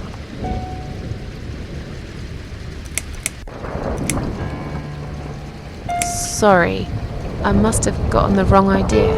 It happens to me sometimes. I've been known to be a bit intimidating, I guess. But I'm not a violent person. Okay, good to know. I mean, I will use violence if I'm pushed against the wall. Do you know what I mean? All too well, Mr. Davis. All too well. Where are we? I really can't remember the name of this town, but I'm pretty sure the hotel is called Quiet Haven. This is a hotel? I know, it's a joke. They shouldn't charge half the price for this dump if you ask me. This is all just a dream, right? It's funny that you would say that. I've already heard that somewhere today. But if this is a dream, I've been asleep for a very long time. I'm sorry. I just want to leave. Yes, I understand. I wouldn't stay here myself if it was my decision to make. I'm stuck here too. You see, my wife Ivy is in the room to the left. She's a little fragile at the moment. She said she was going to do her makeup, but it's been a week now, maybe longer. Every time I try to talk to her, she just gets angry, and she tells me she's not done yet. I've cooked her a meal, but she ignores me. She never likes when I cook. But what's that got to do with me? If you talk to her, I'll show you the way out, I promise. Just go in there and tell her she looks fine. She's always so careful about looking perfect. Okay. I'll see what I can do. So, your wife's been in that room for a week? Now that you bring this up, I think it might have been a month. That's a very long time to stay in one place. She wants to look great. I guess it takes time, but we really have to go now. I think there's a big storm coming. I feel it in my bones. Goodbye, Joe.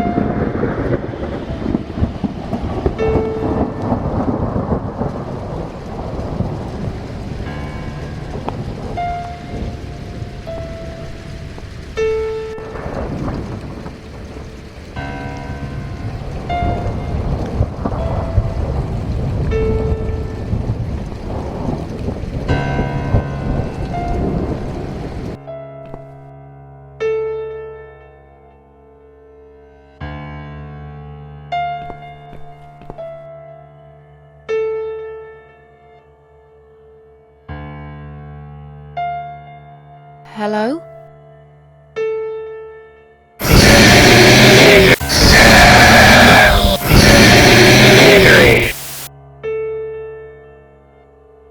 Misery? Is that what you said?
No.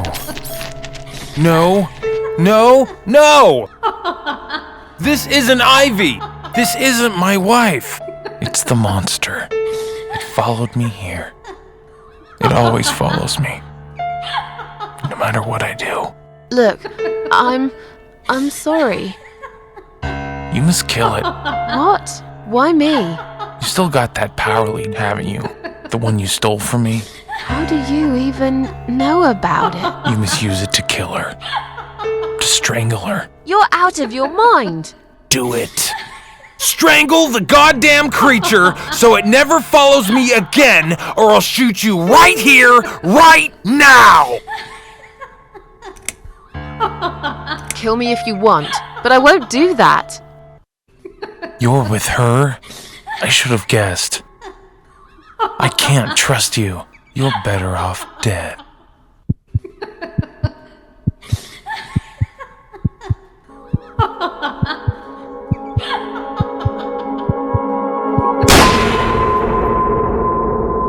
Are you alright, Mrs. A? You look like you've seen a ghost. Something strange happened. Maybe I am mad after all. Don't be silly. I was gone for less than 1 minute. Really? Somehow it felt longer than that. Time drags when you've got nothing to do, I guess. I see you found the laptop cable. That's good news, because I don't think mine will be any good. Let's see what's on this hard drive, shall we? Well, that was a waste of time. Never mind. At least now we're sure it's not him. Let's just go. I don't want to spend another minute in this place. Hey, did you think of a vegetable? What? I'd asked you to think of a vegetable while I was gone. So? Did you? Yeah, sure. Great. Now don't tell me. Was it carrot? Yes. A carrot. That's amazing. How did you know? That's the secret. I can't tell you that, Mrs. A, or else it wouldn't be a magic trick anymore. Yay, it works every time. Okay, don't get too big-headed now. Sure, but I am the greatest. Look, I only said it was carrot to be nice. In fact, I thought about celery. I wasn't going to say, but you leave me no choice. Yeah, right. Yes. Now, let's go. Joe can come back any minute, and you don't want to meet him. He is not a nice guy.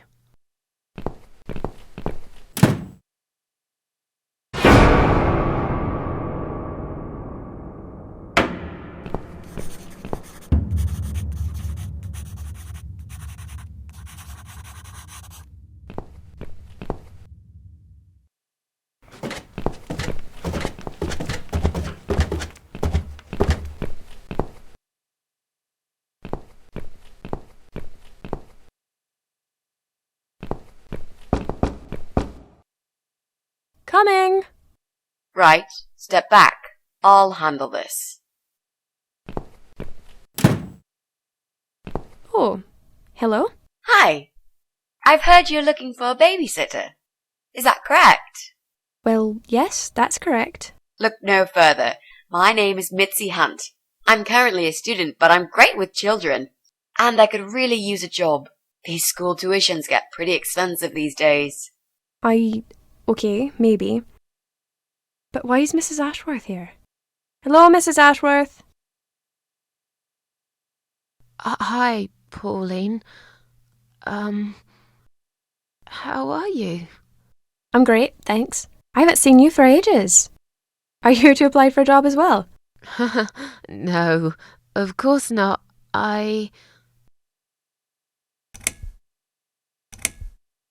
Oh, Susan's my auntie. She told me about the job. I was a bit shy to come and ask like this, so she offered to come along. She is my favourite auntie. Thank you so much again, Auntie Susan. No problem, sweetie. So, anyway, I'm starting this course on child psychology next semester, and I thought it would be useful to get some hands-on experience with little children. How old is your daughter? She's nearly 6 months. That's perfect. Aren't they just the cutest, most adorable little muffins when they're 6 months old? Yes, well, you sure sound enthusiastic. Would you like to come in? Both of you? It's okay. I'll wait. Please come in too, Auntie Susan. I could really do with your support. You know how shy I get sometimes. Yes, well, you'll... Okay, I'll come. You owe me. We need to work together on this. I'll do the talking, I promise. Fine. Just don't overdo it. It's too late for that, Mrs. A.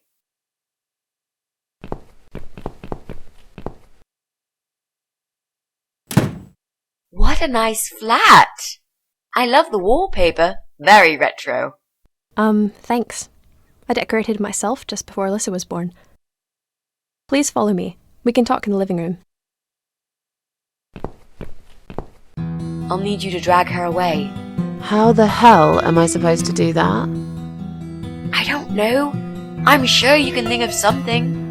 Why don't you think of something? I told you I don't do babies. I feel so uncomfortable here. I'd gladly blend with this cheesy wallpaper that you like so much and disappear. I know. So do I. Do you think I know anything about babies? No. But I'm trying to fake it, and so far she's buying it. Look, I need you to stay cool and come up with something that'll make her leave the room. Got it? But that's where the problem is. I can't think of anything. Just play it by ear, yeah?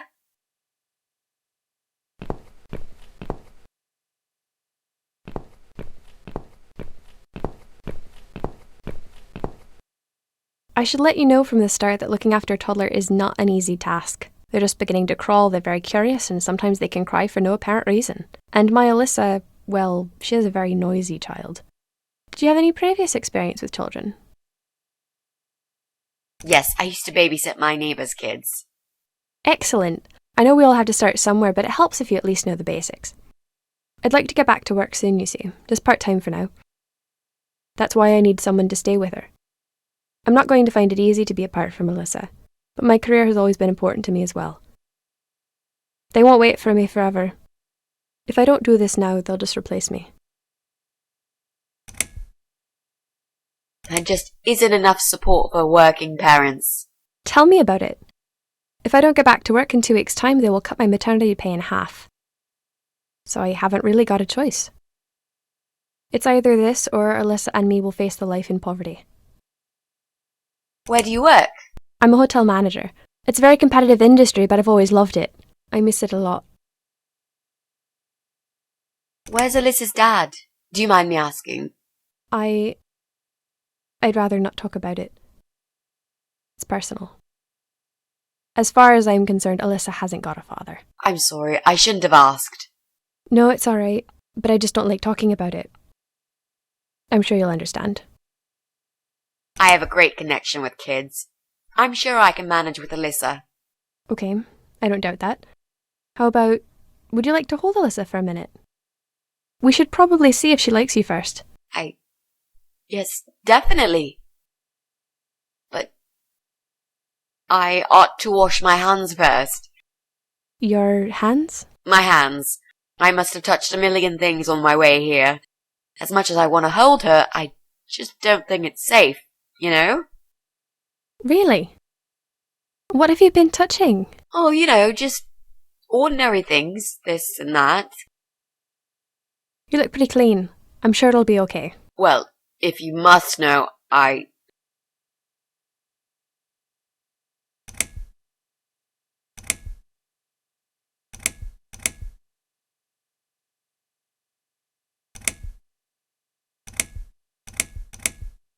hugged a homeless man outside this house. Oh. If that's the case, then I would very much prefer that you wash your hands. I'll show you to the bathroom. Would you mind answering the door for me? Sure, no problem. It's probably just my friend Kate. Just let her in, please. Is that okay? The bathroom's this way. Follow me. Your turn, Mrs. A. Seriously? Do something. Anything. Fine. Make sure you scrub those dirty hands really well. I need a bit of time.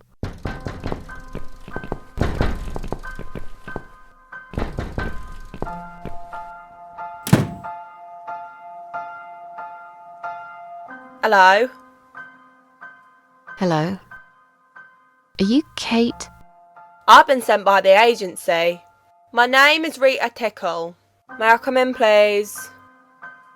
Agency? What agency? The Happy Nanny Babysitters Agency, of course. We bring fun and professionalism into childminding at a discount price. May I come in, please? Wait, just hang on a second. I believe we have an appointment. It was confirmed by post. Didn't you get a letter? Hang on, I said. I'm sorry. The position has already been taken. Oh, great. Are you sure? Yes, I'm sure. Thanks for your time. See ya. Wait. There must have been some kind of mix-up. No, there wasn't a mix-up. You're just too late. Bye. I'd better call the office and find out what happened.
So, was it my friend at the door? No, just some door-to-door salesman. Well, I hope you told him to go to hell. I honestly don't know what these people are thinking. Yeah, me neither. I'm sure it's Kate this time. I'll let her in if you'll excuse me for a minute. Wait! My hands still aren't clean enough. I should wash them again. Really? But you washed them for about 10 minutes. I'm sorry. I'm really peculiar when it comes to hand hygiene. It's a little excessive, but I guess it's none of my business. You know where the bathroom is now. Do you want to go and wash hands again while I answer the door?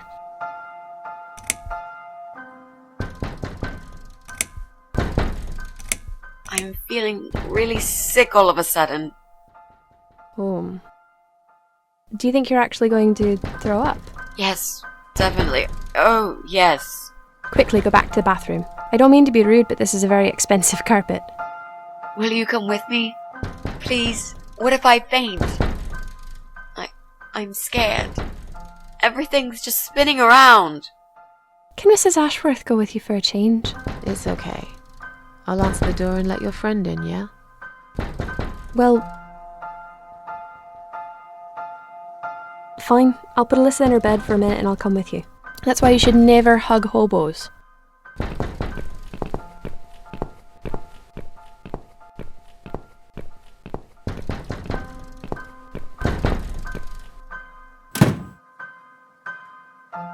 It's you?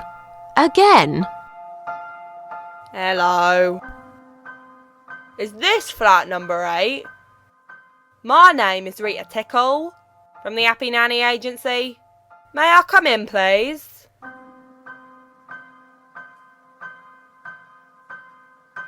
I've told you already. You're too late. You have? I thought I got the wrong door last time. It's the right door. I was looking for a nanny, but I'm not anymore. Do you understand what I'm saying? Yeah. You were looking for a nanny? I have 10 years experience and training in child discipline techniques and behavioural psychology. Also, I am known for good personal hygiene, strong work ethics, and I only take one break every 5 hours. Just to use the restroom. Wow, that sounds really great, but I'd like you to go away now. You don't need a nanny? Nope. I've decided to give my baby up for adoption. You're an evil person. You'll go to hell for doing that to your baby. Yeah, I've already been to hell. They don't want me there.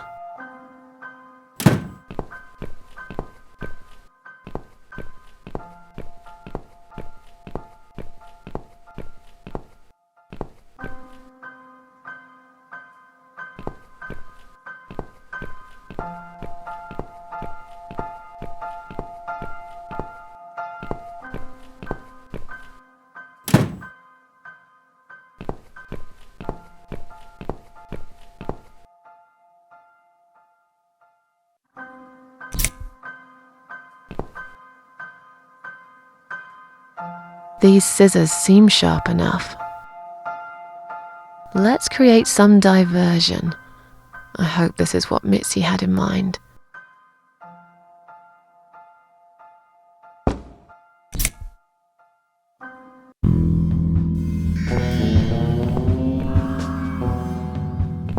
Oh, not that again. What happened to the lights? I'm terrified of the dark. I can't move. Oh God, can't breathe. Calm down, it's alright. It's probably just that stupid meter. It must have ran out of money again. It's not even that dark. Please, you got to do something about it. I think I'm going to faint. Fine, just stay in my bedroom. There'll still be plenty of sunlight there at this time of the day. I'll go outside and put some money on the meter. It'll only take a minute.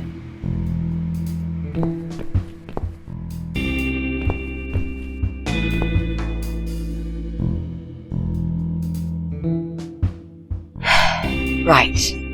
Let's do it.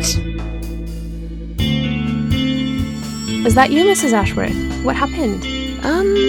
No idea. Maybe it's a blackout, like in the old days.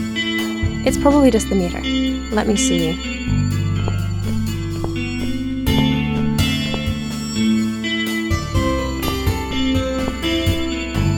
So it's not her either. A waste of time. It's time to leave. This interview is over.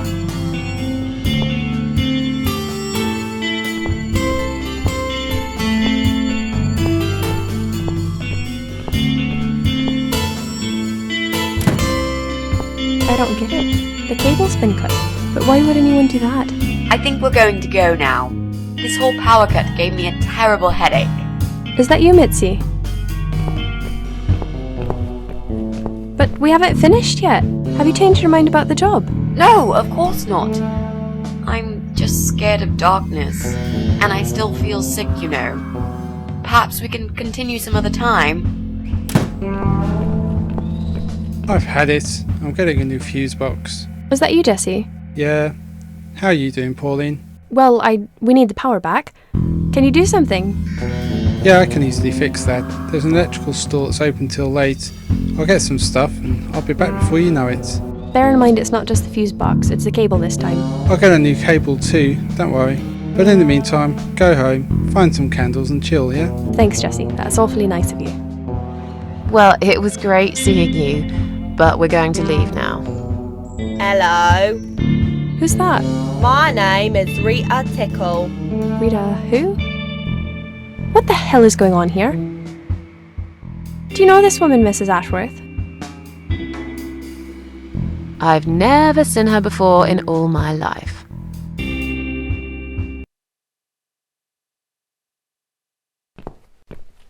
Now she'll think we are absolutely crazy. I wouldn't worry too much. You're not exactly the most popular neighbor in the house, anyway. Thanks. What? You don't actually care what those idiots think, do you? No, of course not.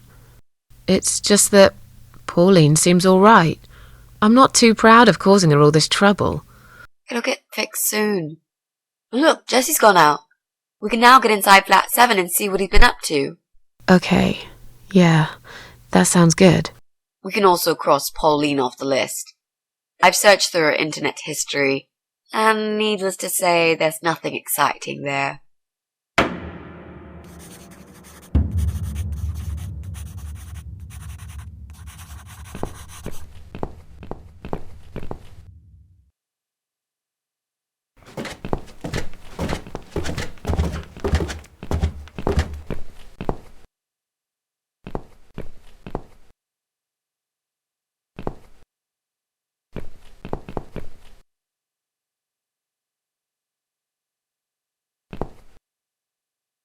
Now that he's gone, we can get inside? Yes, let's do that. I'll close my eyes and you pick that lock, Mitzi. Okay, but no peeking. I'd never. You've really hurt my feelings now. Yeah. Now close them.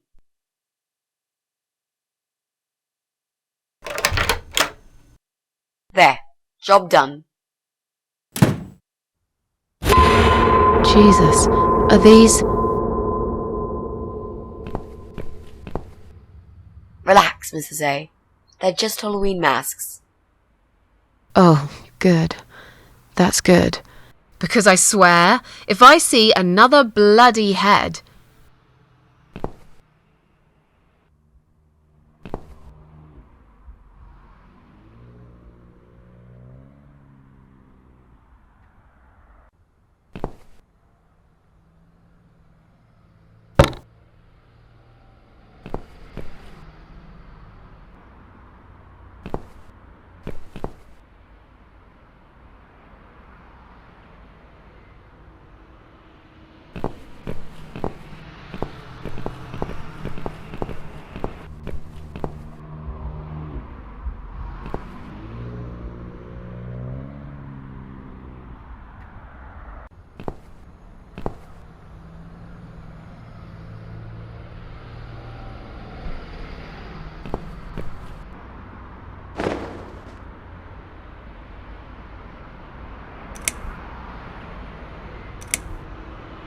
So, who's got windows over this side of the building? Well, Joe Davis lives right below. But I'm not going there again. I want to make that clear. I guess we could also check one flat below Joe's. I just hope the cable's long enough. Let's find out, shall we?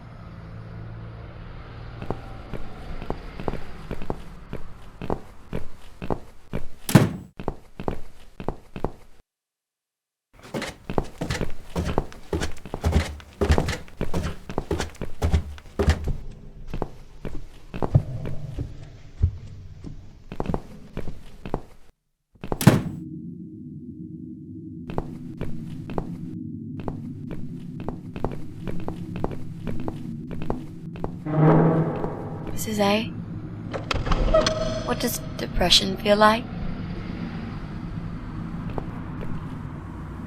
Well, it feels like all I want is to die, but I have to live. That's funny. Most of the time I feel like I want to live, but I have to die.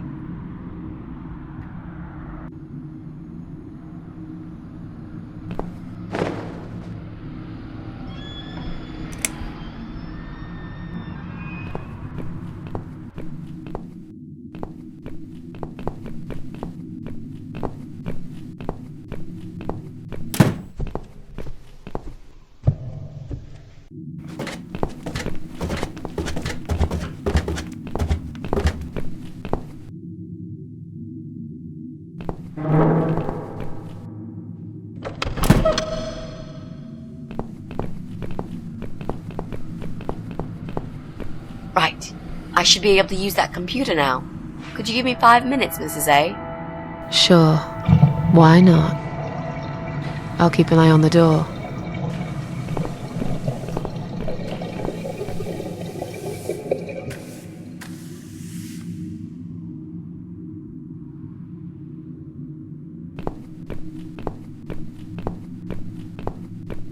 It's not him either. God damn it!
We need to make some adjustments.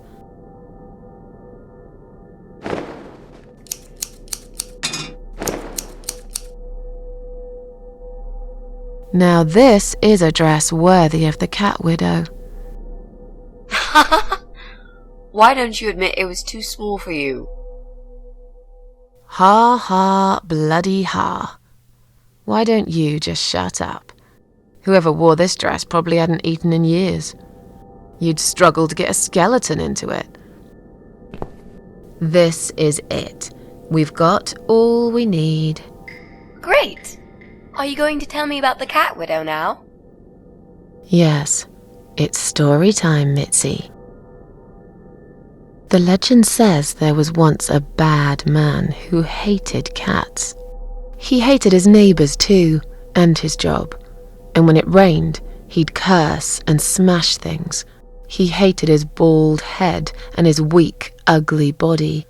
He probably hated himself the most, although he would never admit it. I think I see where this is going. One day, out of pure hatred for the whole world and everything that lives, he captured a family of cats and drowned them all in the river. That day, the sun turned black and all the birds went silent as the 6 kittens struggled for life. But trapped in a strong canvas bag, they never had a chance. They all died that day. All but one. The mother cat, in a desperate fight to set herself free, by pure luck clawed her way out of the bag and swam to the shore. She lost everything that day, her beautiful children and her proud husband. Her heart crashed into pieces as she watched their limp dead bodies stolen by the current. Running after them, she followed them for days, for as long as she could. Then, eventually, she lost sight of them. She stayed on the bank of the river for a while. The world stopped turning for her, her eyes empty and blind. And then, one day, she slowly slid down the bank and into the cold, dark water. She gave in to it. She let the river take her away too, cover her mouth, her ears, her eyes. But as the water filled her lungs, and she started slipping into darkness, there was another strange feeling that burst in her mind like a ball of flames. Anger, rage even. Her last craving, before she drowned, was for revenge, for blood. And so she returned, reborn and changed. A cat widow, veiled in black, mistress of the cats. Her body of a young woman, but her eyes of a cat. And her face, white, rotten, face of a corpse. Those who saw it rarely lived to tell the tale. She would get her revenge on all cat killers and cat torturers. But there was someone she had to see first. Someone special. Someone she really hated the most.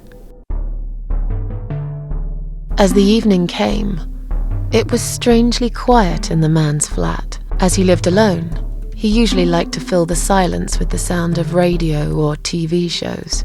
But that night, he switched them all off, feeling anxious and tired after work.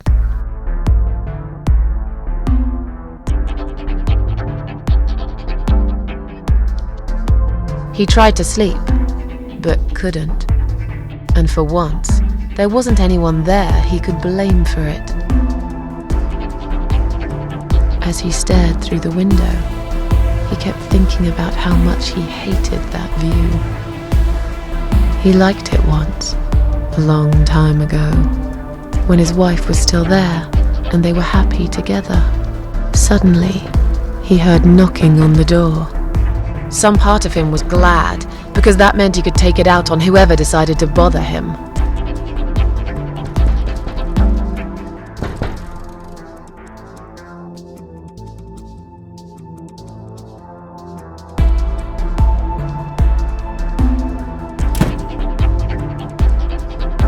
There was nobody there. He almost felt disappointed, but before he turned to walk away, he suddenly noticed something down the hall.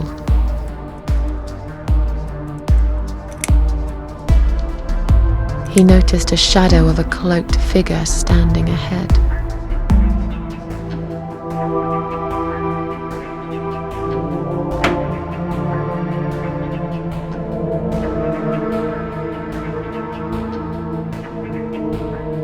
He stopped again. He couldn't believe his eyes. Someone wrote "Cat Killer" on his door.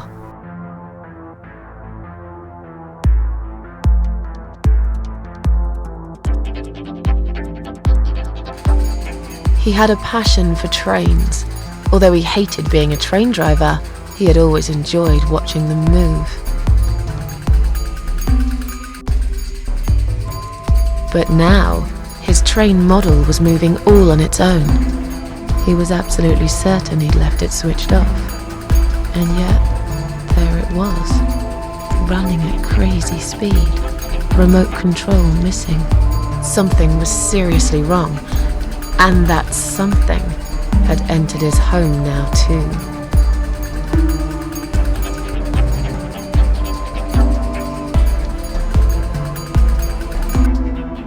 He hoped he was just imagining things, tired as he was. But there was another surprise waiting for him in his bedroom. A giant, blood-soaked zombie cat sat on his bed.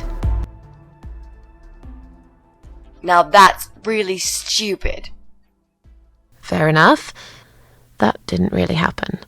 Everyone knows there's no such thing as giant zombie cats, right? What really happened was this. "Cat Widow is here," was written all over the wall.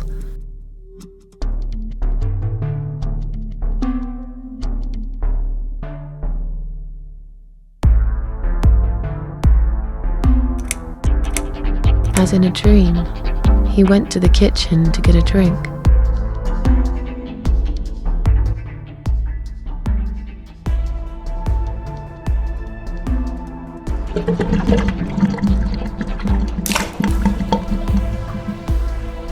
There was no water. He knew there were valves in the basement that turned it off, but no one's been down there for years. He felt sick. None of this made any sense. And yet, deep down, he knew what he did to the cats was wrong. There was a part of him that almost wanted to be punished. the part he tried so hard to hide. He thought he'd heard something in the corridor. Was there someone there with him?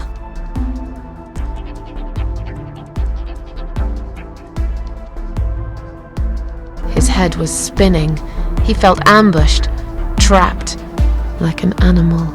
He had to get out of there. Getting really scared now, he decided to call the police.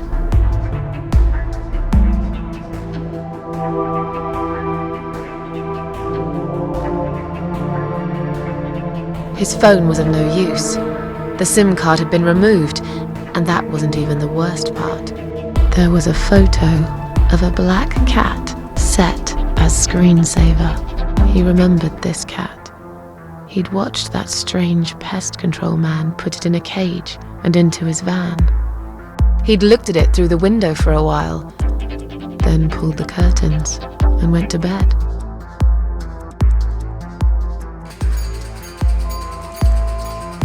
He stopped, paralyzed. He'd heard something right in front of him. A whisper, more like a purr. She was there, in the dark corner of his living room, waiting. Black veil covering that pale, dead face, and yet he could almost feel Cat Widow's eyes piercing through him. Cat Widow aimed a shotgun at his chest and fired.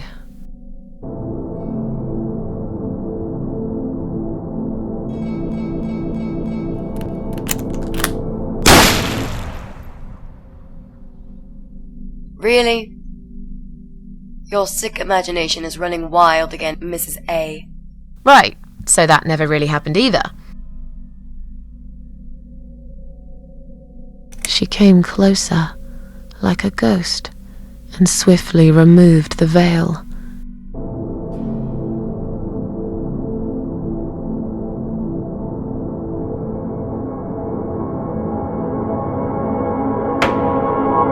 She came back for him, to take him to the river, to make him pay for what he'd done. As he looked into her eyes, he could feel the world spinning around him, his knees go weak, his pants suddenly wet around his crotch. As much as he hated life, he didn't want to die either. Inside, he was just a big, stinking coward. And then he fainted.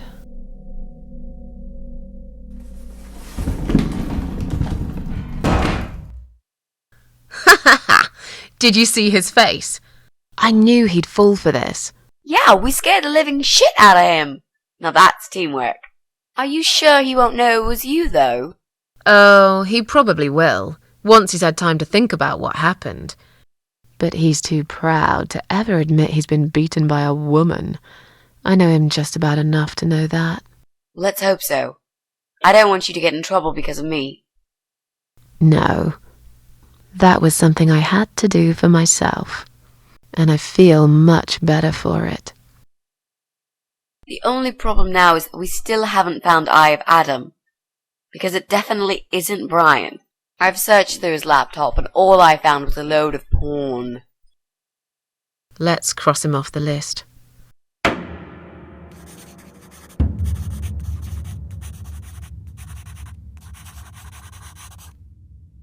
Well, that means we've checked everyone. We've hit a brick wall. Perhaps I was wrong. Maybe he doesn't live here at all. I think we need to sleep on it, and we might get some more ideas in the morning. Shall we head back home? Yeah, I do feel tired.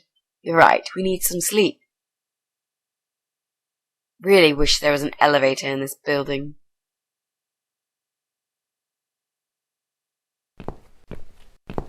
What's that? A note? What does it say, Mrs. A? You will not believe it.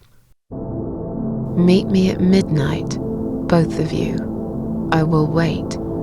Flat 5. Door will be open. Do not fear. Eye of Adam. That vibe. That's the old guy. Can't be. It can't be him. I guess we'll find out. At midnight. We've got a few hours until then. Let's get some coffee.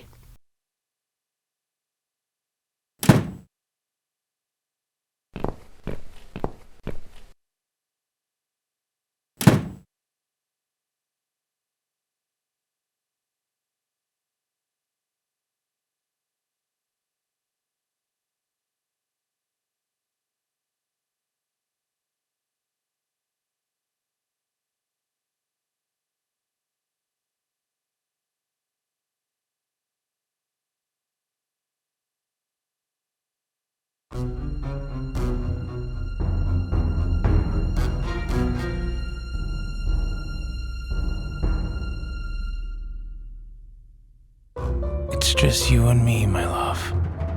No one will find us here.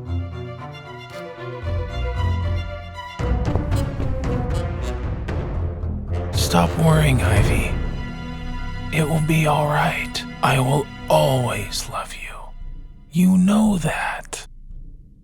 I'm gonna make you all better.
Look at this door. Crazy son of a bitch. That's not gonna stop us. I think there's someone in the kitchen.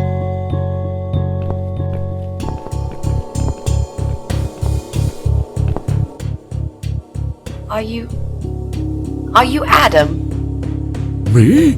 No, of course not. I don't have anything to do with all this foolishness. Never have. It's my son. I've told him time and time again, but he never listens. I've done my best to protect that boy, you know. I'm all he's got left in the world since his mama died, but it just wasn't enough. Where is he then? Where's Eye of Adam? He's in his room. Where else would he be? He's always in his room, staring at that screen for as long as he can. Look, I've made up my mind about this. I want to help you. This mess he's in, it's gone too far.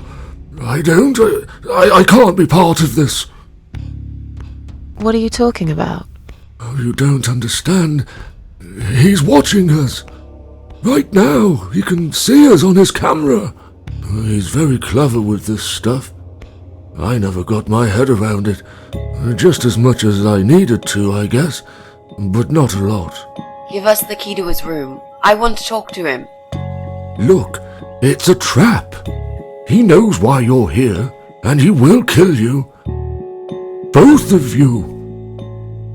But he will not kill me. He won't dare. All these years, I've looked after him well. He owes me everything. It breaks my heart to do this now. What choice do I have?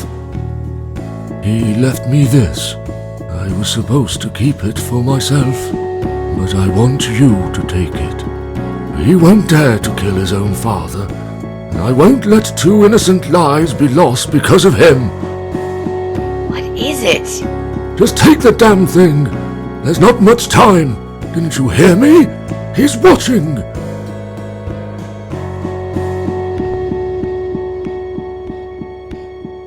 What is it, Mrs. A? It's a shoebox. Take it away. Get rid of it. He must see that I don't have it anymore. Shall we open it?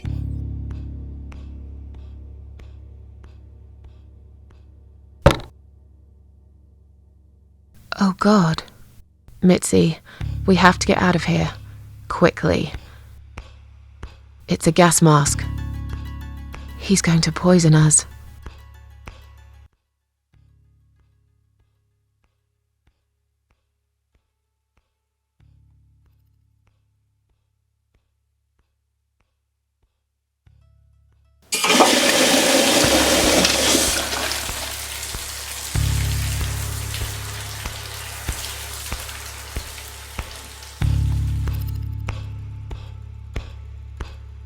It's too late!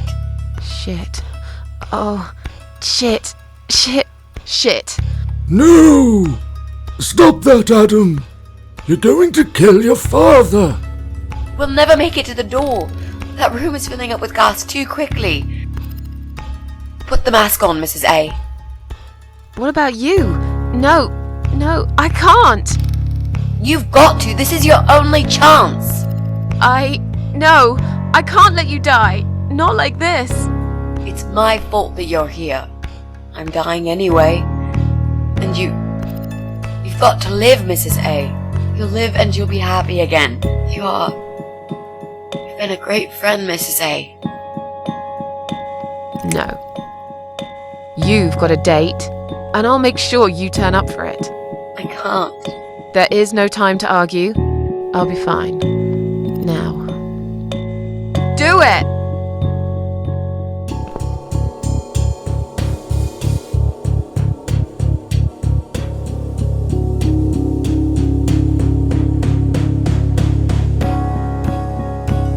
Mitzi, think of a vegetable while I'm gone.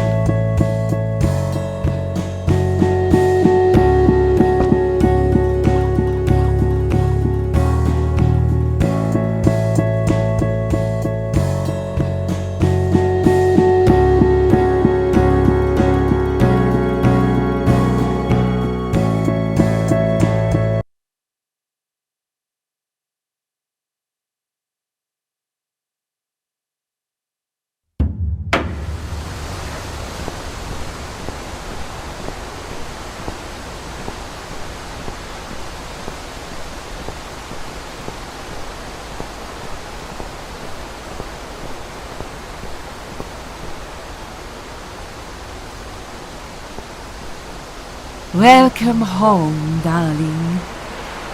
I've been waiting for you. What took you so long? Say what you've got to say and let's finish this. I'm tired of you. Tired of all this madness. I just need to get back. Very well. I'm not planning to keep you long. Let's go inside. I have one last job for you. There are still 2 candles left, Susan. You know how this works. A soul for a soul. And that's it. I blow out the last candle, and I'll never have to see you again. Only if you blow out the right one. I'll never bother you again. Isn't that what you want?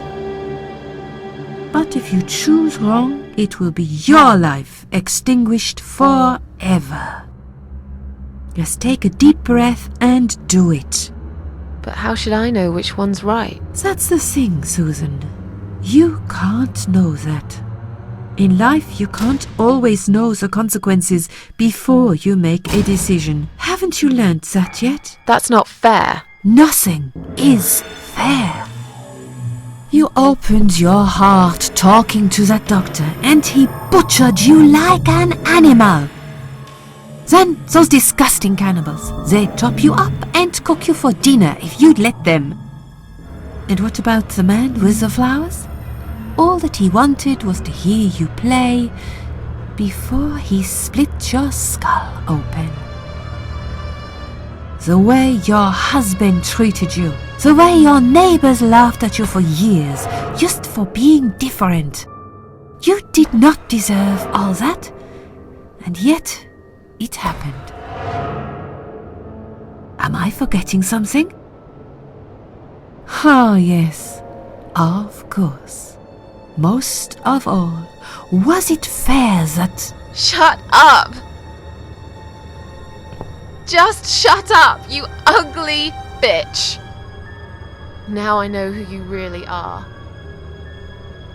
All those feelings I had in me for years, that bitter guilt and self-pity, that hatred for myself and everyone else. You are that miserable illness that's consumed my heart all these years. You, always there, always. Every day I looked at you in the mirror, like a dark cloud I couldn't see through. I let you take control of my life. I believed it was right to feel like this. But not any longer. This ends here. Then blow out the candle. No, I won't. I'm done playing your stupid little games. You won't tell me what to do anymore. I am stronger than you.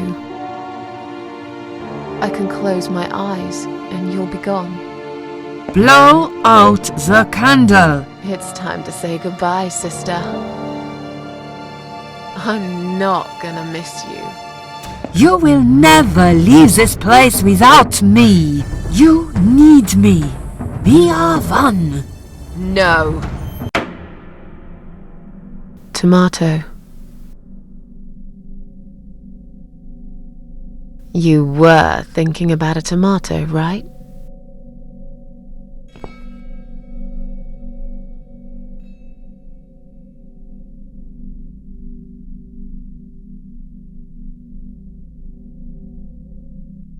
Tomato is a fruit, silly.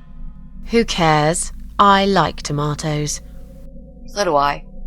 But I hate to disappoint you, but I was really thinking of onions. Why onions? They're the saddest of the vegetables, of course. They make people cry. What happened, Mrs. A? I saw you die. And yet, you're here.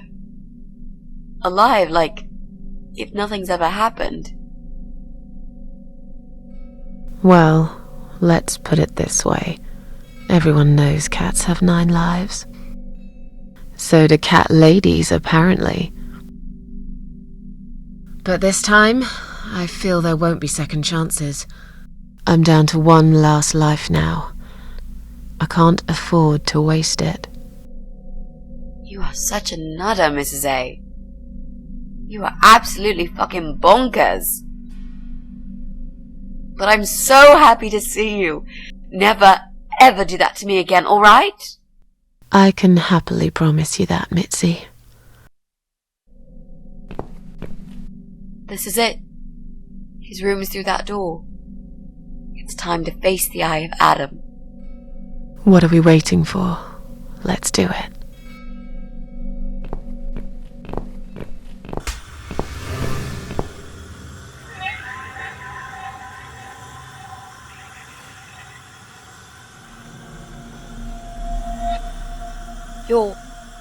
You're the eye of Adam? A pathetic, wheelchair-bound invalid? Is this a joke? Do you know who I am? Do you know what you've done to me? fucking murderer! Tonight it's your turn to die. I'm gonna paint this room with your brains and I'm gonna watch and smile. I swear to God I'll do it. Well? Nothing to say? Nothing at all? Aren't you going to beg for your sad little life? Say something! Anything! Mitzi, where did you get that gun from? It doesn't matter. Please, Mrs. A. This is something I have to do. You are free to leave if you want. You don't have to be a part of it. Just try to understand. Beg for forgiveness, you scum. What the fuck is wrong with you? You don't believe I'm gonna shoot you, do you? Oh, I've dreamt of this moment for so long. Look at this man, Mitzi. He hasn't twitched a muscle since we entered the room. I think he's paralyzed.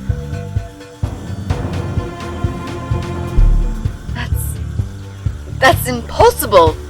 He's lying to us. He's faking it. Do something. Talk, for God's sake. I need you to answer me. I need to know. He won't answer you. He can't talk. Then, how did he post all that stuff online? What the?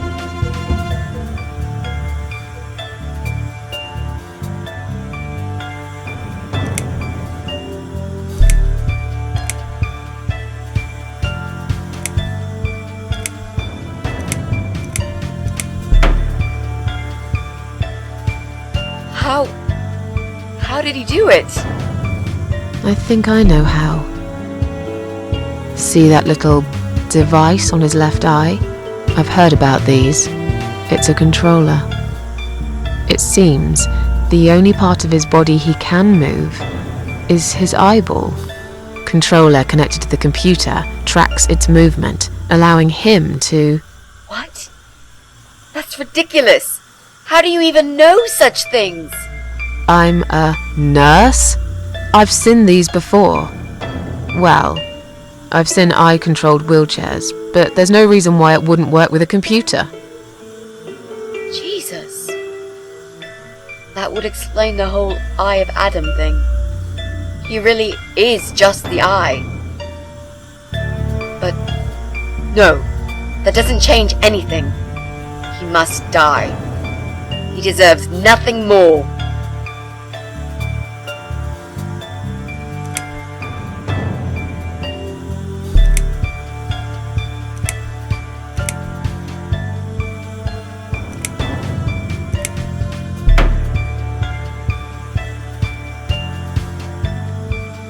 What? You arrogant shit! I will fucking do it! Just tell me one thing. One thing! Why? Why did you make Jack kill himself?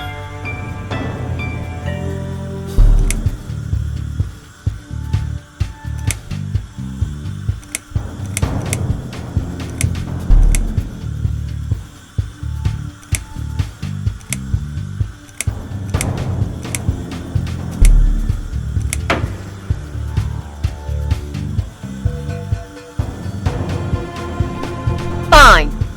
It'll be a pleasure. Ready to die, scumbag? Look at these oxygen tanks. I don't think it's a good idea. What? Why not? I'm the one holding a gun here. And I will blow this bastard's brain out as soon as he looks at me. You hear me? Look at me. I want you to see what you've done. The pain you've caused me. Mitzi, that's not what I meant. Just put the gun down for a second. No! No. I can't do that, Mrs. A. I'm sorry. This is something I have to do. I have to. Can't you hear that hissing sound? These cylinders are clearly leaking gas. Please stay out of it! You'll make a whole room blow up. I don't care. Just leave me alone. You lied to me. You never said you wanted to kill him. Now, wasn't that quite obvious? What did you think I wanted to do? Have a coffee with him? Chat about the weather or politics? For God's sake, I'm here because this son of a bitch needs to die. If I don't kill him now, he'll just carry on and more innocent people will lose their lives. Do you really want that? Because I don't.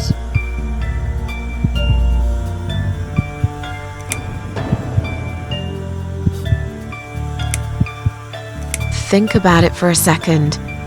Would Jack really want this? This bastard messed with Jack's head. He tricked him. That's what he does. He fucking tricked him. But would Jack really want you to become a murderer? No, he wouldn't. He wasn't violent at all. He was the kindest, sweetest guy I ever knew. Exactly. Now, put that gun down already. But what about me? No, I'll do it. I know Jack will forgive me.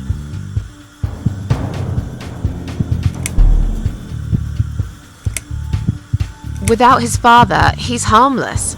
He was the one who supplied him with all this technology. He fulfilled his every single wish.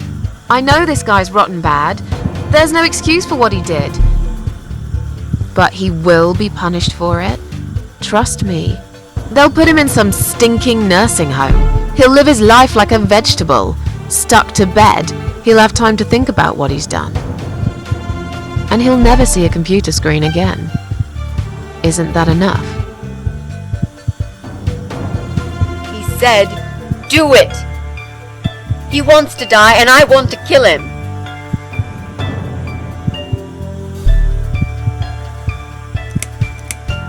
He wants us all to die. Can't you see that? Isn't that what he's been preaching? A joint suicide. That's why he wants you to shoot him. So we can all get blown to pieces. His final act. The work of his life. Are you really going to give him that satisfaction? Remember what you said about feeding the troll? That's exactly what you're going to do if you kill him now. No. Maybe you're right. You should leave, Mrs. A. I'd never want you to get hurt. But I'm not going away without this fucker dead. Even if that means I die too. Mitzi, have you lost your mind? You're going to sacrifice your life for this scum? He's a parasite! A worthless, evil piece of shit! It's not like I've got anyone to live for, is it? What?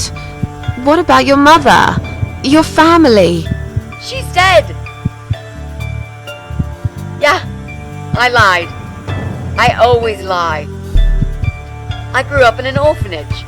My family never wanted to know me. The only person that cared about me was Jack. And he's dead! Yeah, happy now?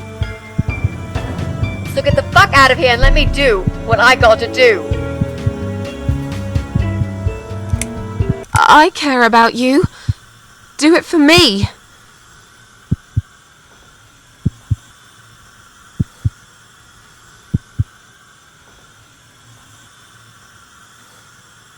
Come on, mate. It's been a long day. Let's go home. We've won. Have we really? Trust me. I know we have.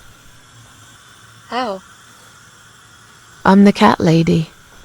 From now on, I win every single day.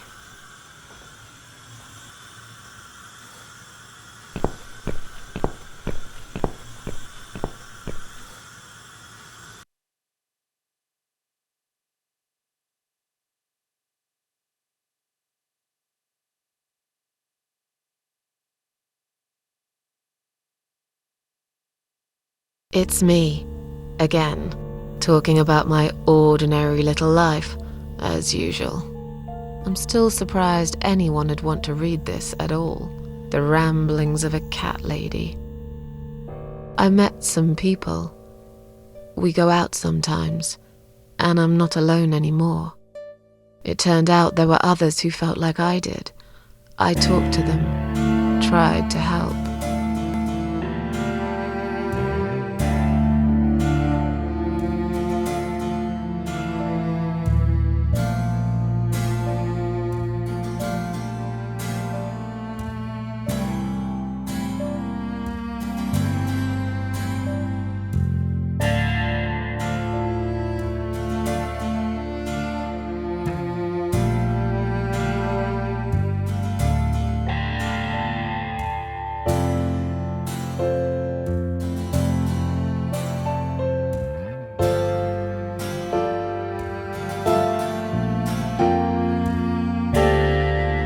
And now, I'm writing this blog.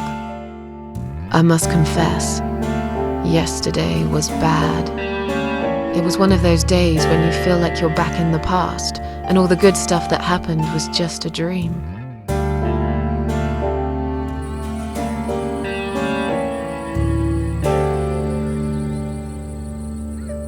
But I woke up today, feeling better. Maybe I can never get rid of it. This invisible illness. Maybe it will always be living somewhere deep inside me, asleep, waiting, and when it'll hit me hard.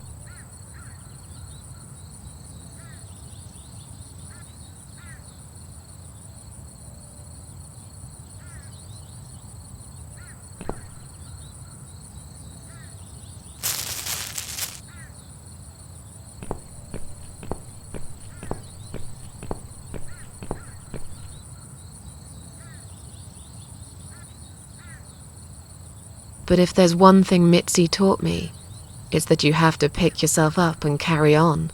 It doesn't matter that life isn't fair. It doesn't matter that you make mistakes. You fall and rise again. And speaking of Mitzi, well, I don't know what happened. I guess I never will.